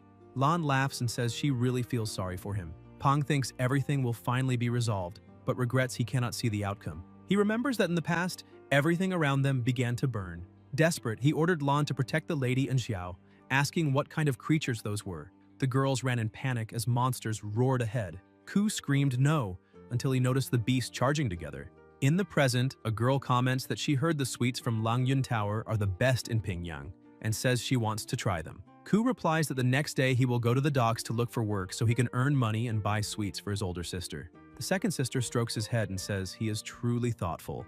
Soon someone approaches and says that there is a hidden martial hall in that ruined alley, asking if they have already delivered the relief grain. Pang explains that they just arrived in the city of Pingyang and asks what kind of grain they are supposed to deliver. The man replies that Guayin Prefecture suffered a disaster, and the magistrate of Chaozhou showed great benevolence by sheltering refugees, ordering all families in Chaozhou County to donate grain to help the victims.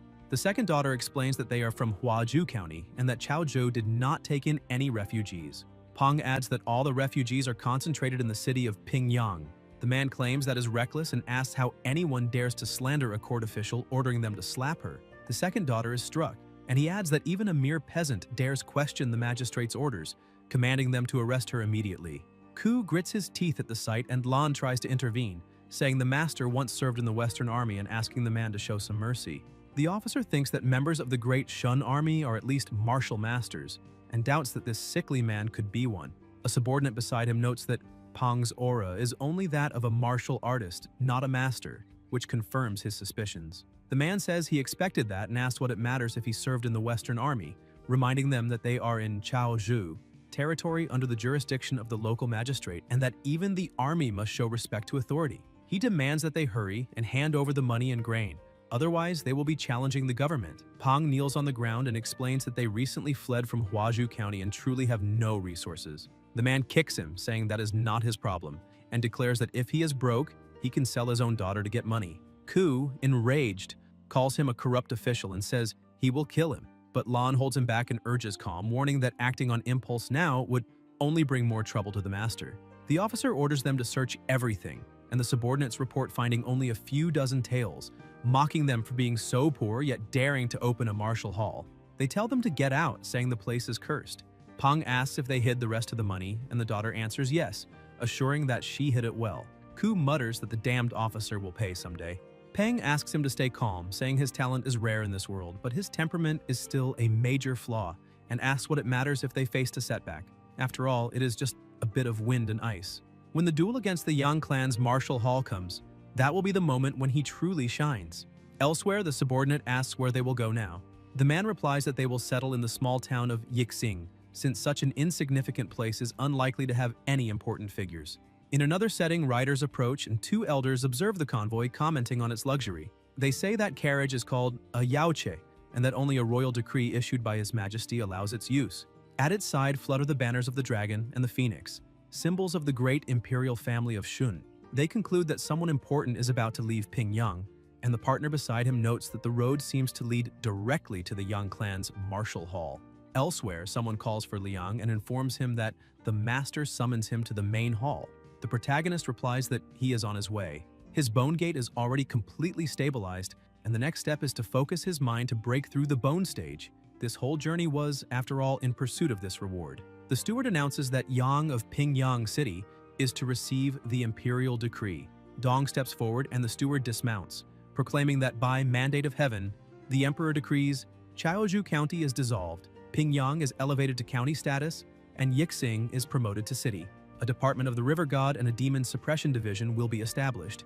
In recognition of the merits of Yang and his disciples for resisting the Ghost Mother sect, the decree is granted. Shui wonders what is happening. The voice continues, declaring that Yang is appointed administrator of the Department of the River God and the Demon Suppression Division, receiving 200 taels of gold and 3 dragon blood steeds. The protagonist thinks about the dragon blood steeds, imperial mounts raised only by the royal family, worth more than 10,000 gold each, and is impressed by the reward. Then the decree names Yu Dun for Pingyang County, and for Liang's merits in containing the Ghost Mother sect in Liangxi, he is appointed River God of the Bureau of the 8th grade and receives 100 taels of silver. Shui reflects that they were also acknowledged for contributing to the introduction of the phonetic system. The steward adds that by imperial order he will also receive a dragon blood steed. The protagonist is surprised to also have been rewarded, and the steward concludes by saying that all must obey the decree, preserve the court's peace, protect the lands diligently, win the people's hearts, and govern with loyalty. Finally, he hands over the item and congratulates Yang, informing him that the dragon blood steeds will be delivered to the Lord's residence in a few days. Dong thanks him, saying it is an honor and that the envoy must be exhausted from the journey, inviting him inside to rest since a meal is already prepared. The steward enters and finds a banquet already set on the table. He looks at Liang and comments that the young man must be the master's 9th disciple, praising his posture and appearance, saying he is as graceful as willows in the spring moonlight and radiant like the morning glow, truly extraordinary. Liang responds modestly, and the steward continues, saying, His Majesty is full of praise for the phonetic system and that such merits are well deserved. He explains that the Dragon Blood Steed is not the final reward. Once the Imperial Capital Academy completes the full implementation of the phonetic system in the coming months, the results will be evaluated and new rewards will certainly follow. The brothers look at one another, excited at the prospect of more honors. Xiang remarks that it is truly impressive, and Yang says that his 9th disciple, though so quiet, always shines like a blue streak when the right moment comes. Zhu jokes that they should have introduced this earlier, since even they, as older brothers, struggle with literacy.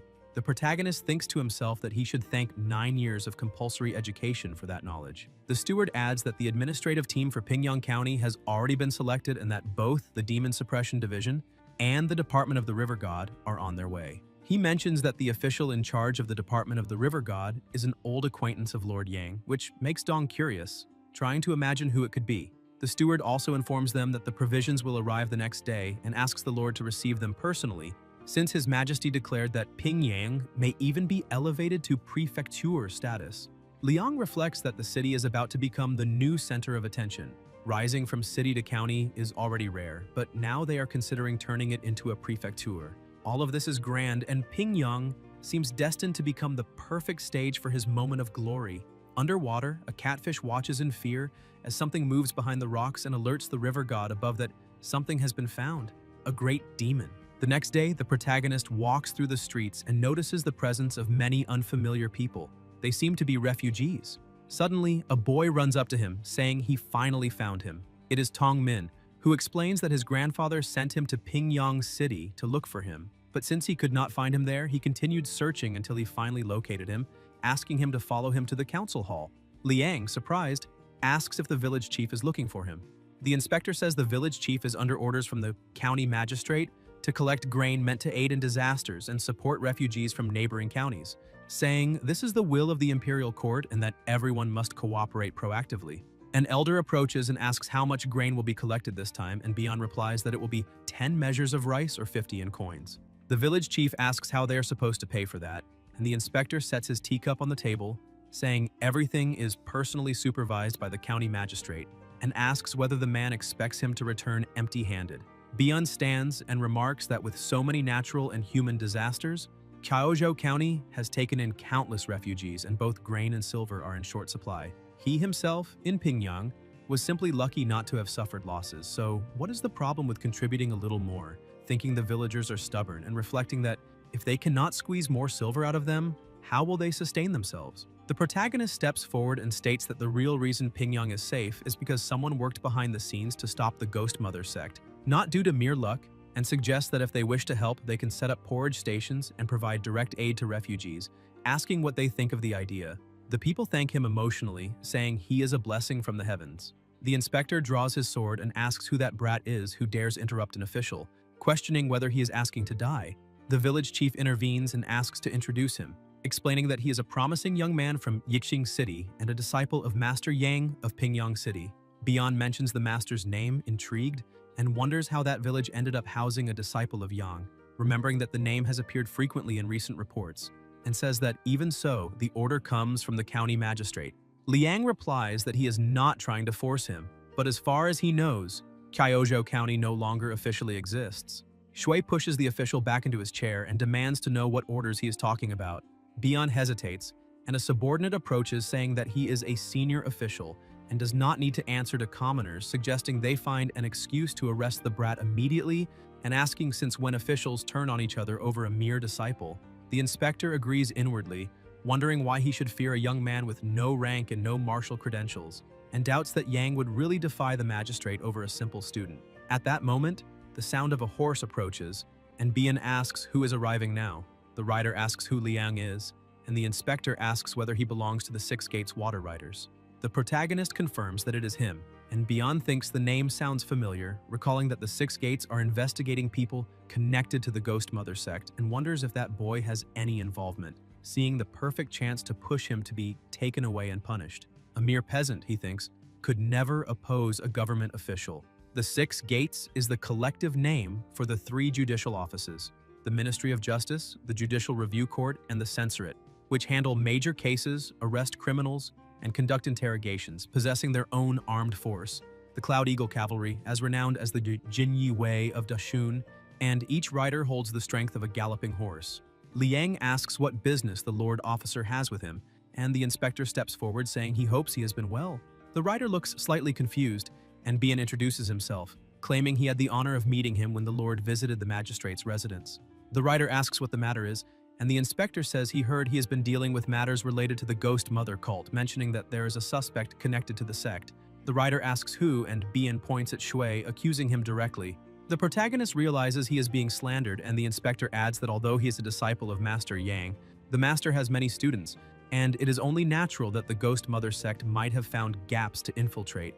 The writer then asks how he believes this person should be handled. Bian replies that he will take him into custody first, and once he brings him back to the prison and applies all interrogation methods, he will certainly discover the whereabouts of the gang. The writer laughs and says it is interesting, asking if he knows what his own rank is and what the inspector's is.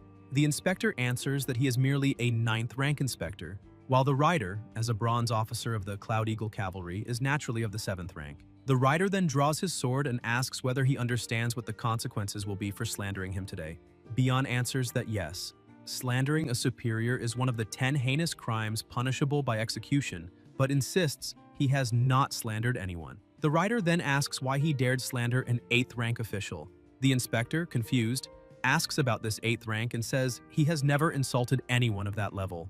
The writer answers that they attempted to slander the 8th rank river god official, Liang, and that by law they must be executed, asking Q whether this blade should or should not fall. Bian is stunned and wonders if that boy is truly an 8th rank river god official. The people around murmur in surprise, commenting on the young man being of the 8th rank. The inspector, kneeling, says he was impulsive and did not know that the esteemed one was a river god official, and that his words were offensive. The subordinate beside him comments that now he remembers. He is not an ordinary disciple, but the 9th disciple of Master Yang, the talented student personally rewarded by His Majesty Liang. The protagonist declares that according to the law, execution is clearly justified, and asks if the inspector disagrees. The trembling subordinate says he is only a servant, acknowledges the young master's status, and states that everything was Bian's idea. The inspector, enraged, tries to attack him, saying he was the one fanning the flames. The subordinate strangles him and shouts that he still dares slander him, saying the evils he has committed are enough to deserve death 1,000 times. Shui kicks both of them, saying they forged the magistrate's order and illegally collected disaster relief grain, ordering them to return with Officer Zhang to give an explanation. He thinks that although he wanted to resolve this himself, with Imperial guards present, it is better to leave them in proper hands, and asks what the officer wishes to discuss with him. The writer says he almost forgot, explaining that the officer with the bronze badge of the 3 judicial offices came under orders from his superior to conduct an inquiry, and asks if he is interested in joining the 3 judicial offices. The next day, the protagonist is on his moving boat, reflecting that the more powerful someone becomes, the more lost they become within that power. And as someone from a modern era, He understands the saying that martial strength tempts one to challenge the law, asking himself what kind of life he truly wishes to follow, admitting he cannot take on another role. He remembers when Zhang told him that his talent would draw him into the Cloud Eagle Guard within a year, and asked if he was sure he would not reconsider. Liang apologized for refusing, and the village chief asked why he did so, telling him not to be foolish and to take back his words. In the present, Shui thinks that adopting a new profession only broadens the options for treasures and techniques, but between the Riverlord and his master, there is no lack of skills. And as for treasures, the bottom of the Zhanghui River is full of natural riches. It is time to check the place mentioned by Fei. Underwater, the protagonist swims, thinking he has already traveled 4 kilometers and wonders if he is still far from the deep waters, concluding that the farther he gets from the shallow areas, the more dangerous it becomes, and he must be cautious. The catfish approaches and makes a hand signal, and Liang asks if it is behind that rock, to which he confirms. Shui looks to the side and sees an ordinary sturgeon, about 3 meters long, but whose presence and aura reveal it as a monster spirit. The system notifies dragon-type aura detected. The protagonist wonders if that dragon-type aura means there are actually dragons at the bottom of the Zhanghui. He hides behind the rock and concludes that no, it is only a dragon type, not a true dragon. It seems to be the dragon type mentioned, probably the great demon king of the cave, and decides it is time to leave because this high-level dungeon is not something he can face now. Liang swims out and thinks if he should ask his master for help, but gives up, remembering he only just joined and cannot bother him with something like this, needing to first return to Pingyang County. Today is the day of senior brother Xiang's discovery, and he must arrive in time. Elsewhere, a terrifying-looking tiger stares at Ko, and the two stand face to face. The second daughter comments that that tiger, with the head resembling a human, is practically a huachang, a monster spirit, and asks if he will be able to face it. Lan replies that that hard head is not as simple as it looks. Pang warns them not to be fooled by his appearance, for his talent in martial arts is exceptionally high, hidden beneath that honest and simple exterior. The tiger charges to attack, and Ko summons a lion, clenches his fist, and unleashes a series of powerful blows, his aura radiating strength in every direction. The second daughter is impressed and asks if that could be astral chi, saying he has not yet reached the wolf smoke realm, and wondering how he can possess astral chi. Pang explains that it is not true astral chi yet, but rather a plasma chi that resembles it. He adds that there are always geniuses in this world, born for martial arts, many with special physiques, and Ko is one of them, with naturally strong bones. With one more strike, Ko defeats the enemy and thinks that if he had to summarize everything in one phrase, it would be invincible within the same realm. Elsewhere, Xiang sits at the center of a circle of energy pulsing around his body. The protagonist watches and recognizes that the bottle contains a plasma exchange pill, an essential elixir for breaking through the plasma gate. Dong announces that the moment has come and that he may begin breaking the portal. Xiang's body begins turning red, and Master Yang orders him to pierce the Yangming and release the plasma chi. Liang smells a strong scent and realizes it is coming from senior brother Xiang. It is plasma replenishment. A normal person loses strength in their limbs after losing 20% of plasma, and life is at risk at 30%. The replenishment process requires 3 surges and 3 coagulations. An ordinary person would die on the first surge. That is why a solid foundation in the first 3 gates is essential. The plasma gate also tests a martial artist's endurance. The feeling of being on the brink of death is unbearable for many, which is why a protector is necessary. In a duel, the one with greater chi survives, and the one with less is eliminated. When the plasma gate blossoms like burning brocade, it is almost impossible to escape, but Xiang manages to. The brothers congratulate him and he smiles, saying he is finally a martial master. Shu jokes for him to stop showing off and go bathe since he spent the entire day without eating. Shui reflects that the plasma gate is the most dangerous of the 4 and wonders if, when his turn comes, everything will go smoothly, thinking also that he needs to find the right moment to tell the master about the sturgeon and maybe come up with an excuse. Elsewhere, people are gathered saying that if the martial hall is Yang's, all the others fall far behind. They heard that Master Liang began as an ordinary student but soon displayed extraordinary talent, astonishing everyone with his abilities. In just 1 week of training, he challenged 7 veteran students alone and later drove out the mountain spirits in Pingyang, bringing peace to the region. They say that if anyone plans to join a hall, they should choose the best, maybe even become a direct disciple. While the crowd talks, Lan asks the master when the grand martial war between halls will take place, and Pang replies that it will occur in 3 days. It has been a long time since there was a dispute of this scale, but now that Da Zhuang has crossed the Bone Gate, he will certainly make a name for himself and attract new students to their hall. He then asks if Ko is prepared. Finishing his meal, he stands and says, yes. In another setting, the protagonist sits on the ground and spits plasma, feeling he is on the verge of breaking the bone gate. He thinks that if he could devour that great sturgeon demon, he might be able to pass the plasma gate easily.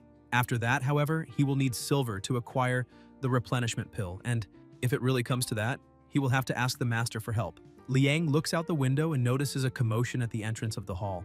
People are lined up while a man with a brush calls the next person. Ko watches and asks if that is Yang's martial hall. A young man beside him says that even if he is here to sign up, he cannot just cut in line. Ko plants a plaque in the ground and declares that he did not come to enroll, but to challenge the Yang martial hall. Soon after, people surround the arena while the brothers watch attentively. Seong asks why any martial hall would dare challenge Yang's hall at a time like this, wondering if the opponents are tired of living. Shu answers that the opponent is cunning, having calculated everything precisely, and asks why they did not challenge directly, saying they are just using age as an excuse so that a younger disciple faces another of the same age from the hall. Xiang says the rival hall does not even have a martial master, and that if they dared challenge them head-on, they would be beaten into defeat. Zai agrees, saying that beating a child is no great feat, but even a narrow victory over someone high-level can make someone famous. Shu adds that the target of the challenge is not an ordinary disciple. Xiang then asks if he is saying the target is the little junior brother. The people in the crowd comment that the burly young man looks far stronger than an ordinary martial artist, and that defeating a random disciple would not be impressive at all. But what if he is facing Master Yang's 9th disciple? One spectator says it is hard to tell whether the 9th disciple is truly skilled, but the challenger gives off a far more intimidating presence. Ku raises his hand, introduces himself by name and age, 16 years old, and says he heard that Yang's martial hall is renowned across the country. So, he came to test his skills against an expert of the same age. A young man steps into the arena, introduces himself as Akun, and accepts the challenge. People recognize the name and comment that he is known as Jade-Faced Sanshou, a fighter whose combined blocking and striking technique is flawless, and that he has trained for 3 years. Akun rushes forward and lands a hit on Ku, but the blow has no effect. The challenger does not even budge. Astonished, Akun watches as Ku stares back, grabs his arm, and slams him into the ground with tremendous force, then calls for the next opponent. The hallmaster scolds him, calling him arrogant, and the crowd murmurs that the next one is Leopard Li Huarong, the strongest among the common disciples, a 2-gate warrior. However, when he enters the arena, the Leopard 2 is defeated with a single strike. The crowd is shocked, commenting that the young man toppled a 2-gate warrior in one move, and wondering what level he must be and if anyone will be able to stop him. The protagonist helps the leopard up, the master thanks him, and then Liang steps into the arena saying the challenger's hand was a bit heavy. Ku smiles and says he finally showed up. Shui thinks the challenger knows his name and wonders if he investigated his past. Ku stares at him, remembering his master's instructions. In the ring, he can act more forcefully.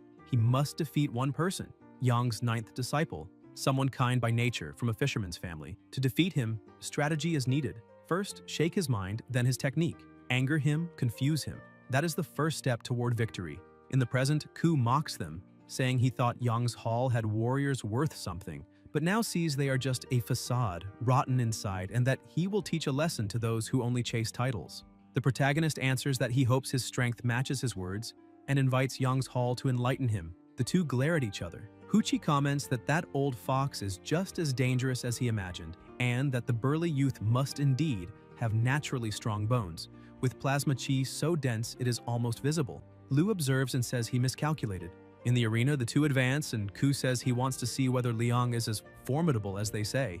The protagonist watches the attack and dodges. Ku tries to strike again, but Liang avoids it, and Ku remarks that the opponent does not seem very tough. They stare at each other for a moment, then Shui moves at a high speed and strikes him. Ku spits plasma, incredulous, thinking it was a frontal attack and he should have been able to counter. He tries striking however he can, but the protagonist dodges all attacks and counters, hitting him again. Ku falls to the ground and Liang says he already held back and that he should give up, as he is no match. Ku stands and admits the other is strong, but says he has not yet shown all his strength. Zhuang grits his teeth, determined. Huchi observes and wonders if that could be the result of naturally strong bones. Pang asks Master Yang what he thinks of the disciple, and Dong replies that with naturally strong bones, the power at the 2nd gate is equal to that of someone at the 4th, and that he is very satisfied. Pang warns that the disciple might be in mortal danger, and asks whether they should intervene, but Master Yang says to keep watching, because what comes next will be even more exciting. Meanwhile, in the arena, Ku is surrounded by an overwhelming energy and declares that with his naturally strong bones, his true strength lies in his indestructible power. The protagonist watches silently. Chuang charges and warns that he might get hurt because of this, but he has a reason he cannot lose. Ku unleashes a devastating punch, releasing a colossal explosion, and for an instant, Pang believes he won, until he sees the unexpected.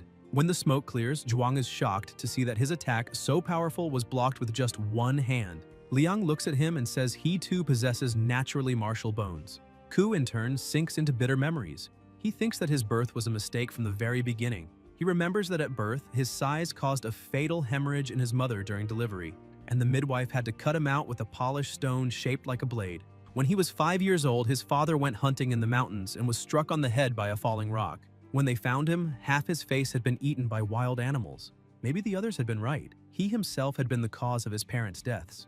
At 12, a great drought struck the region, and the village chief believed he had offended the heavens. They decided which family he would be sent to so he could work in the fields, saying it would be his atonement. He did not understand what sin was and wondered what he had done wrong, why he was the only one blamed, but he never got an answer, because bandits invaded and wiped out everyone in the village. Ironically, he was freed by them, and his life seemed slightly less miserable.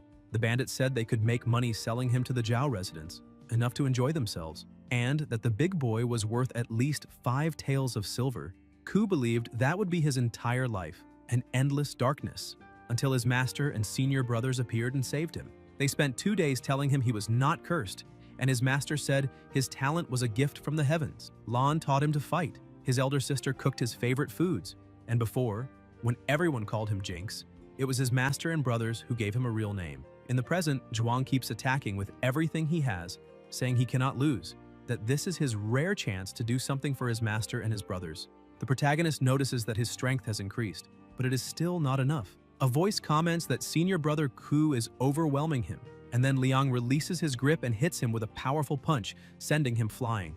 The crowd erupts, praising his strength. Ku gets up and Shui, surprised, asks if he has entered a demonic state. Zhuang is consumed by fury, repeating in his mind that he cannot fail and must win. Lan shouts for him to control his emotions. Pang urges them to stop, but Ku insists he is not lost yet and must restore the glory of the Pang Hall, saying he wants to buy Langyun Tower sweets for his older sister and needs pills. He cannot give up, cannot lose. The protagonist looks at him and thinks that if he does not intervene, the boy may lose his life in this state. He knows he must act on a spiritual level, and there is only one move capable of that. Zhuang charges again, and Liang thinks that releasing a bit of his aura should be enough to defeat him. He cannot use full strength, but he must try. An intense light fills the arena. The spirit of a dragon is summoned. Ku screams and collapses to the ground. Shui watches and concludes he has won, relieved that it worked without incident. Pang runs to his disciple, asking if he is all right. Zhuang apologizes for his loss, and Pang says it is fine, that they did what they could and can now move to another county. The audience applauds enthusiastically, praising the fight and saying the warriors of the Pang Hall are formidable, calling Ku incredible. They are stunned to hear that.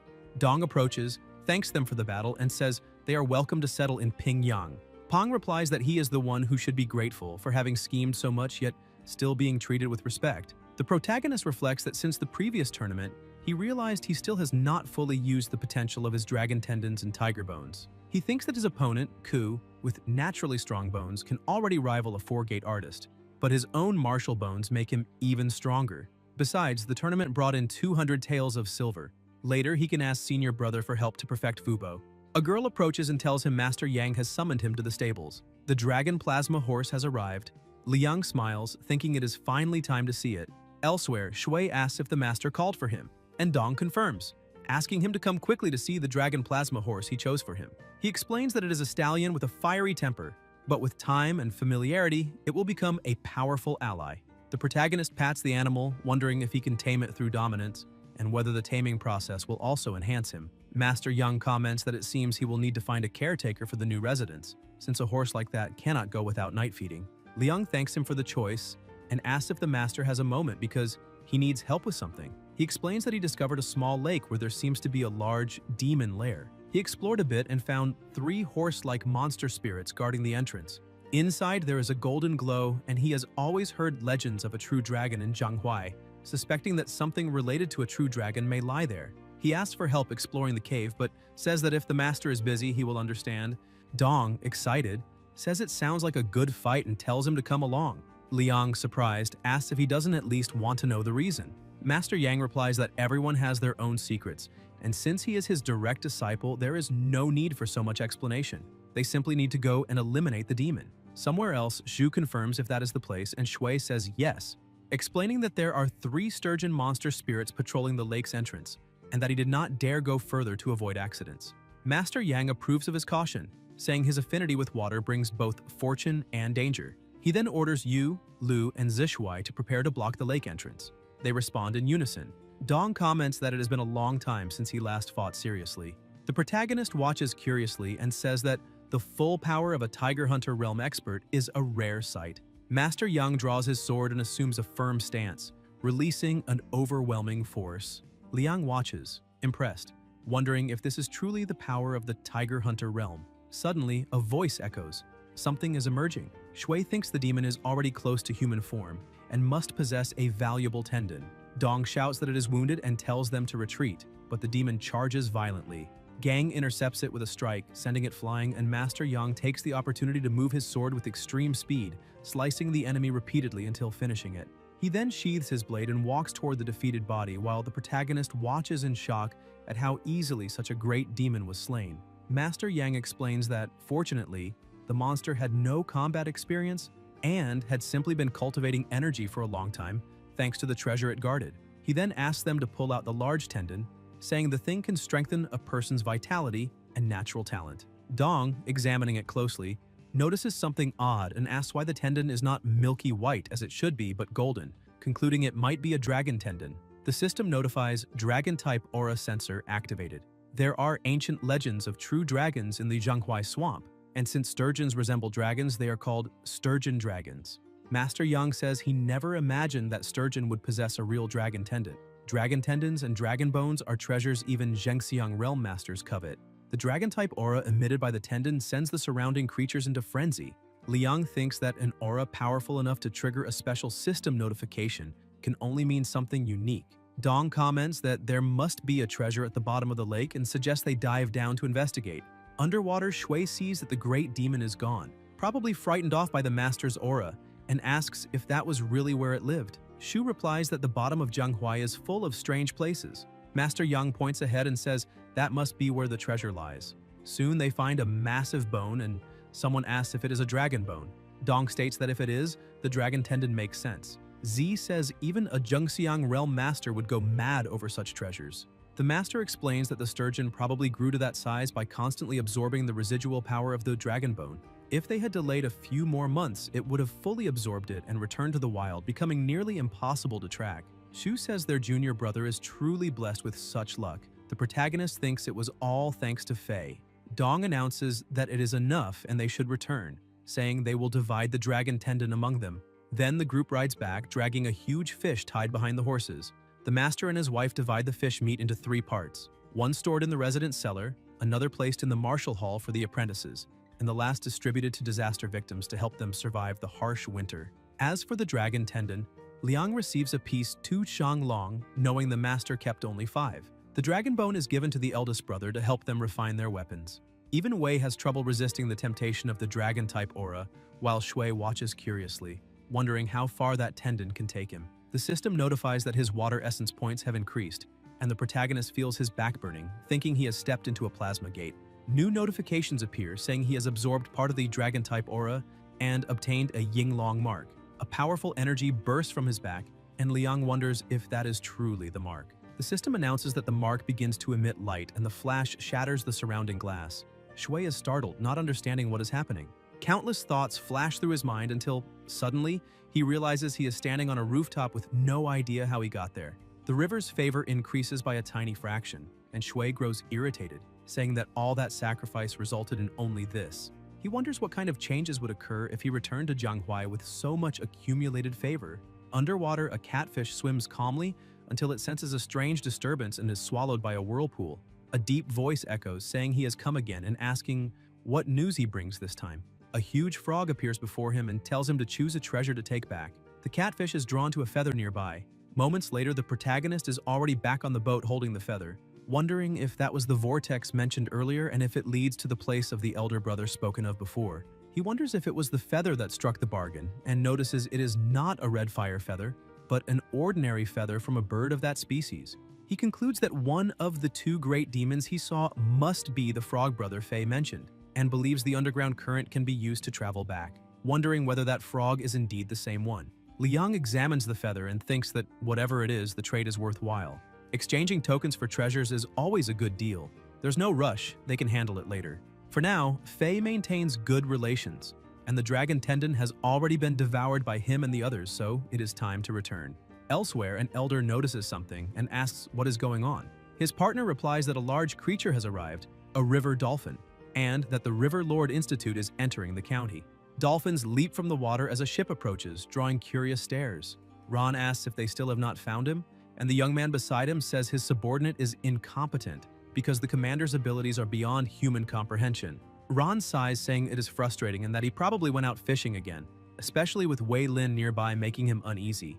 On the other side, Shui is on the boat checking the system notifications and thinks that with the help of the dragon tendon, Bu Nengdong and the others have already gained more than half the experience needed for their second evolution. Suddenly, someone approaches and says he already knows. The protagonist startles, asks who is there, and realizes he cannot move. The voice comments that he is a martial artist, but far too impatient. A man holding a fishing rod appears and asks if he knows where Pingyang County is and how far it is.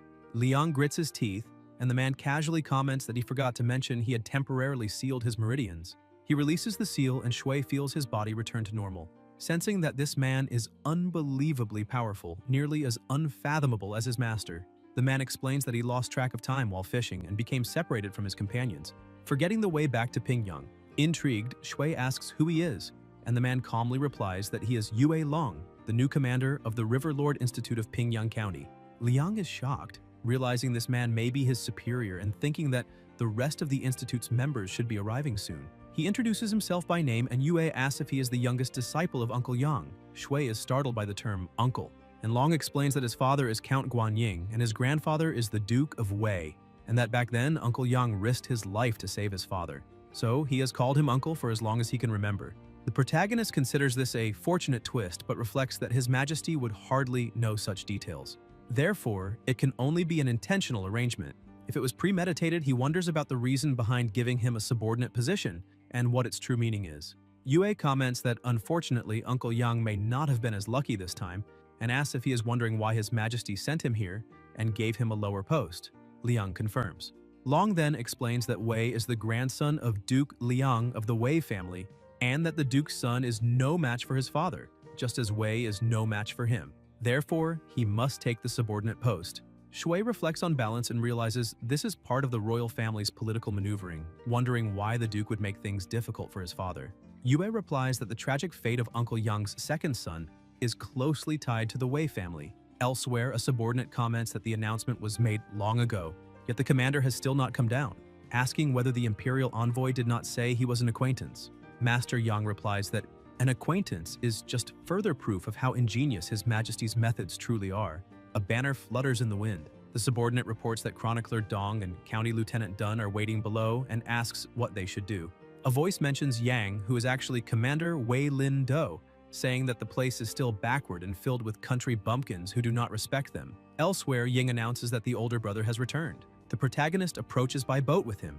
Ran comments that he finally came back, and Ying asks if he spent the whole time fishing too. Yue answers that he still is not used to the local fish. Ying asks what that means, and Long explains that this is the uncle's newest disciple, introducing him to the boy as the grandson and granddaughter of the Marquis of Fengning, saying they will be his superiors and that he has been appointed as an assistant. Liang greets them. Ying smiles and says the disciple does not need to be so formal, asking him to just call her older sister and wondering if he was the one who created the pinyin method. When he confirms it, she jokes that he really is human and not a great demon in human form. Shui answers that he is indeed human. Yue suggests that Ron take him to see the institute, telling him to get familiar with the place and pick up his equipment while Yue goes to meet his uncle. Ron agrees and tells the boy to follow him so he can show the place. He explains that although the institute is new, the rules and regulations of the River Lord Institute are the same as always. They do not answer to the regional government, but to the General Institute following the River Lord's direct orders. He will not have many mandatory missions. Most of the time he will patrol the river veins, ensuring the safety of the shallower areas. He shows the records room where he will accept missions and accumulate military merit to exchange for rewards. The subordinates greet them and Ron explains he's just showing a new recruit around. Chang comments that it is unusual for the Lord to personally show the place to a newcomer. Ping says he must be a descendant of someone influential and that they should take note of that. Ron continues the tour, going downstairs and showing the river dolphin claim area. He hands over an invocation letter explaining that it anchors the dolphin and that once infused with plasma, it allows him to summon it. The protagonist, surprised, looks at the letter and performs the summoning. A dolphin appears and Ron says it is male and that his luck is really good. Liang pets it and asks if this will be his partner as a river lord from now on. Ron answers that he can stay there to bond with the animal, saying he will not bother him further. Shui thanks him for the guidance and the trouble he took, but Ron says there is no need for such formality because they are colleagues now and it is natural to look after one another. The protagonist recognizes that even though he is close to Commander Shu, it does not mean everyone there will be kind. What matters is the threshold. If your strength is enough, it opens doors. If not, it becomes a barrier. Talent brings allies, but if the commander makes a mistake, everyone will grab the chance to bring him down, especially with Wei around. Because of that, he decides he cannot let himself be pushed aside and must use every means possible to increase his power, because only then will he reach true freedom. And since the river dolphins are aquatic creatures, he believes he should be able to tame them. Bu Nengdong and Fei had been tamed like normal beasts, while Wu, even though a monster spirit, was something special. He wonders if he will succeed. Liang then rests his hand on the dolphin and activates the Dominate skill. A sound echoes, and Shui realizes it worked. The system notifies that domination was successful and that it is possible to spend 1,500 water essence points to evolve the river dolphin into a river dolphin king. The protagonist looks at the creature and comments that its head is so round that from now on he will call it Yuantu. Soon more dolphins approach and Liang asks if that means they are its wife and child and that they want to follow him too. He thinks that an ordinary river lord is already considered powerful for having just one dolphin, but now he has 3. Elsewhere, Shui says he will return to take care of some family matters, and Ron answers that it is fine and that there is no need to worry, saying they will see each other the next day. Nearby, a merchant displays cloud prints. The protagonist watches as the broker praises his horse, calls it magnificent, and asks its name. Liang answers that it is called Chishan and remembers choosing that name when he brought it home. The broker asks if he is there to hire servants, and Shui confirms it, explaining that his new residence is ready and that he needs a writer and a cook, one of each. The broker asks where the house is, its size, and if he would mind sharing the servants with other families. The protagonist answers that the residence is in the city of Yixing, has 3 courtyards, covers 9.8 hectares, and includes a stable, adding that he does not mind sharing. Surprised, the broker asks if he belongs to the Liang family of Yixing. Shui confirms and asks who he is. The broker bows and explains that this is his daughter, who was kidnapped by the Zhao family half a year ago, and if not for the rescue carried out by the lords of the Yang residence, she would have been sacrificed. The protagonist remembers and realizes it was during the mission to the Ghost Mother cult's fortress. He downplays the matter, saying it was nothing, and that when Ping Yang is in danger, it is their duty to help. Deeply moved, the broker promises to personally select the 2 best people for him. Suddenly, a voice echoes saying that the incorruptible official has arrived, so majestic. The horse stops, steam flaring from its nostrils, and everyone watches closely. Liang asks what kind of horse that is, and the broker explains it is a Qingzhou horse, large and broad-backed, used only for pulling. Shui recalls that Lord Shu once mentioned the county magistrate was from Qingzhou. Yue comments that with Ping Yang becoming a county and possibly even a prefecture, this is the first time in the history of Great Shun that something like this has happened, and the people being sent to the River Lord Institute and the Demon Extermination Department are not ordinary at all, with many factions involved, including the new magistrate. The protagonist asks who the magistrate is, and Long replies he belongs to the Jian family of Qingzhou, Jian Zhongyi. He placed 2nd in the highest imperial exam at 21, is skilled in zither, go, calligraphy, painting, poetry, and singing. As a child, he consumed a python dragon pill that gave him an exceptional martial foundation, and by 34, he had already reached the tiger hunter realm, practicing the Tianyuan Hanshou Gong technique. Liang asks why someone so talented would accept the position of Ping Yang magistrate, and Yue answers that the place is no longer what it used to be. Now it is a true prize, especially once it becomes a prefecture, and such a promotion could not happen without the magistrate. Shui says he understands, and Long warns that it is better not to get too close to this man. He explains that his grandfather met Jian Zhong once and described him with a single phrase, a soft robe and half a hatchet in the plasma of the martial world, both Buddha and demon, forged into an unfinished being. This man is dangerous.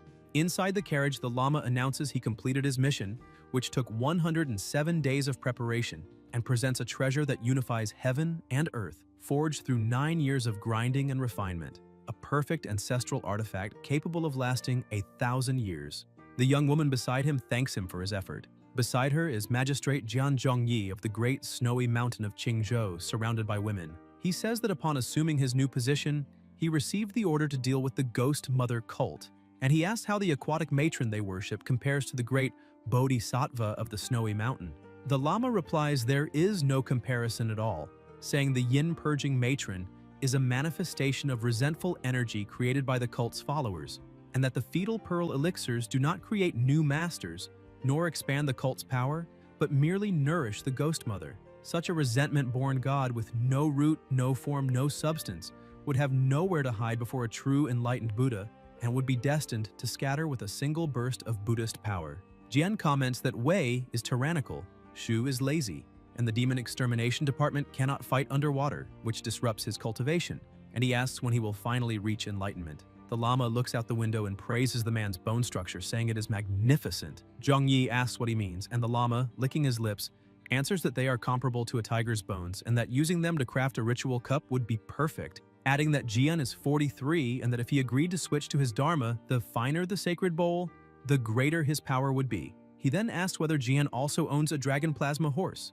Jian replies that the dragon plasma horse is an imperial steed of the court and one cannot possess it without an official title or a reward granted by the emperor, so acting rashly would be unwise. The Lama chants Amitabha and reminds him that in Pingyang County, Jian is the magistrate. Zhongyi smiles and admits he is right. Underwater, a water prison technique crashes onto snakes while a crocodile bites them, and another fish traps them. Soon, an even larger serpent approaches, and the protagonist says it is finally time to act, calling his dolphin to go. The giant serpent opens its mouth, and after defeating it, Liang carries the carcass. A voice praises him, saying his skill at eliminating aquatic beasts is truly impressive, and asks how many he has taken down that week. Shui answers that it is not a big deal and thinks that it has already been a week since he entered the Riverlord Institute. All this time was spent training Yuantu and hunting aquatic beasts to accumulate small merits, and he believes he should finally have enough to make an exchange. Li comments that it is an admirable achievement, and the protagonist says he wishes to exchange his military merits. Li explains that he has accumulated a total of 10 small merits and hands him the exchange book, asking him to see if anything interests him. In the record, there is a text about the rooster crest fruit, a precious plant from the Ministry of Agriculture that grows underwater and ripens once every 4 seasons. Liang asks if these small merits can be split. Li replies that perhaps he does not know, but this is a special privilege granted to the Riverlord Institute. The Ministry of Agriculture cultivates countless resources, and since the crest thrives in aquatic environments, the institute maintains a large stock, which makes it very cheap. Shui thinks that compared to the red acid flower, the rooster crest fruit contains water essence, and for him this type of precious plant has a double beneficial effect, so he decides to take 12 of them. Li tells him to also check the cultivation technique section in case he wants something else, and informs him that Registrar Huang has already gone to fetch the crystallized fruits from the warehouse. The protagonist observes the place and reflects that most lower techniques cost fewer than 50 merits, but almost all are focused on underwater combat and do not reach the level of the arts his master taught him. Even so, for him, underwater combat does not require refined techniques, only pure strength. So he decides to stick with the rooster crest fruits for now, keeping the remaining 2 merits. Li recommends that he return whenever he has time and hands him the crystallized fruits. Later, already on the boat, Liang carries a box and wonders how much water essence those fruits will grant. The system notifies an increase of 200 water essence points, and Shui thinks that he would normally have to eat until he was full to obtain that much. Unable to believe a single fruit has that effect, he wonders how much essence a high-quality precious plant could offer, decides to eat them all and leave none behind. The 12 fruits yield almost 2,400 water essence points, and he feels the plasma gate open significantly. He thinks that if he can exchange for condensation pills and plasma transformation pills, he will be able to cross the gate. He concludes that he should return first and attend the academy exam the next day. At night, the protagonist walks through the village with a scroll in his hands, finding the content interesting. The Zhanghuai Desert, according to what he reads, is a vast swamp near the mouth of the Zhanghuai River that stretches for about 10,000 li, The map of this world is much larger than that of his previous life, and by estimate, the planet is at least twice as large. A river so colossal could even house a real dragon. Having his own home was something extremely comfortable. It was spacious, composed of 2 courtyards resembling the structure of a traditional Yuan. A voice orders him to wait, and the bald man comments that the young fellow has finally returned. Liang apologizes, saying he has no coins with him and will go inside to fetch some. The bald man calmly replies that he is not begging for alms. Shui, confused, asks what he means by that, and the bald man returns the question, wanting to know if he already has a master, because if not, he would be willing to take him as a disciple. The two sit down, and the protagonist realizes he cannot sense any aura coming from this monk, concluding that he must be someone powerful. The bald man finishes eating and thanks him for the vegetarian meal, calling it alms. Intrigued, Liang asks why he wants to make him a disciple, and suspects that there might be some sort of trap. The monk, serene, explains that all things exist because of causality, and that everything is connected by destiny. Shui observes him closely and thinks that this man looks very much like the bodhisattva pendant seller who used to stand at the entrance of the neighborhood in his previous life. The bald man then says that he has dragon tendons and tiger bones, and reveals that he has mastered a technique called the Vajra Sutra, capable of subduing dragons and taming tigers. He says that when an ordinary person practices it, they can only reach a high level, but for someone like him, it is a supreme art. The monk adds that he can clearly see the boy has not yet reached 20 years of age, and that if he cultivates this technique, he will certainly reach the Genzing realm within 30 years, with real chances of attaining the Arhat stage, known among common people as the realm of the martial saint. The protagonist says he is just an ordinary man and does not dare aspire to the Zhengxiang realm, thinking that if the Zhengxiang realm is that difficult to reach, there are cultivators who spend their whole lives pursuing the Tao and still fail. He understands that the foundation of each realm is built on a mountain of dead cultivators. Liang asks to leave that conversation for later and questions where the monk came from. The man answers that he has no fixed home, but if he had to say, he came from Qingzhou. Shui wonders if it is the same place as the county magistrate and comments that accepting a disciple based on a single glance seems rash. The monk explains that on his travels he heard and saw how the benefactor distributed silver to save people, built shelters to serve porridge, and eliminated mountain demons to protect villagers. The protagonist feels relieved, realizing it may not be a trap, and asks what realm he is in. The monk replies that, according to common people's way of speaking, it is the Zhenxiang realm. Liang chokes and spits out what he was drinking, shocked, but the monk moves his finger and makes the liquid return to the cup without spilling. Shui watches in astonishment and wonders if that is water manipulation, asking why he returned the spit liquid to the vessel. The monk asks if he wishes to become his disciple, but the protagonist answers that he already has a master and cannot accept another. The monk, releasing an overwhelming aura, asks what realm his master is in and whether he could be stronger than him, saying he can visit him to debate the Tao. Liang tries to calm him down by offering tea. The monk then softens his expression and says he was not mistaken about the benefactor, for he is not moved by material ambitions. He then reveals that he was ambushed by an evil monk, had his dantian destroyed, and needs a place to recover, proposing a 10-day labor exchange for lodging. Shui wonders if that means he is crippled and comments that since he is alone in the world and his new house was just completed, he may feel free to choose any room. He thinks it is frightening for someone of such importance to be in the small county of Pingyang, but with his master nearby, there is nothing to worry about. The secrets he carries will not be exposed at home, and he feels that night will be decisive, the time to reach myriad victory, unify the origin, and enter the realm of spiritual stabilization. An intense power begins to manifest around him, and the spirit of a dragon is summoned. A bright light spreads, and the monk thinks that this benefactor carries a great destiny, dragon tendons and tiger bones. A natural arhat. He reflects that this cultivation technique seems to be an internal method and recognizes that the young man has an excellent master, though he laments that there are always villains who cannot accept the success of others. Outside the gate, some masked men comment that the boy is inside. The Lama apologizes for troubling them and asks them to remember to keep him alive. They say they understand. The monk appears before them and declares that his Buddha is merciful. That night, anyone who disrupts the benefactor Liang's awakening will be personally sent to meet Lord Buddha. The next morning, someone raises an arm and stretches. It is the protagonist who realizes he has finally advanced to the Dingshan realm. His spiritual platform is now clearer, allowing him to comprehend martial arts with ease, and the cultivation technique runs freely on its own without the need for meditation. His cultivation simply remains active at all times, ceaselessly. Shui opens the door and everyone looks excited as he wakes. At the front are Fang and Lu, skilled workers recommended by the broker. Fang says he prepared breakfast for him and the master on the courtyard table. The protagonist greets everyone and the monk salutes him, saying it seems he made good progress the previous day. Liang answers humbly that it is flattery. Soon someone approaches and informs the master that Director Zhao of the academy sent a message. Shui asks the reason, and the messenger explains that there will be an exam at the academy that day and he must arrive before noon. The protagonist is surprised, remembering that he had almost forgotten. Elsewhere, Wan comments that the academy truly lives up to its reputation as the best in Pingyang County, but points out a major problem. The elder asks what problem he means, and Juan displays a note of 1,000 taels, his personal donation to the academy. The director is stunned, thinking that the yearly salary of a county magistrate does not even reach 500 taels.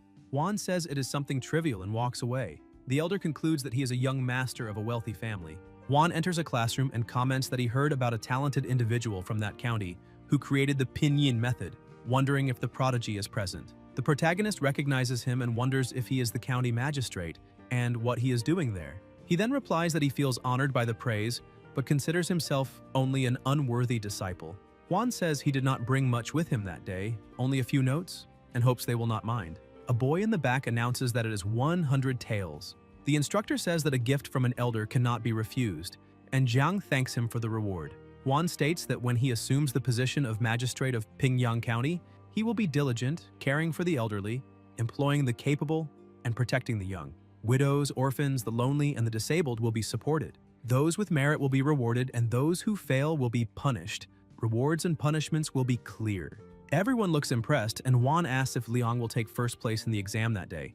The instructor replies that the exam is not over yet and the result is uncertain, but he thinks that although the boy is exceptional for creating the pinyin method, real knowledge is another matter. Meanwhile, the protagonist takes the exam a little anxious and wonders what that is. Juan watches intently and thinks that according to his investigations over the past few days, that boy possesses extraordinary talent both in the arts and martial practice, something rare even among experienced disciples. As the creator of the pinyin method, he is a true prodigy, accomplished in literature and martial arts. Juan wonders what would happen if he turned his skull into a ritual bowl and eagerly waits for that possibility, saying they should let the young man display his talent. The instructor hesitates to speak, and Juan looks at his paper before saying he has other matters to attend to, and they will meet again another time. The instructor invites him to stay a little longer, but Juan thinks that if he used that ritual bowl for initiation and cultivation transfer, he might end up becoming a fool like him. Remembering the moment he grabbed the paper, he leaves irritated and says, "The excuse for acting without authorization had better be convincing." Outside, the men are lying on the ground, injured and groaning in pain. The Lama says everything was done successfully, but the heavenly path of lordship still lacks sufficient sacrifices to the eternal heavens. Juan asks why he failed, and the Lama explains that there is a master beside the boy whose realm is approaching the Zhenxiang level. Juan, visibly irritated, says that acting without authorization is one thing, but failure is unacceptable because he knows his own principles. The Lama says he understands and that those men will serve as the monthly sacrifices to the eternal heaven of the lady. The wounded, terrified, ask if they are not on the same side and start screaming in despair until they are eliminated. The Lama lifts an item and hands it to his lord, telling him to look. Juan says that those with merit will be rewarded and those who fail will be punished, for he has always acted with justice.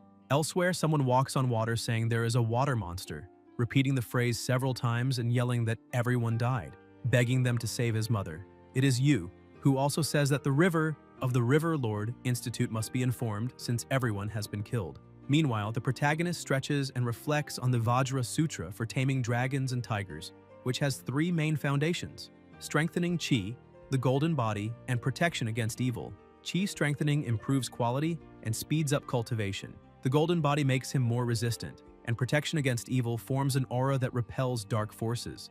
The cultivation is based on strengthening the body center, and this technique raises that center to a level above any ordinary practitioner. Complete victory in Baoyuan strengthens the spirit, while the tiger subduing, dragon taming Vajra Sutra tempers the body, tendons, and bones. The master was right.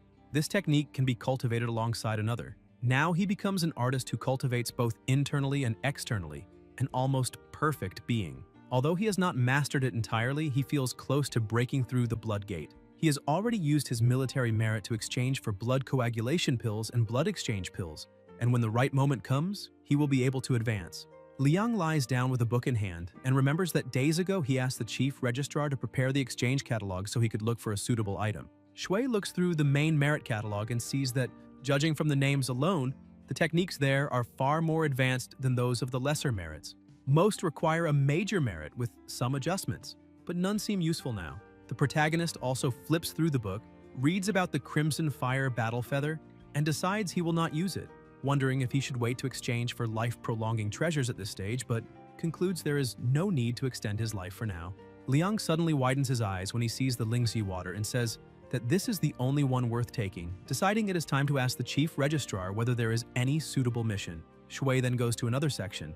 A young man passing by greets him, and Chang is surprised to see him there. The protagonist encourages him to try, and Chang agrees. Liang asks if there has been any major merit mission available recently, and Chang replies he reserved one especially for him which came out that morning. Shui says it is a coincidence and asks what the mission is, and Chang reveals it is to investigate the city of Wushui. At night, elsewhere, someone in front of a mirror admires their own beauty and shock, enchanted by such delicacy. 1,000 sorrows and griefs mark her brow, vows made between mountains and seas shield her from change, but a destiny-tied beauty can only blame the heavens for a reckless love that twists her heart and makes her wither day after day. Du comments that she's beautiful and says the gang leader is fortunate to marry such an exquisite concubine. The leader replies it is nothing and that if the county magistrate wants, he may take Chuner that night. Du says that would not be appropriate, and a man beside him reminds them she is the promised concubine of gang leader Lu. The leader argues that little Chun confessed she felt an instant connection with the magistrate and would regret it for life if she could not serve him, only helping them complete a beautiful union. Du laughs loudly and says it is excellent. The leader mentions the inspector position for his son, but Du reminds him they agreed not to talk about official matters that night. The leader apologizes and drinks a cup in atonement. Du stands, saying he is going to the room to handle romantic matters with Chuner, while the man beside him tells the leader not to worry because the magistrate has always kept his son's case in mind. Gang leader Lu thanks him. Yi approaches, saying 8 years have passed and that cursed fatty still uses power and influence to drag them into everything. The leader asks what is new about that and whether Fatty can think of anything besides filth. Yi says he heard someone from the city is leading people from the Riverlord Institute here in Pingyang. The leader becomes furious and says that traitorous scum is running toward death. Yi asks what the plan is, and the leader replies that even if they belong to the institute, everyone who died in the river were excellent swimmers, that is their territory. And if they dare enter, they will leave their lives behind. Elsewhere, an old man begs for a few more days, saying that without that fish, his family will starve. A boy with a scar kicks him and asks how many days he thinks he has left and who would give him more time. A child cries upon seeing the elder fallen, and the scarred boy says, everyone knows that with the Fish King causing chaos in the waters, the ones keeping the river safe are them, the government, the lords of the River Lord Institute. He says he and his brothers risk their lives every day to ensure everyone's safety, and asks whether it is too much to request a small docking fee. The old man complains that they have taken over the dock and charge half a tael per day of fishing, something impossible for simple folk. The scarred boy replies that if they have no money, they can sell their children, because a child is worth 3 taels of silver, enough to pay debts and rent a boat. Crying, the old man asks what this Fish King tax is and says they must hand over the best catch daily, making life impossible. At that moment, gang leader Lu arrives and asks what is happening. The boy explains the old man refuses to pay the tax and is causing trouble. The gang leader says it is foolish, that the old man is far too old to behave so shamefully, and asks why he is doing that. The man pleads, saying he has not eaten in 3 days and has no money, and the child kneels, begging for mercy. Lu sighs and says it would be easy for him to waive the fee, but asks what would happen afterward, and what about the other fishermen, would they stop paying too? And his brothers, without income, who would ensure everyone's safety. He then says the Fish King tax was ordered by the county magistrate himself as an offering to the king of the waters to protect the people. Using collective safety as an excuse for personal comfort is pure selfishness. The old man, desperate, is struck in the head by a stone thrown by a woman who shouts she has a granddaughter and a son at home, accusing him of trying to doom them all by refusing to cooperate with the magistrate. Everyone begins stoning the old man, agreeing that he is the one who should die. Even as he is struck by stones and shouting, the man tries to shield the child beside him, while the crowd roars that everyone's safety cannot be sacrificed because of him. The child cries desperately, begging them to stop hitting his grandfather, but no one cares, and they keep beating him while calling him a shameless old man. Guild leader Lu watches the scene with a satisfied smile and walks away. The scarred youth asks what to do about the debt if the old man dies from the beating, and Lu coldly tells him to sell the old man's grandson, saying any extra money can be considered a bonus for the brothers. He then adds that the River Lord Institute has been acting strangely and orders the man to return to the cave and guard the treasure. The subordinate obeys and asks what the plan is for dealing with the people from the Institute, and Lu says everything has already been arranged. Inside a boat, someone lets out a relieved sigh, saying that doing tasks while wearing that uniform is much more comfortable. It is the protagonist who cannot believe the River Lord Institute even provides a private boat for the River Lord and considers it an enviable benefit. He praises Aunt Fang's cooking, saying it truly lives up to its reputation, and asks the other if he wants some. Yu answers he is not hungry, but Liang insists they eat together since there is plenty. Yu eventually gives in, eats quickly, and gets emotional, saying it has been a long time since he tasted something so delicious. Shui tells him to eat slowly, and the boy, eyes filling with tears, says he wishes his mother could taste something like that too. Liang sighs, thinking that since the Ghost Mother cult's final desperate struggle, countless mountain spirits have been freed, causing serious consequences for the common people living nearby. He then asks Yu to explain what happened and where he came from. Trembling, Yu says it is the Fish King, many of them, countless Fish Kings. Liang wonders what so many Fish Kings could be and whether they are monster spirits. Suddenly, he feels a violent tremor, and Shui rushes out to see what is happening. The water starts to churn violently and a blast shakes the entire boat. Yu screams that it is the Fish King, that they were the ones who devoured the entire fleet. Liang asks about these kings, and Yu, panicking, says they are back, that the Fish King has come to claim lives, the voice of the Fengbu County River, and the entire territory. Liang asks what territory that would be while Shui grabs his spear, walks to the bow, and declares that he is the one who decides what happens there. The waves grow even more violent, and Yu watches in fear as he sees him advance firmly over the waters. The protagonist asks him to wait a moment and dives, moving quickly under the surface while wondering if that could be a dolphin. But porpoises are gentle creatures, so why would they attack? The dolphins rush toward him, and Shui realizes he has no choice. He faces the creatures and decides he will have to defeat them to learn what is behind all this. Inside the boat, Yu watches in terror and wonders if he is still alive, staring at the massive whirlpool that has formed. Amazed, he thinks that must be the power of the Institute's master, the true River Lord. A head is thrown into the boat, making Yu jump back in fear until Liang leaps aboard again and tells him not to worry. Everything has been taken care of and the Lord is unharmed. Yu asks if that was the Fish King, and Liang explains they were only porpoises that had not yet reached the level of monster spirits, though they look different. Yu then points ahead and says that is the city of Wushui, assuring that everyone will be happy to know the Lord has eliminated the Fish King. He shouts to the people that he is back and brings good news. A woman recognizes him as Yu, the eldest son of the Liu family, and remembers he went fishing with the Zhou family boy, asking why he returned alone. A man beside her asks what happened. Yu jumps off the boat and excitedly announces that the Fish King has been defeated and everyone can fish freely again. The people are shocked, ask if it is true and how that could be possible, and Yu confirms it by showing the creature's head, saying it was the master of the River Lord Institute who defeated the enemy. The people gather, confirm it is real, and ask if they are safe now and what will happen to the fishing tax. Guild leader Liu then steps forward, saying they, the common folk, salute the master of the River Lord Institute and thank him on behalf of all the residents of Wushui for his immense kindness. Liang senses the spiritual energy around him and notices the flow of blood, realizing the man is in the tiger hunter realm.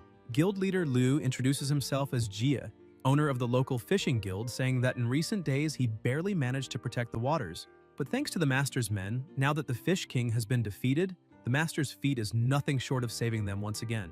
Liang replies that he only did his duty and there is no need for thanks, though he thinks something in that reaction feels strange. The man accepted everything far too quickly. Ji then says that with the arrival of the Riverlord Institute, the city of Wushui is saved and everyone can return to fishing freely without taxes. The people begin to celebrate, saying he is generous, that they are now free, and they thank the River Master for their salvation. Yi shouts for him to get into the water and set an example, and Li, excited, dives in to confirm it is safe, calling the others to swim as well. After so long without being able to bathe, many happily jump into the river, commenting on how amazing it is to feel the water again. Suddenly, the protagonist notices something strange and shouts for everyone to get out immediately. One of the residents is violently pulled underwater and a spray of blood bursts on the surface. Panic spreads and everyone starts running, screaming that the Fish King has returned. Yu, desperate, asks how that is possible, and Jia, with a sinister smile, says the Fish King is still alive and that everyone should flee. The people are confused, asking what is happening and saying it makes no sense since the Fish King had already been killed. Yu trembles in fear when a woman approaches, demanding to know where her son is. He answers that the eldest and second Zhou brothers were devoured by the fish god. The woman collapses instantly, and another screams that her son also died, questioning why Yu was the only one who survived. Overcome by rage, she runs toward him, accusing him of betraying his own brother, saying he always took care of him and asking why he would deceive him. Yu, crying, tries to explain that the eldest brother and the others sacrificed themselves to save him so he could report everything to the authorities, swearing he was not the one who killed them. The woman screams that it is a lie, saying he planned everything for profit and that even her husband died because of him. The accusations spread, and the crowd starts calling him cursed and a bringer of misfortune. Behind the crowd, Jia watches with a discreet smile until everyone notices that the master of the River Lord Institute has returned. They murmur that he defeated countless fish kings, that the danger is over, but that the Water Lord will surely be furious. Liang, alert, thinks he was careless, sailing without caution and allowing himself to be ambushed. Now everything makes sense. The fishing tax appearing at the perfect time, the flattery and the manipulation behind the uproar. It was all part of a scheme. The aquatic beasts were being raised deliberately, and the most likely culprit is the guild leader himself. Chia, keeping up appearances, says the Lord is truly divine and that if he were not so unskilled in the water, he would have helped more, and he deeply regrets it.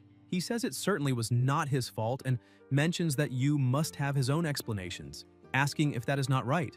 Yu firmly answers no.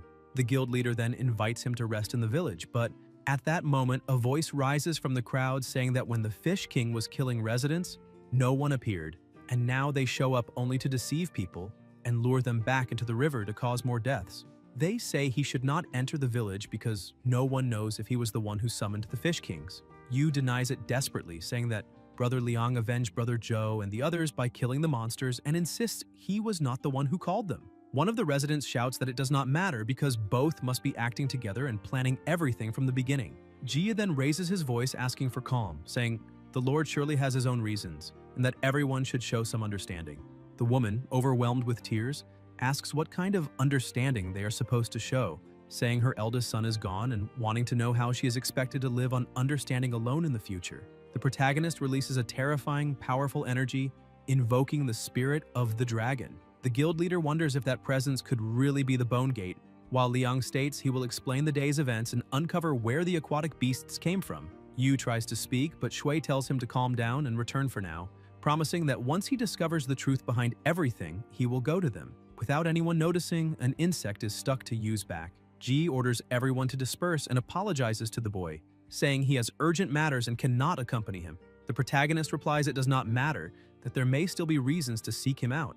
The guild leader says he flatters him. A young man approaches the chief and whispers that everything has been collected according to the order and that the boy will never find them.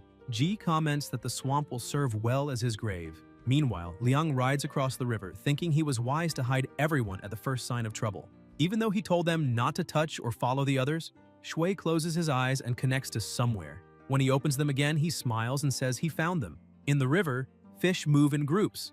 The monster fish, the crocodile and the catfish watch them in fear as they pass. Liang tries to see something on the surface and thinks they must be close, just waiting for Fei to scout the exact point. He concludes that those tiny spheres are being controlled, and that such an orderly retreat can only mean commands from someone in the shadows, but he wonders what kind of method could achieve that. After Shui defeats the monster fish, he notices something coming out of its mouth. The protagonist grabs the object and realizes it is a parasite. He thinks it resembles the ones from his previous life, although slightly different, still capable of controlling aquatic creatures, probably the tool used to manipulate the dolphins. Keeping beasts that belong to the river god without permission is already a serious crime, but using such sorcery to harm residents and profit from it is even worse.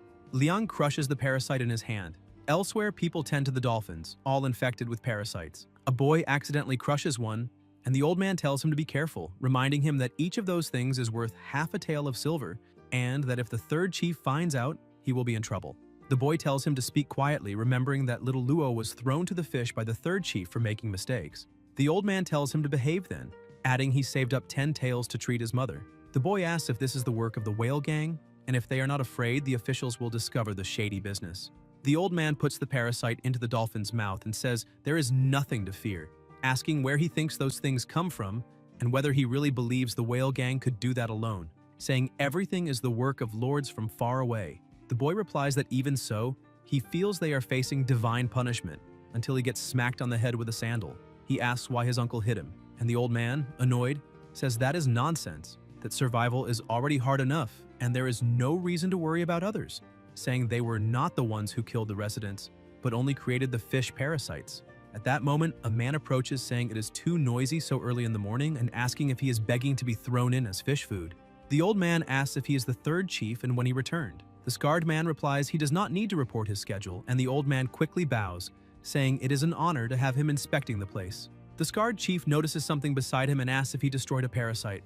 The old man panics, and the third chief grabs the boy by the neck, asking if he has been ignoring orders. The boy cries, begging his uncle for help, and the old man pleads, saying his nephew is just ignorant. The chief says he has been there long enough and that everything there belongs to the gang, so he cannot let it go.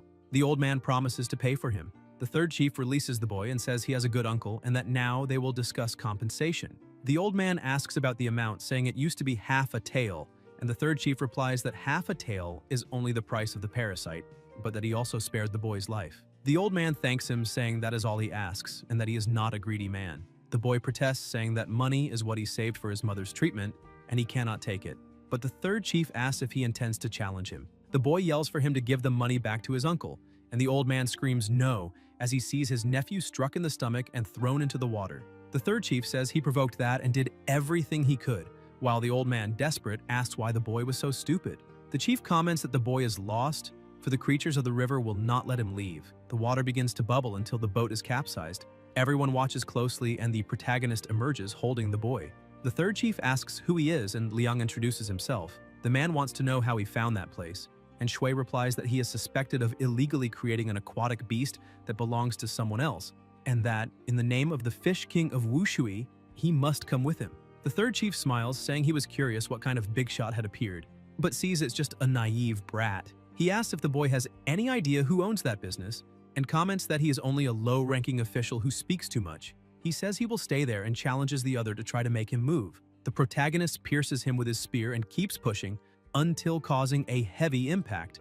The third chief, dazed, thinks he cannot even see his speed, and while Shui strangles him, he realizes something. The chief smiles, believing he made the biggest mistake entering the water with him, because the mother of the modified fish lice is in his body, and once in the water, she can control all the currents of the river. The pressure increases more and more, but the protagonist continues squeezing his neck. The third chief asks why, citing his river dolphins and how that would be possible. Liang smiles and asks if he is the owner of the river dolphins, then uses the water prison. The chief, surprised, asks if he is a man or a god, and Shui replies that he will hit again and demands that he speak. Elsewhere, the boy tells his mother that he did something idiotic and failed with Joe and the others. His mother, sick and lying in bed, says the blame is hers, for if she had not fallen ill, he would not have had to go out to earn a living. Yu says he asked the master to eliminate the Fish King, and that, when the truth comes out, he will apologize to the villagers, promising to earn money to treat the illness and give everyone an explanation. The woman says she believes in her son's character, and that there must be some misunderstanding. Suddenly, a voice approaches, saying that this is the tramp's house, and that they must not let him escape, ordering them to block the door. Yu comes out and asks what they think they are doing. There are many people in front, and the guild leader asks how it came to this, saying he really cannot hold back the will of the villagers. Yu wants to know what everyone is doing there, and Ji smiles sinisterly, answering that he owes an explanation to the villagers who lost their families. People shout that he deserves to be cut into 1,000 pieces, blaming him for everything, saying that someone's child died in the Fish King's mouth, and that they lived well under the gang leader's rule. But because of him, they were cheated, lost a hand, and now do not know how to live. The guild leader says he should explain himself properly, for the people do not blame a good person, but also do not let a bad one escape. Yu insists he clearly saw it was the hand of Master He, but the people say the child must be colluding with others to incriminate them, and that perhaps that man from the high office wasn't even real. Yu insists it is not so, that the Fish Kings were definitely eliminated, perhaps more than one, but Ji taunts, asking if he is only speculating and wants everyone to believe his supposition. People start calling it a conspiracy and thank the gang leader for cutting the losses in time. Suddenly, Yu is hit in the face by a child who screams for him to give back the father and calls him a bad man. Ji says the important thing now is that the Fish King is furious and that everyone saw the consequences, so they must hold the Fish King festival immediately to appease his wrath. Yu kneels, saying he is willing to go out and fish to calm the Fish King's anger. But the gang leader asks if he thinks the offering will be only fish this time, and says that now the offering is him. Yu asks if they will kill him, and his mother runs out of the house shouting not to touch her son, offering herself as a sacrifice in his place, leaving the boy desperate, asking her to return and saying this has nothing to do with her. People look shocked until one of them has an idea and asks why all the others lost someone but nothing happened to him, concluding he must be the Fish King's chosen one, and that if they do not sacrifice him, no one there will have peace again. They ask who among them has not lost parents, and say that if they let him go, what will become of the dead relatives? The crowd begins to shout to seize him, claiming they need to appease the Fish King's rage. They close in while Yu thinks only of his mother, who comforts him, telling him not to be afraid. They throw pieces of wood at her until a parasite crawls onto one man's arm, making everyone jump back in terror and call it a monster, saying he pretended to be innocent but was hiding a terrible creature. The guild leader asks if that is a spiritual beast and comments that its aura feels wrong. Yu cries desperately with his mother in his arms, begging her to wake up.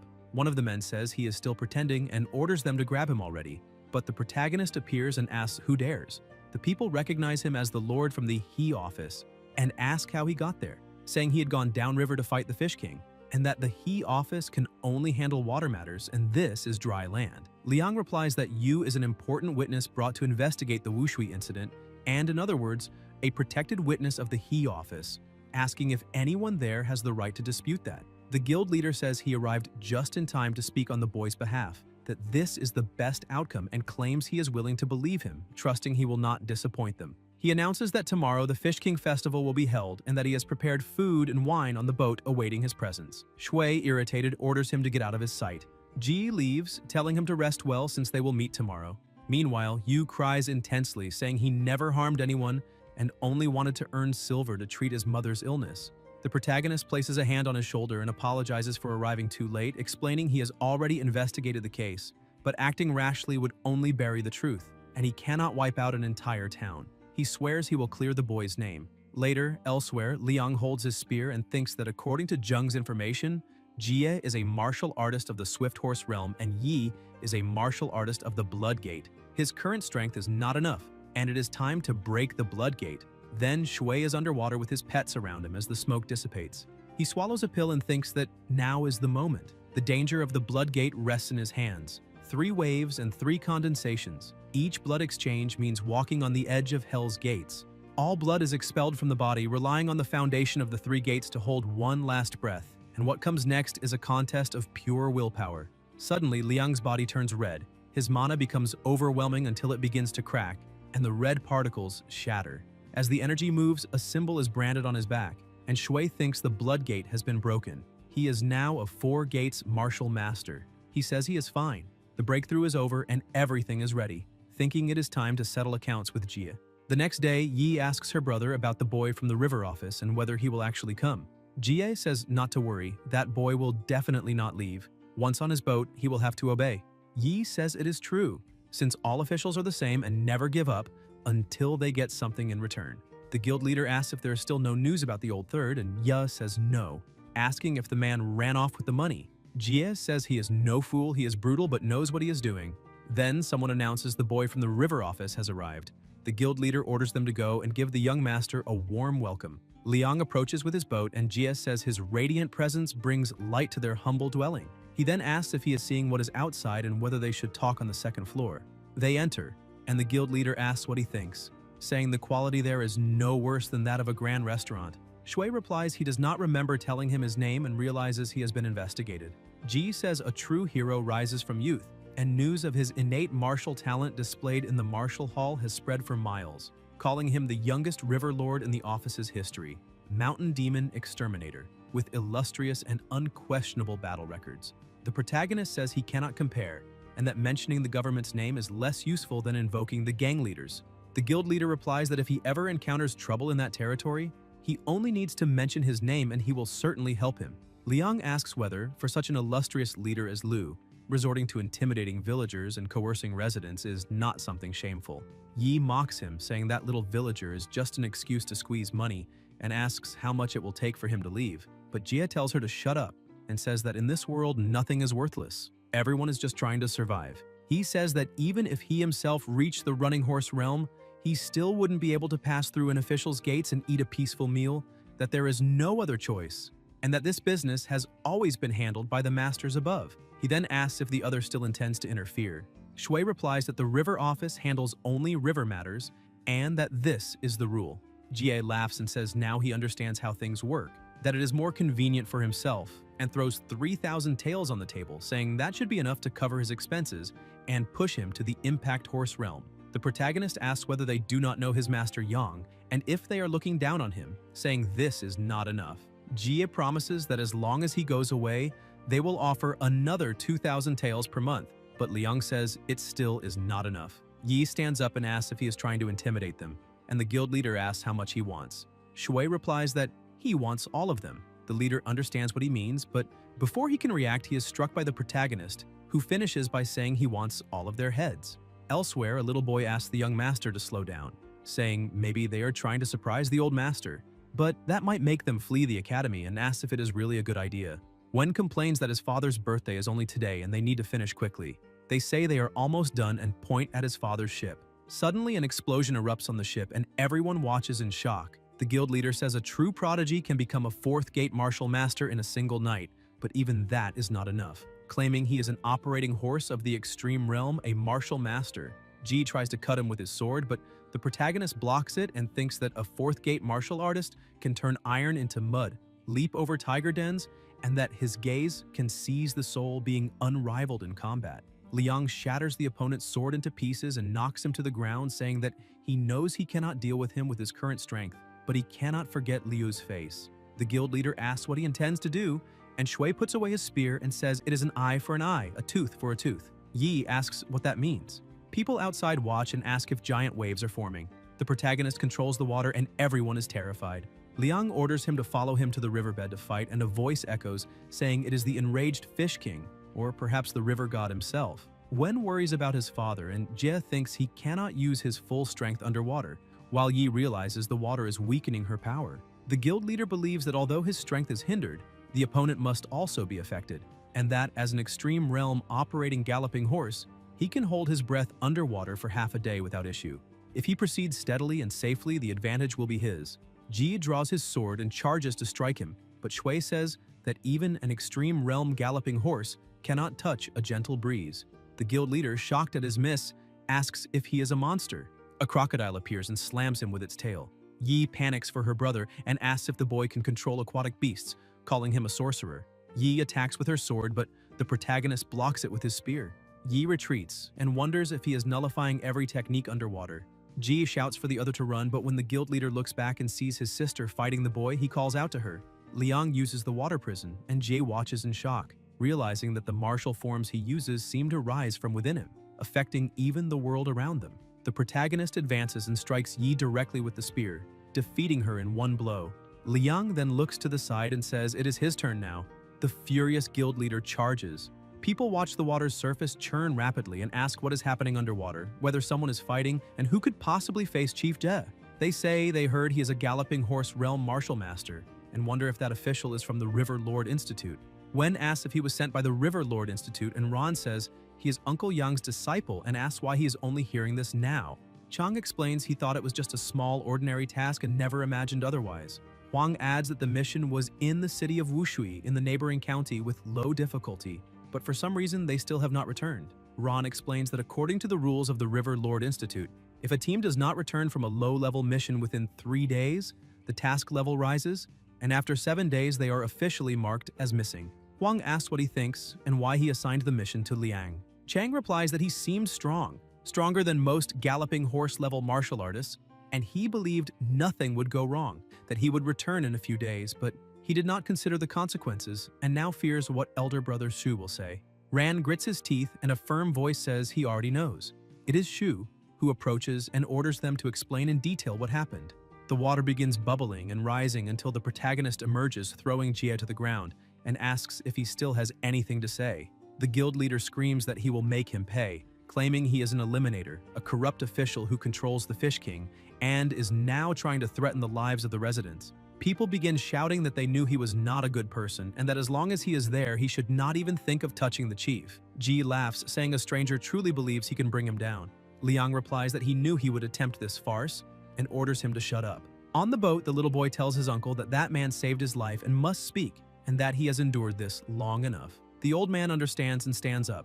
People recognize them and say they are the uncle and nephew of the Li family who had disappeared. The boy confirms and reveals they were forced to raise the Fish King, stating that the true mastermind behind everything is the chief of the fish tanks. The leader shouts that this is slander, but the boy continues, saying that he and the third chief secretly raised river dolphins and used fish parasites to control and attack anyone who entered the river. To intimidate people, they forced them to rent boats to fish, otherwise they would be attacked by the fish. He confesses that he and his uncle, blinded by greed, agreed to help take care of the river dolphins, and those men used this method to steal, kill, and do whatever they wanted. If anyone still doubts, they can all go with him to the island because Zheng's body is still there.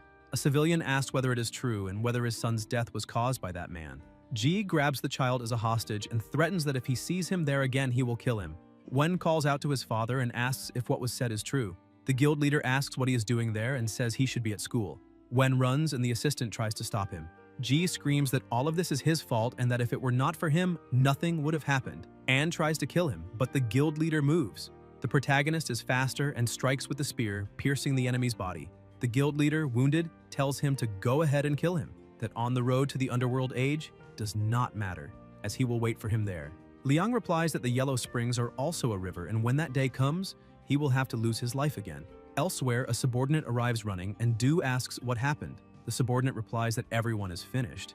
Du asks what he means, and the man repeats that the whale gang, Jie and Yi, were all killed.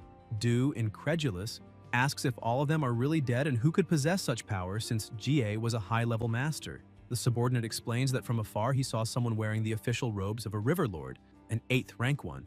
Du wonders if someone from the River Institute is involved. Meanwhile, elsewhere, Liang destroys everything around and someone approaches saying it is true that heroes are born young. It is Du, who says he heard about a young hero from the Riverlord Institute who came to eliminate the Whale Gang bandits and came to confirm it. He says they have tolerated Jia long enough that the boy rid Fengbu County of a great evil, and that it is a shame he served as magistrate for more than 10 years, only to be marginalized to this point, failing the people and feeling ashamed to be an official. Shui says he is straightforward and does not understand all these twists, stating there is no need to put on a show before him. He explains that the River Lord Institute patrols the Great Lakes of Jianghuai, and that if there are aquatic monsters causing trouble, they will be eliminated. If there are fish gangs stirring chaos, they will be as well. The fish gang must not meddle beyond its limits, because that would be overstepping authority and breaking the law. He asks Du whether he is not a hero willing to save the world and sacrifice himself for others, and says that so far, life has been satisfying and he does not want to seek more trouble or cause unnecessary stress to himself. Du interrupts and asks, "But what?" The protagonist replies that the River Lord Institute cannot control a county magistrate like him, but that he will settle all accounts of the Whale Gang and report them faithfully to the 3 judicial divisions. Du thinks he is only a minor river lord, yet still dares so much. The men say the magistrate never gave him permission to leave, and Liang, impatient, says he is in a bad mood and orders them to disappear. Shui's aura becomes terrifying and they ask what is wrong with him, saying that presence is even more frightening than a galloping horse. A man in the back shouts, asking what they are waiting for, and if they think they can escape if they let him go. The protagonist asks if all of them are galloping horse martial masters, and a powerful voice rises saying they dared surround an official of Dashun. The old man asks who is there until he is struck by Shu, who appears asking if they think no one from the River Institute was present. The young man asks who he is, and Shu shows his official seal, revealing himself as the deputy commander of the River Lord. Everyone is shocked and tries to flee, but Shu appears in front of them, asking if they still intend to run, and releases a spiritual wave that throws them to the ground. Du is terrified, and the protagonist asks why his partner came. Shu replies that he became so immersed in the mission, he lost track of time. 7 days had already passed, and when he realized he had not returned, he assumed something had happened and rushed there. Liang asks how he arrived so fast when it takes 3 days by boat from Pingyang. Shu says he's not bad at all, that he faced a 4th stage galloping horse and actually won, as expected of Uncle Yang's last disciple. And Shui replies it was nothing, just luck. Shu laughs, saying it was a noteworthy feat, and Yue, watching from afar, comments that the boy has already earned 2 major merits. Later, several men are being arrested. and one protests they have been wronged, but the guards tell him to shut up. An officer approaches and comments they arrived one step too late as the body was already like that, destroyed by an extreme pain that ruptured the heart meridians. Meanwhile, Yu lies beside his mother, and the protagonist remembers the boy's words saying those last few days were the most comfortable of his life. He remembers when she said everyone's livelihood had been blocked by the Fish King, and now that he had been eliminated, the village would surely live better. He also remembers Yu saying his life was saved by brother Joe at the cost of his own, and that when he returned, he would care for his mother as his own, fish, earn money, marry, and have a big, healthy son, promising that when the time came, he would tell the story of how he defeated the Fish King. In the present, Liang touches Yu's face and says, "Farewells are not forever. Maybe they will meet again in another world in a few years." Shui walks away as the sky darkens, heavy with clouds, until it starts to rain. Elsewhere, the protagonist approaches and asks if his brother called. Shu replies he found something interesting for him, and Liang asks what it is about. Yue comments that he heard from the master that he has been quite interested in archery lately and that black iron bow is perfect for him. Shui examines the bow and asks if it was Jia's weapon, thinking he had received Emperor Chuanzhu's favor, which made his cultivation advance rapidly in recent days, further improving his mastery of long weapons as if aided by divine power. He concludes the same must apply to bow weapons. He wore a crescent-shaped sling at his waist and wielded a three-pronged spear. The sling was an ancient type of bow that fired arrows instead of projectiles. The protagonist reflects that, as they say, 100 beasts and 10,000 arrows are worthless without a strong bow, as the quality of the bow body is the most important factor. A proper bow must be able to be drawn and held for at least 3 breaths to be truly usable. Shu comments that he actually managed to pull a 100-stone iron bow and hold it for 1 full breath. Liang thinks that bows used by trained soldiers normally weigh about 35 jins, and that bow weighs at least 100 stones, the equivalent of 1,500 jins. He concludes that defeating Jie was pure luck thanks to the advantage he had underwater, because in strength he is still no match for him. He admits he only managed to pull the string for a single breath and still has a long path ahead. He asks if they are simply giving him the bow like that, and Yue asks if the report mentioned Jia using that weapon. Shui replies no, and Shu smiles, saying of course he brought the bow to deal with Jia, but it ended up not using it. The protagonist asks whether that couldn't end up turning against them, and Yue replies that maybe it could, since confiscating property has always been a profitable business. He adds that there is an important lesson in this, not trying to be a perfect person, because it is good to keep a few harmless flaws. Liang advises him not to take everything on himself, nor be relentlessly righteous, because he is not a god, only a man. He remembers how those youngsters loved the quick sesame buns from the corner shop and asks if he wants to go eat together. Shui agrees. Meanwhile, underwater, the catfish and the crocodile notice something curious and come closer. The crocodile is frightened until a huge shell opens and an old man comes out complaining that they interrupted his sweet dreams for no reason. The next day, the protagonist walks thinking that he has finally arrived home and will be able to rest well. He remembers that a few days ago, Faye kept sending messages talking about a treasure, but he still doesn't know what that means. Liang opens the door and asks if the master is not there and whether he went out. He says that the river, Liu, and Aunt Fang didn't know he was coming back, so they went to work. Since discovering that the underground river from the backyard well connects to the Great Lake, he expanded the area near the well while building the house and created a small lake for Faye to rest in, since he cannot move. He observes that those two are sleeping again and comments that he himself is fine. Suddenly, he notices something and asks what that is, surprised by a giant mussel. A voice from inside the shell answers saying it is not a simple river mussel, but a giant clam. Shui is shocked that it can really speak, and the voice asks if he can hear that elder and who he is, and why he ordered that fat fish to kidnap him. The protagonist asks about the kidnapping, apologizes, and says Faye is just playful, that he offended the elder unintentionally, promising to find a proper place for him to live tomorrow. The shell says the young man is very polite, and Liang comments that this world is truly extraordinary, wondering if there are giant clams capable of speaking, since such a creature shouldn't even have vocal cords. Suddenly, Shui realizes something. The old man is opening the shell, and when he opens it, he asks his name. The protagonist says the giant mussel is alive, and the old man answers that he is rude. Liang realizes it is not the clam speaking but the old man himself, and asks why he can see and hear him, imagining it might be a Zeding ability. The old man explains that he and the fat fish are of the same type and asks to be released, saying he is merely a spirit that gained form. He asks if he has ever seen a giant clam walk. The protagonist repeats aloud, "Spirit?" and remembers reading something about it, that in this world, all objects can give rise to a spirit, also called a sentence. The conditions are extremely harsh and little known, but there is one item capable of producing a spirit successfully, the weapon of a martial saint. So he wonders why that giant shell was able to generate a spirit, and the old man complains that he is bullying him. Liang looks to the side and asks what happened. The crocodile opens its mouth, and Shui asks what that is. The protagonist picks up an insect and says it looks like a silkworm, but then realizes it isn't, asking whether there are markings around it. The old man asks if that is a mirage brooch, and Liang, curious, asks if he knows what that is. He wants to know what exactly a mirage brooch is, but the old man asks why he should say. Shui replies that his knowledge is vast and profound, worthy of a great scholar, saying that this junior humbly asks for the senior's guidance to broaden his horizons. The old man says not to think he will let him go just because he spoke politely, but because he is interested in his desire to learn. He says that, according to legend, there are 3 immortal islands, and each one shelters countless strange and marvelous creatures, and is famous for producing something unique. He explains that the immortal island Penglai is covered by a white mist all day, a mist created by a rare creature called the mirage insect, which has secret markings on its sides and a body white like jade. The protagonist asks what the mirage insect is for and how to use it, and the old man replies that he has never used it, that it is all just legend and may not have any real use. Liang says he understands and can leave the matter for later, intending to study it calmly the next day, but for now will rest a bit. The old man simply asks that he not forget to free him tomorrow. Shui then falls asleep, and while he sleeps, the insect releases a mist that covers his body.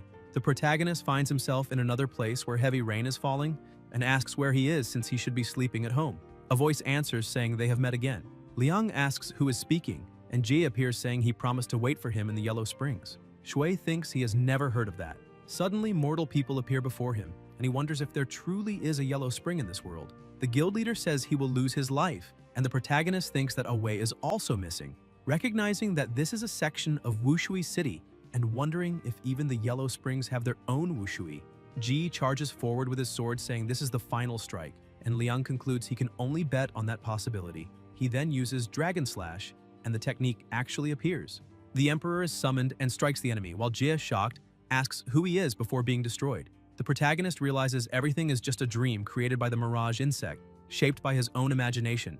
Though illusory, the power within it is real. A powerful voice asks who he is, and he recognizes the Emperor. Liang wakes up startled, saying the Emperor is truly alive, and wonders what he meant by those final words, and whether he had recognized Ziding.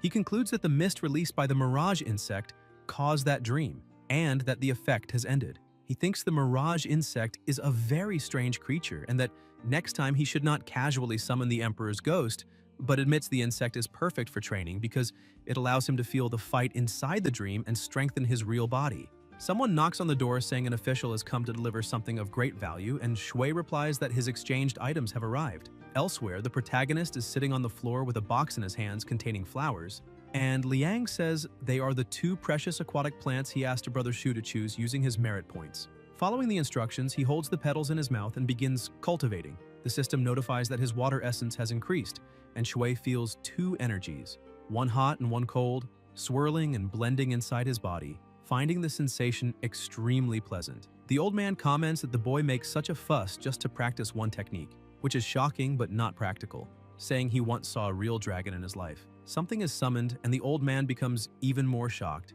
A giant chest appears, emitting a strong light, and the elder, outraged, vows to protect the immortal's secret to the end. The protagonist sighs, and the old man asks if he is done. He then jumps onto him, and Liang asks if he is in such a hurry to leave. The old man coughs and says that seeing how humble and respectful he has decided to stay a few more days and teach him some hidden mysteries. He claims to have lived thousands of years and to know countless secrets, and Liang becomes excited, asking about them and mentioning he heard a real dragon once existed in the lake.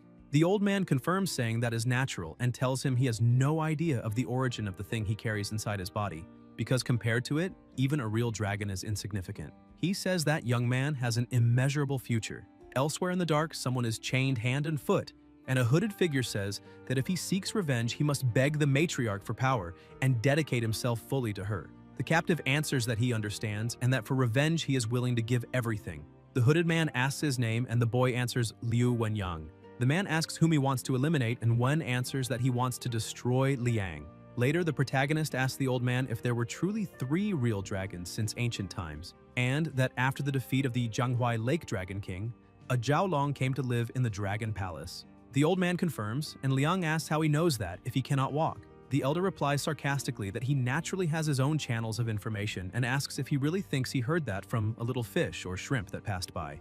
At that moment, someone knocks on the door. When Liang opens it, a man introduces himself saying he has come to discuss that year's river sacrifice. Shui asks if it is about the river sacrifice and why he came to him, saying matters like that should be handled by the local nobility, and that he does not know how he could help. The village chief explains that he knows many outsiders have come to Yixing, and that performing the sacrifice has become even more important, because if those nobles who paid for the ritual demand results, he will have to answer to everyone. The protagonist says that even though he is from the River Lord Institute, he has no authority to control such matters. The village chief replies that this is not what he meant and reveals that he wants him himself to be the officiant of the ceremony. Elsewhere, Shun looks at the chessboard before him and remarks that it is curious to see a newly crowned martial saint playing chess alone, instead of rushing to show his power to the world.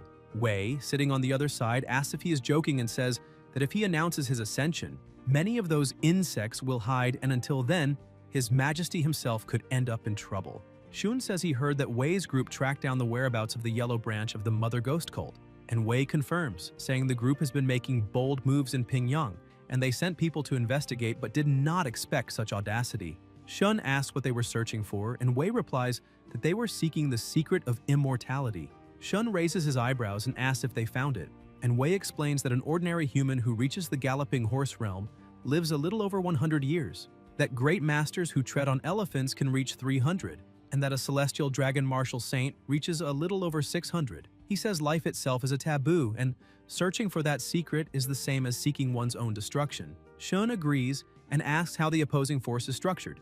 Wei replies that there are 2 great masters who tread on elephants that must be verified, and the rest are not worth mentioning. Shun remarks that he does not recall any elephant-treading masters in the 3 judicial divisions or in the River Lord Institute, and asks how that is possible. Wei replies that this time he will personally deploy his unmatched troop, the Jinghai Spear, to take action within half a month, and asks His Majesty to await the results. Shun smiles and says he is willing to cooperate and ease his concerns, but warns he does not intend to interfere with his plans, because a mere remnant of the old dynasty must be erased.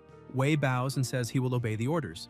Shun then walks out, leaving the chessboard behind. The game remains set until an ant crawls onto one of the pieces, cracking it along with the table and shattering everything with a sharp snap. On the boat, a voice orders them to move as fast as possible, unfurl all the sails, lift the anchor, and head straight to the arsenal.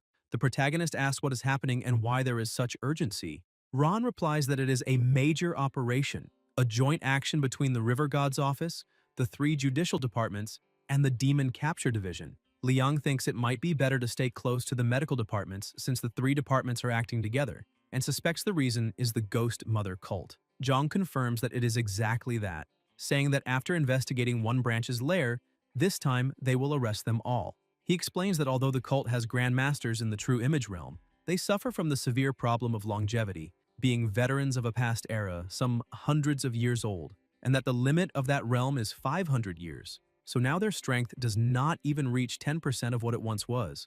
Moreover, this time they made meticulous preparations and invited 2 sacred weapons. Ku reflects that a sacred weapon is refined throughout the lifetime of a martial saint of the celestial dragon realm, possessing its own consciousness and capable of beheading an enemy thousands of miles away. He then asks why the Merchants Association is also part of the group, and what weight their participation carries in that operation. Ron replies that this means the mission is guaranteed to succeed from the start.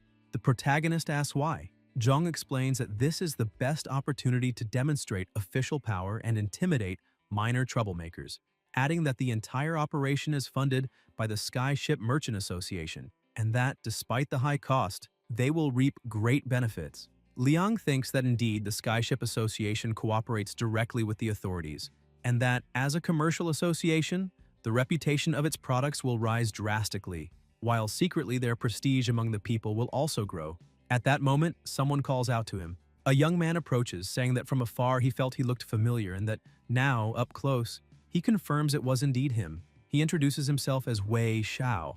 Shui asks why he is not with the commander and what brought him there. Liang thinks that for a long time he has heard that the commander likes adopting sons everywhere, and concludes that this man is one of those adopted, wondering what he wants with them. He then directly asks what Wei Xiao intends. Xiao laughs and says he heard that he single-handedly defeated the whale gang of Wushuai City and invaded the Ghost Mother cult's lair to rescue civilians, stating that he truly wanted to meet him. The protagonist replies that if he has something to say, he should get straight to the point and stop beating around the bush. Xiao says he is straightforward and declares that since ancient times, the power of the second in command has always been inferior to the first, and that despite great achievements, Vice Commander Shu received no worthy reward so he could come work with him, and if he accepted, he would personally receive a yellow dragon pill. Liang thinks that a pill of that level requires 3 merits to redeem and is surprised by the offer. Aloud, he says that if they give him the yellow dragon pill right now, he would immediately go work with him. Xiao asks if he is joking. Shui retorts, asking if he was not the one who started the jokes. Xiao comments that the vice commander truly found a good subordinate. The protagonist replies that he is not as good as the Lord's father, correcting himself to adoptive father. Xiao says he was lucky to gain some benefits before, but such easy gains will not always be available, and insinuates that some people do not know their place and start to think too highly of themselves. Ran intervenes, asking if he came there specifically to provoke them, saying he tried to cause disgust but ended up feeling sick himself, and asks if he wants to start trouble, reminding him that this is not his adoptive father's ship, and suggesting they exchange a few shots. Xiao replies that he is not an idiot. Shui says it was just a joke, but he could still give him a chance, that Wei Xiao could come under his command and he would guarantee his career would prosper. Xiao answers coldly that otherwise it would not be good to suffer a work accident. Zhang asks if that is a threat. The protagonist touches Zhang's shoulder and says it is a trap, stating categorically that it is impossible. Xiao declares that he will regret this decision and leaves with his men. Ron comments that it is very strange and asks where that man found the courage to provoke people right in front of them. Liang agrees. Outside, Xiao keeps walking, thinking that he will regret it and that he has been warned. Zhang then comments that he heard the Skyship Merchant Association will hold a grand event that night and reminds everyone to reserve a good seat in advance.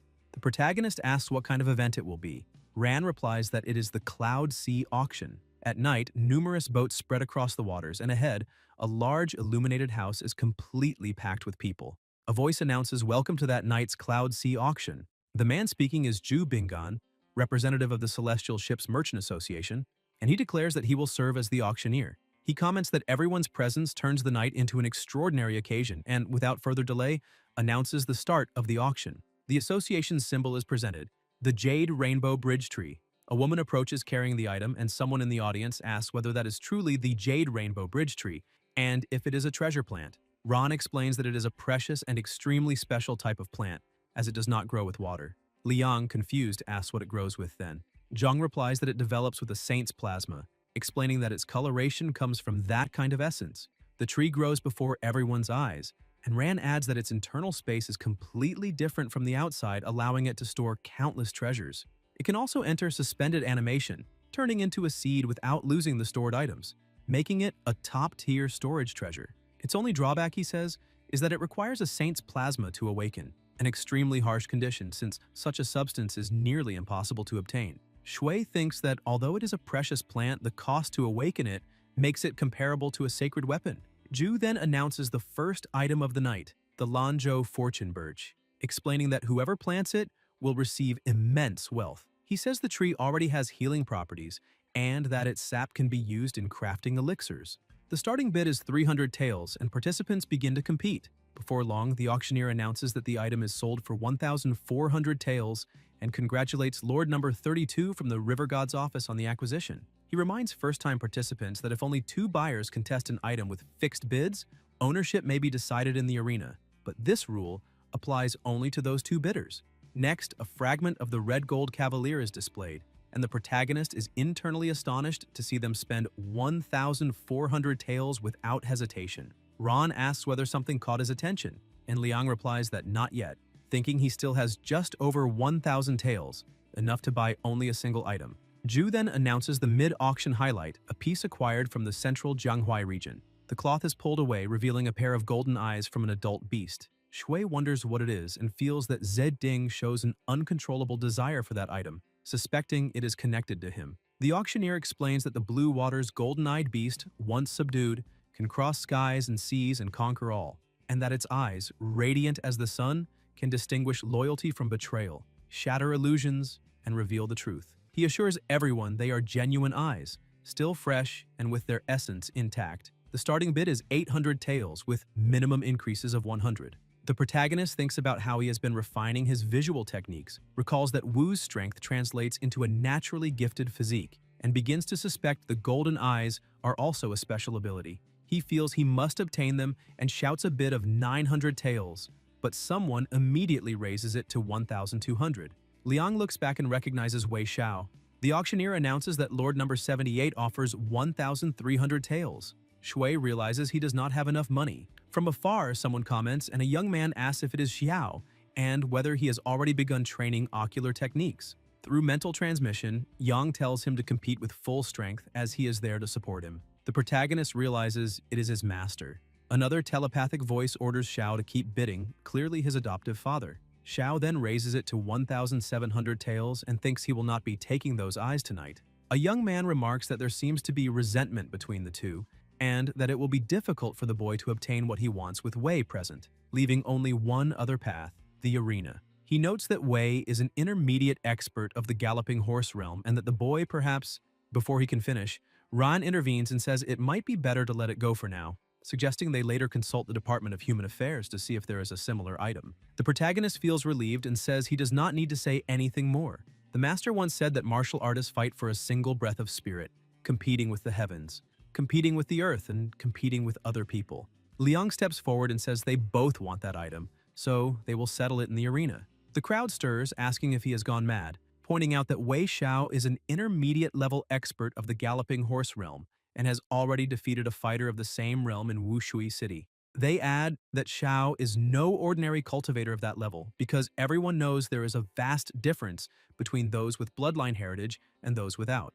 Even at the same level, their combat power is completely different. Xiao says he has a lot of nerve to challenge him and that he should be grateful weapons are not allowed this time, otherwise his master would be crying. Shui thinks that is true because if it were him from half a month ago, he would not stand a chance. But now he has the Mirage Worm and in recent days trained in his dreams with Liu Jie and several galloping horse realm martial artists, accumulating real combat experience. He hunted aquatic monsters, gathered battle merits, exchanged them for precious plants, and raised his fusion levels. Honestly, he is eager for this. The fight begins as Xiao charges and they exchange blows. The crowd is stunned when Liang actually sends Xiao flying. Wei releases a much fiercer aura and says he has angered him, activating the ethereal step of the water tiger, his signature move. Though it is only an intermediate martial art, Xiao has mastered it perfectly. On solid ground, it is as if he were underwater, turning his movement technique into something nearly invincible. Xiao rushes again and Shui sees him like a tiger, thinking he has won as well. Wei closes in, but the protagonist strikes him with a direct punch. Xiao is shocked, unable to understand how it is possible, realizing his technique was broken in a single move. Dong comments that he is not being biased, but admits he has never seen anything like it, saying the disciple is extraordinarily blessed.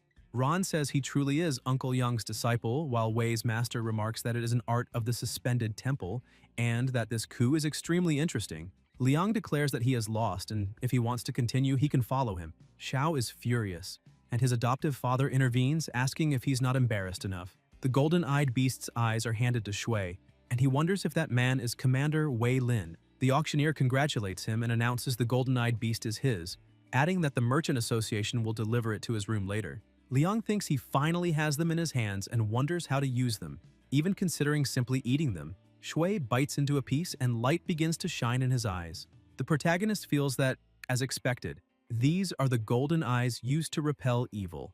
Elsewhere, a voice says they have arrived and orders preparations for battle, while a boy announces they have reached land. In another scene, Liang sits on the ground thinking everything is only just beginning. In the forest, a grasshopper walks while a lizard watches, then lunges and devours it. Footsteps echo and figures appear. There are 4 of them. The one in front orders everyone to watch their step. It is Ron explaining that the Ghost Mother's Guard specializes in stealth and assassination, and that they must stay alert to their surroundings. They continue until Shui suddenly stops and says, "No, the fog around them is growing denser."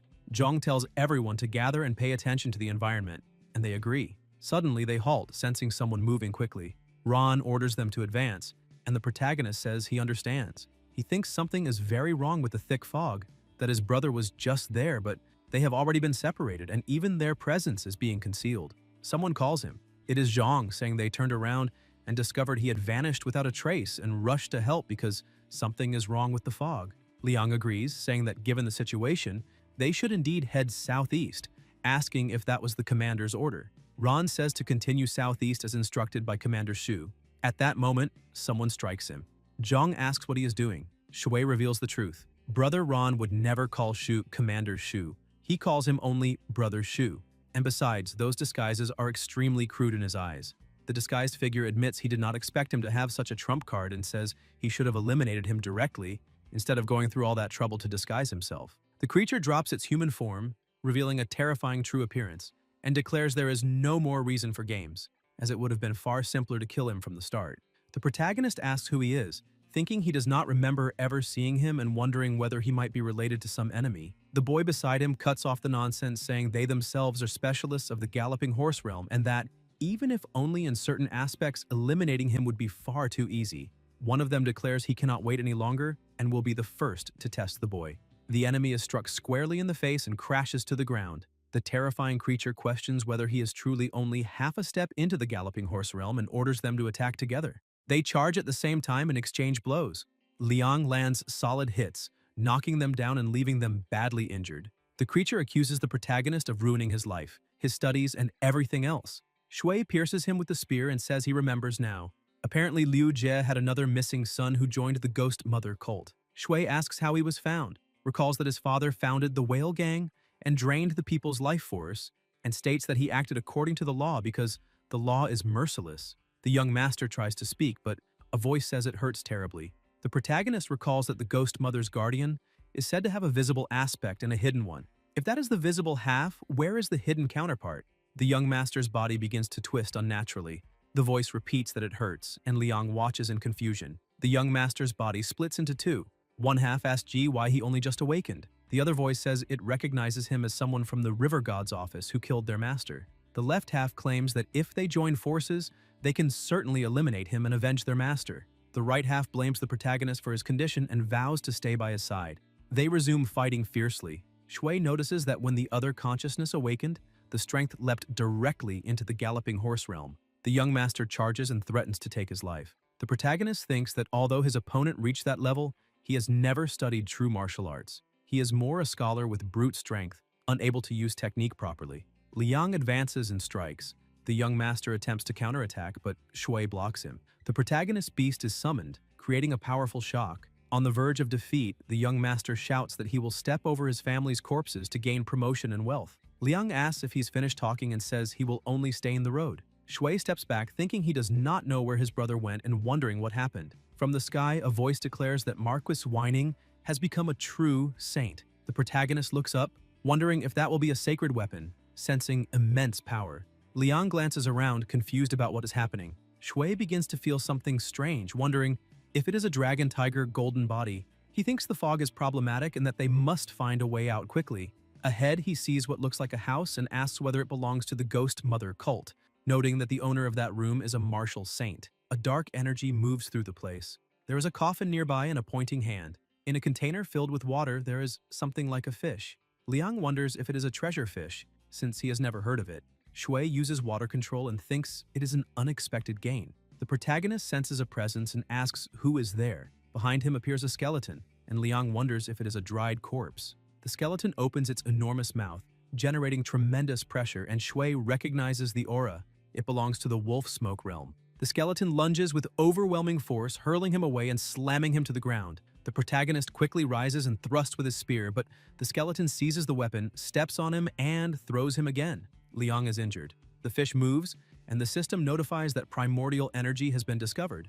Water essence increases. The host enters a coma while attempting to awaken. The water spirit levels up, and the water spirit's fusion rate rises. Shui remains motionless on the ground as energy swirls around him. He stands up stronger and asks if he leveled up while unconscious, then realizes it was because of that fish. New notifications appear. Vortex Wave, capable of opening a vortex acupoint. A dried corpse with water control abilities. Liang wonders if this will be his new skill. The energy continues to surge. Liang says it is time to fight again. The skeleton smiles. Elsewhere, a voice orders everyone to board the ship immediately. A girl asks what happened and why the operation was suddenly aborted. Zhu says it is one thing for those old fools to toy with their own deaths, but they dragged others into it as well, and that the black fog is their creation. To cultivate something so insane at the cost of 2 martial saints' lives? Damn the Ghost Mother cult. Ying speaks about her brother and the others. US says her brother will be fine. After all, Wolf Smoke Realm martial artists are only... Ran approaches, saying something terrible has happened. Shu asks what it is and where Ku is. Zhong says it is all his fault for not realizing he and Ku had been separated, and that someone from the Ghost Mother cult took advantage of the situation, disguised himself as him, and injured him. US says that now all they can do is leave it to fate and that she must inform the master. Meanwhile, elsewhere, the skeleton lunges to attack and the protagonist unleashes his ability, but the skeleton dodges and keeps closing in, extending its hand as it nears. Liang tries to strike it with his spear in every way possible, but cannot land a proper hit. Shui then releases an overwhelming surge of energy around him and charges again. The skeleton grabs his spear and realizes he has vanished. The protagonist moves swiftly, lands a blow, places his hand on its head, and releases power outward. Near the river, the men advance together. Ron says that otherwise he will go in to take a look, because standing there is useless. The deeper they go into the black fog, the more terrifying its power becomes. Yang says Ku's fate does not end here, and that something must be restraining him. Xiao says that with the strength he had, he has probably already lost his life, not even leaving half a corpse an hour after entering the black fog. A boy says that is precisely why the commander insisted on docking the ship and not leaving, just to wait for him, and asks whether that is not gambling with their lives, why they should wait for him, and who he even is. Xiao thinks that the day he smeared the revealing powder on his hand, he would never escape, no matter how hard he tried. Wei recalls when a hooded man asked whether he would spread the powder on Ku. Xiao asked why he cared so much about him. The hooded man asked if he was doubting himself. Xiao replied that he would not dare. In the present, Lin says the time has come and that they are leaving. Shu says there is still a subordinate who has not returned. Lin orders the ship to depart and says that for his sake he will let this interference slide this once. But there will not be a next time. A young man asks if there is a light at the end of the tunnel. People say there is. They look and see someone approaching. They realize it is Ku. Later, aboard the ship, they comment on how astonishing it was to see Ku emerge from the black fog holding a bright lantern, precisely the object conjured by the sacrifice of 2 martial saints. The protagonist walks forward saying it is good to be alive, that he used every ounce of strength and fought the Dragon Slayer twice to finally kill that dried corpse. Otherwise, he might have been the one to die. Yang says he heard he was nearly trapped on the desolate village island. The young master asks if he is all right. Liang thanks him for the concern and says he is fine. He was only trapped and could not find the exit. Dong says he heard he found the evil-repelling lamp and that, as expected, he is very lucky and that it must have been prepared by the Ghost Mother cult for their own people. Just then, someone approaches calling him. It is a woman saying she heard that the people from the River God's residence returned today and came immediately. Shui asks if she needs something. Fang replies that the courtyard they were never allowed to enter has been making very strange noises in recent days.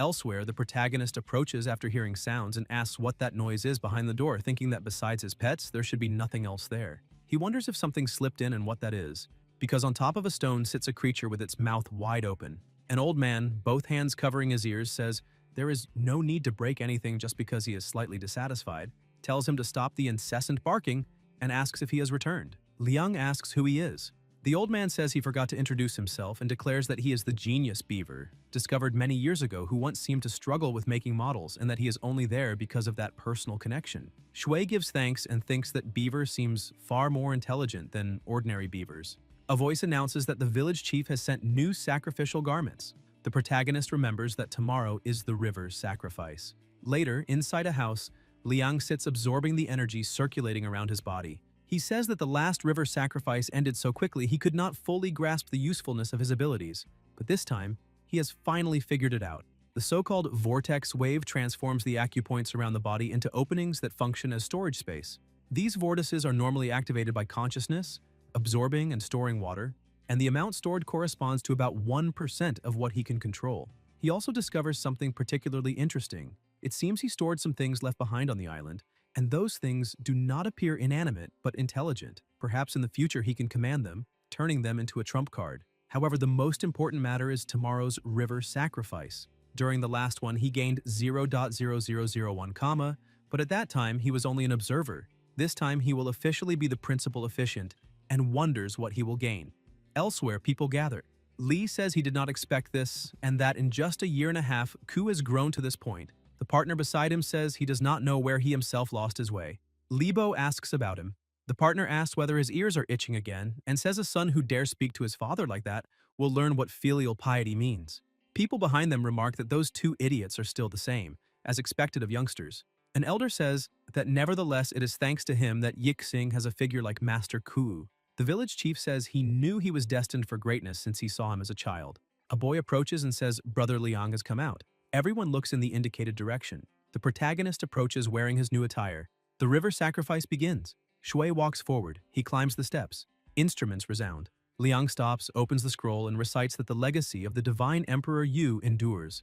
The clouds of Chu drift. Huai is vast, foundation of the southern realm, reverently offering sacred waters whose virtue equals heaven and earth, swallowing the 9 marshes and upholding the stars, crossing 1,000 mountains and embracing the 8 directions. Spirits hidden within the ancient turtle, the dragon exhales brilliance. Through 3 dynasties, the flow has been peaceful and the people have trusted it forever. Yet the heavens move in cycles, and the virtue of water is immeasurable. At times, the scorching sun brings disaster and dries the fields. At times, unceasing floods and raging dragons and serpents.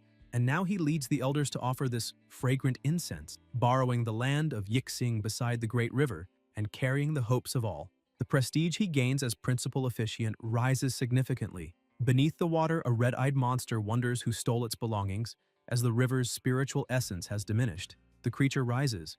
Elsewhere, Shun senses something, and says that Beast seeks finalization and asks whether it is trying to start a war. An immensely powerful sword strikes the beast. The creature says humans stole its things. Shun calls it absurd. The sword releases tremendous power. The beast screams and says they will investigate thoroughly. In the village, the protagonist continues saying that this time, as principal officiant, the river's blessing is so abundant it is visible to the naked eye, yet it is still not enough. People notice something and ask what that is. A voice says the river god has appeared. Liang declares that when chaos began, heaven and earth were born, the sun and moon traveled the sky, rivers and streams flow across the land. The system notifies that he is offering the sacrifice with utmost sincerity and that the river's favor increases. The village chief kneels and asks the river lord to bless Yixing. Shui feels the favor break past a limit. An overwhelming energy surges. The protagonist thinks of his hometown and wonders whether he will be able to return home. Guys, if you enjoyed the video, leave a like, comment, and subscribe to the channel so you don't miss new content. Thank you.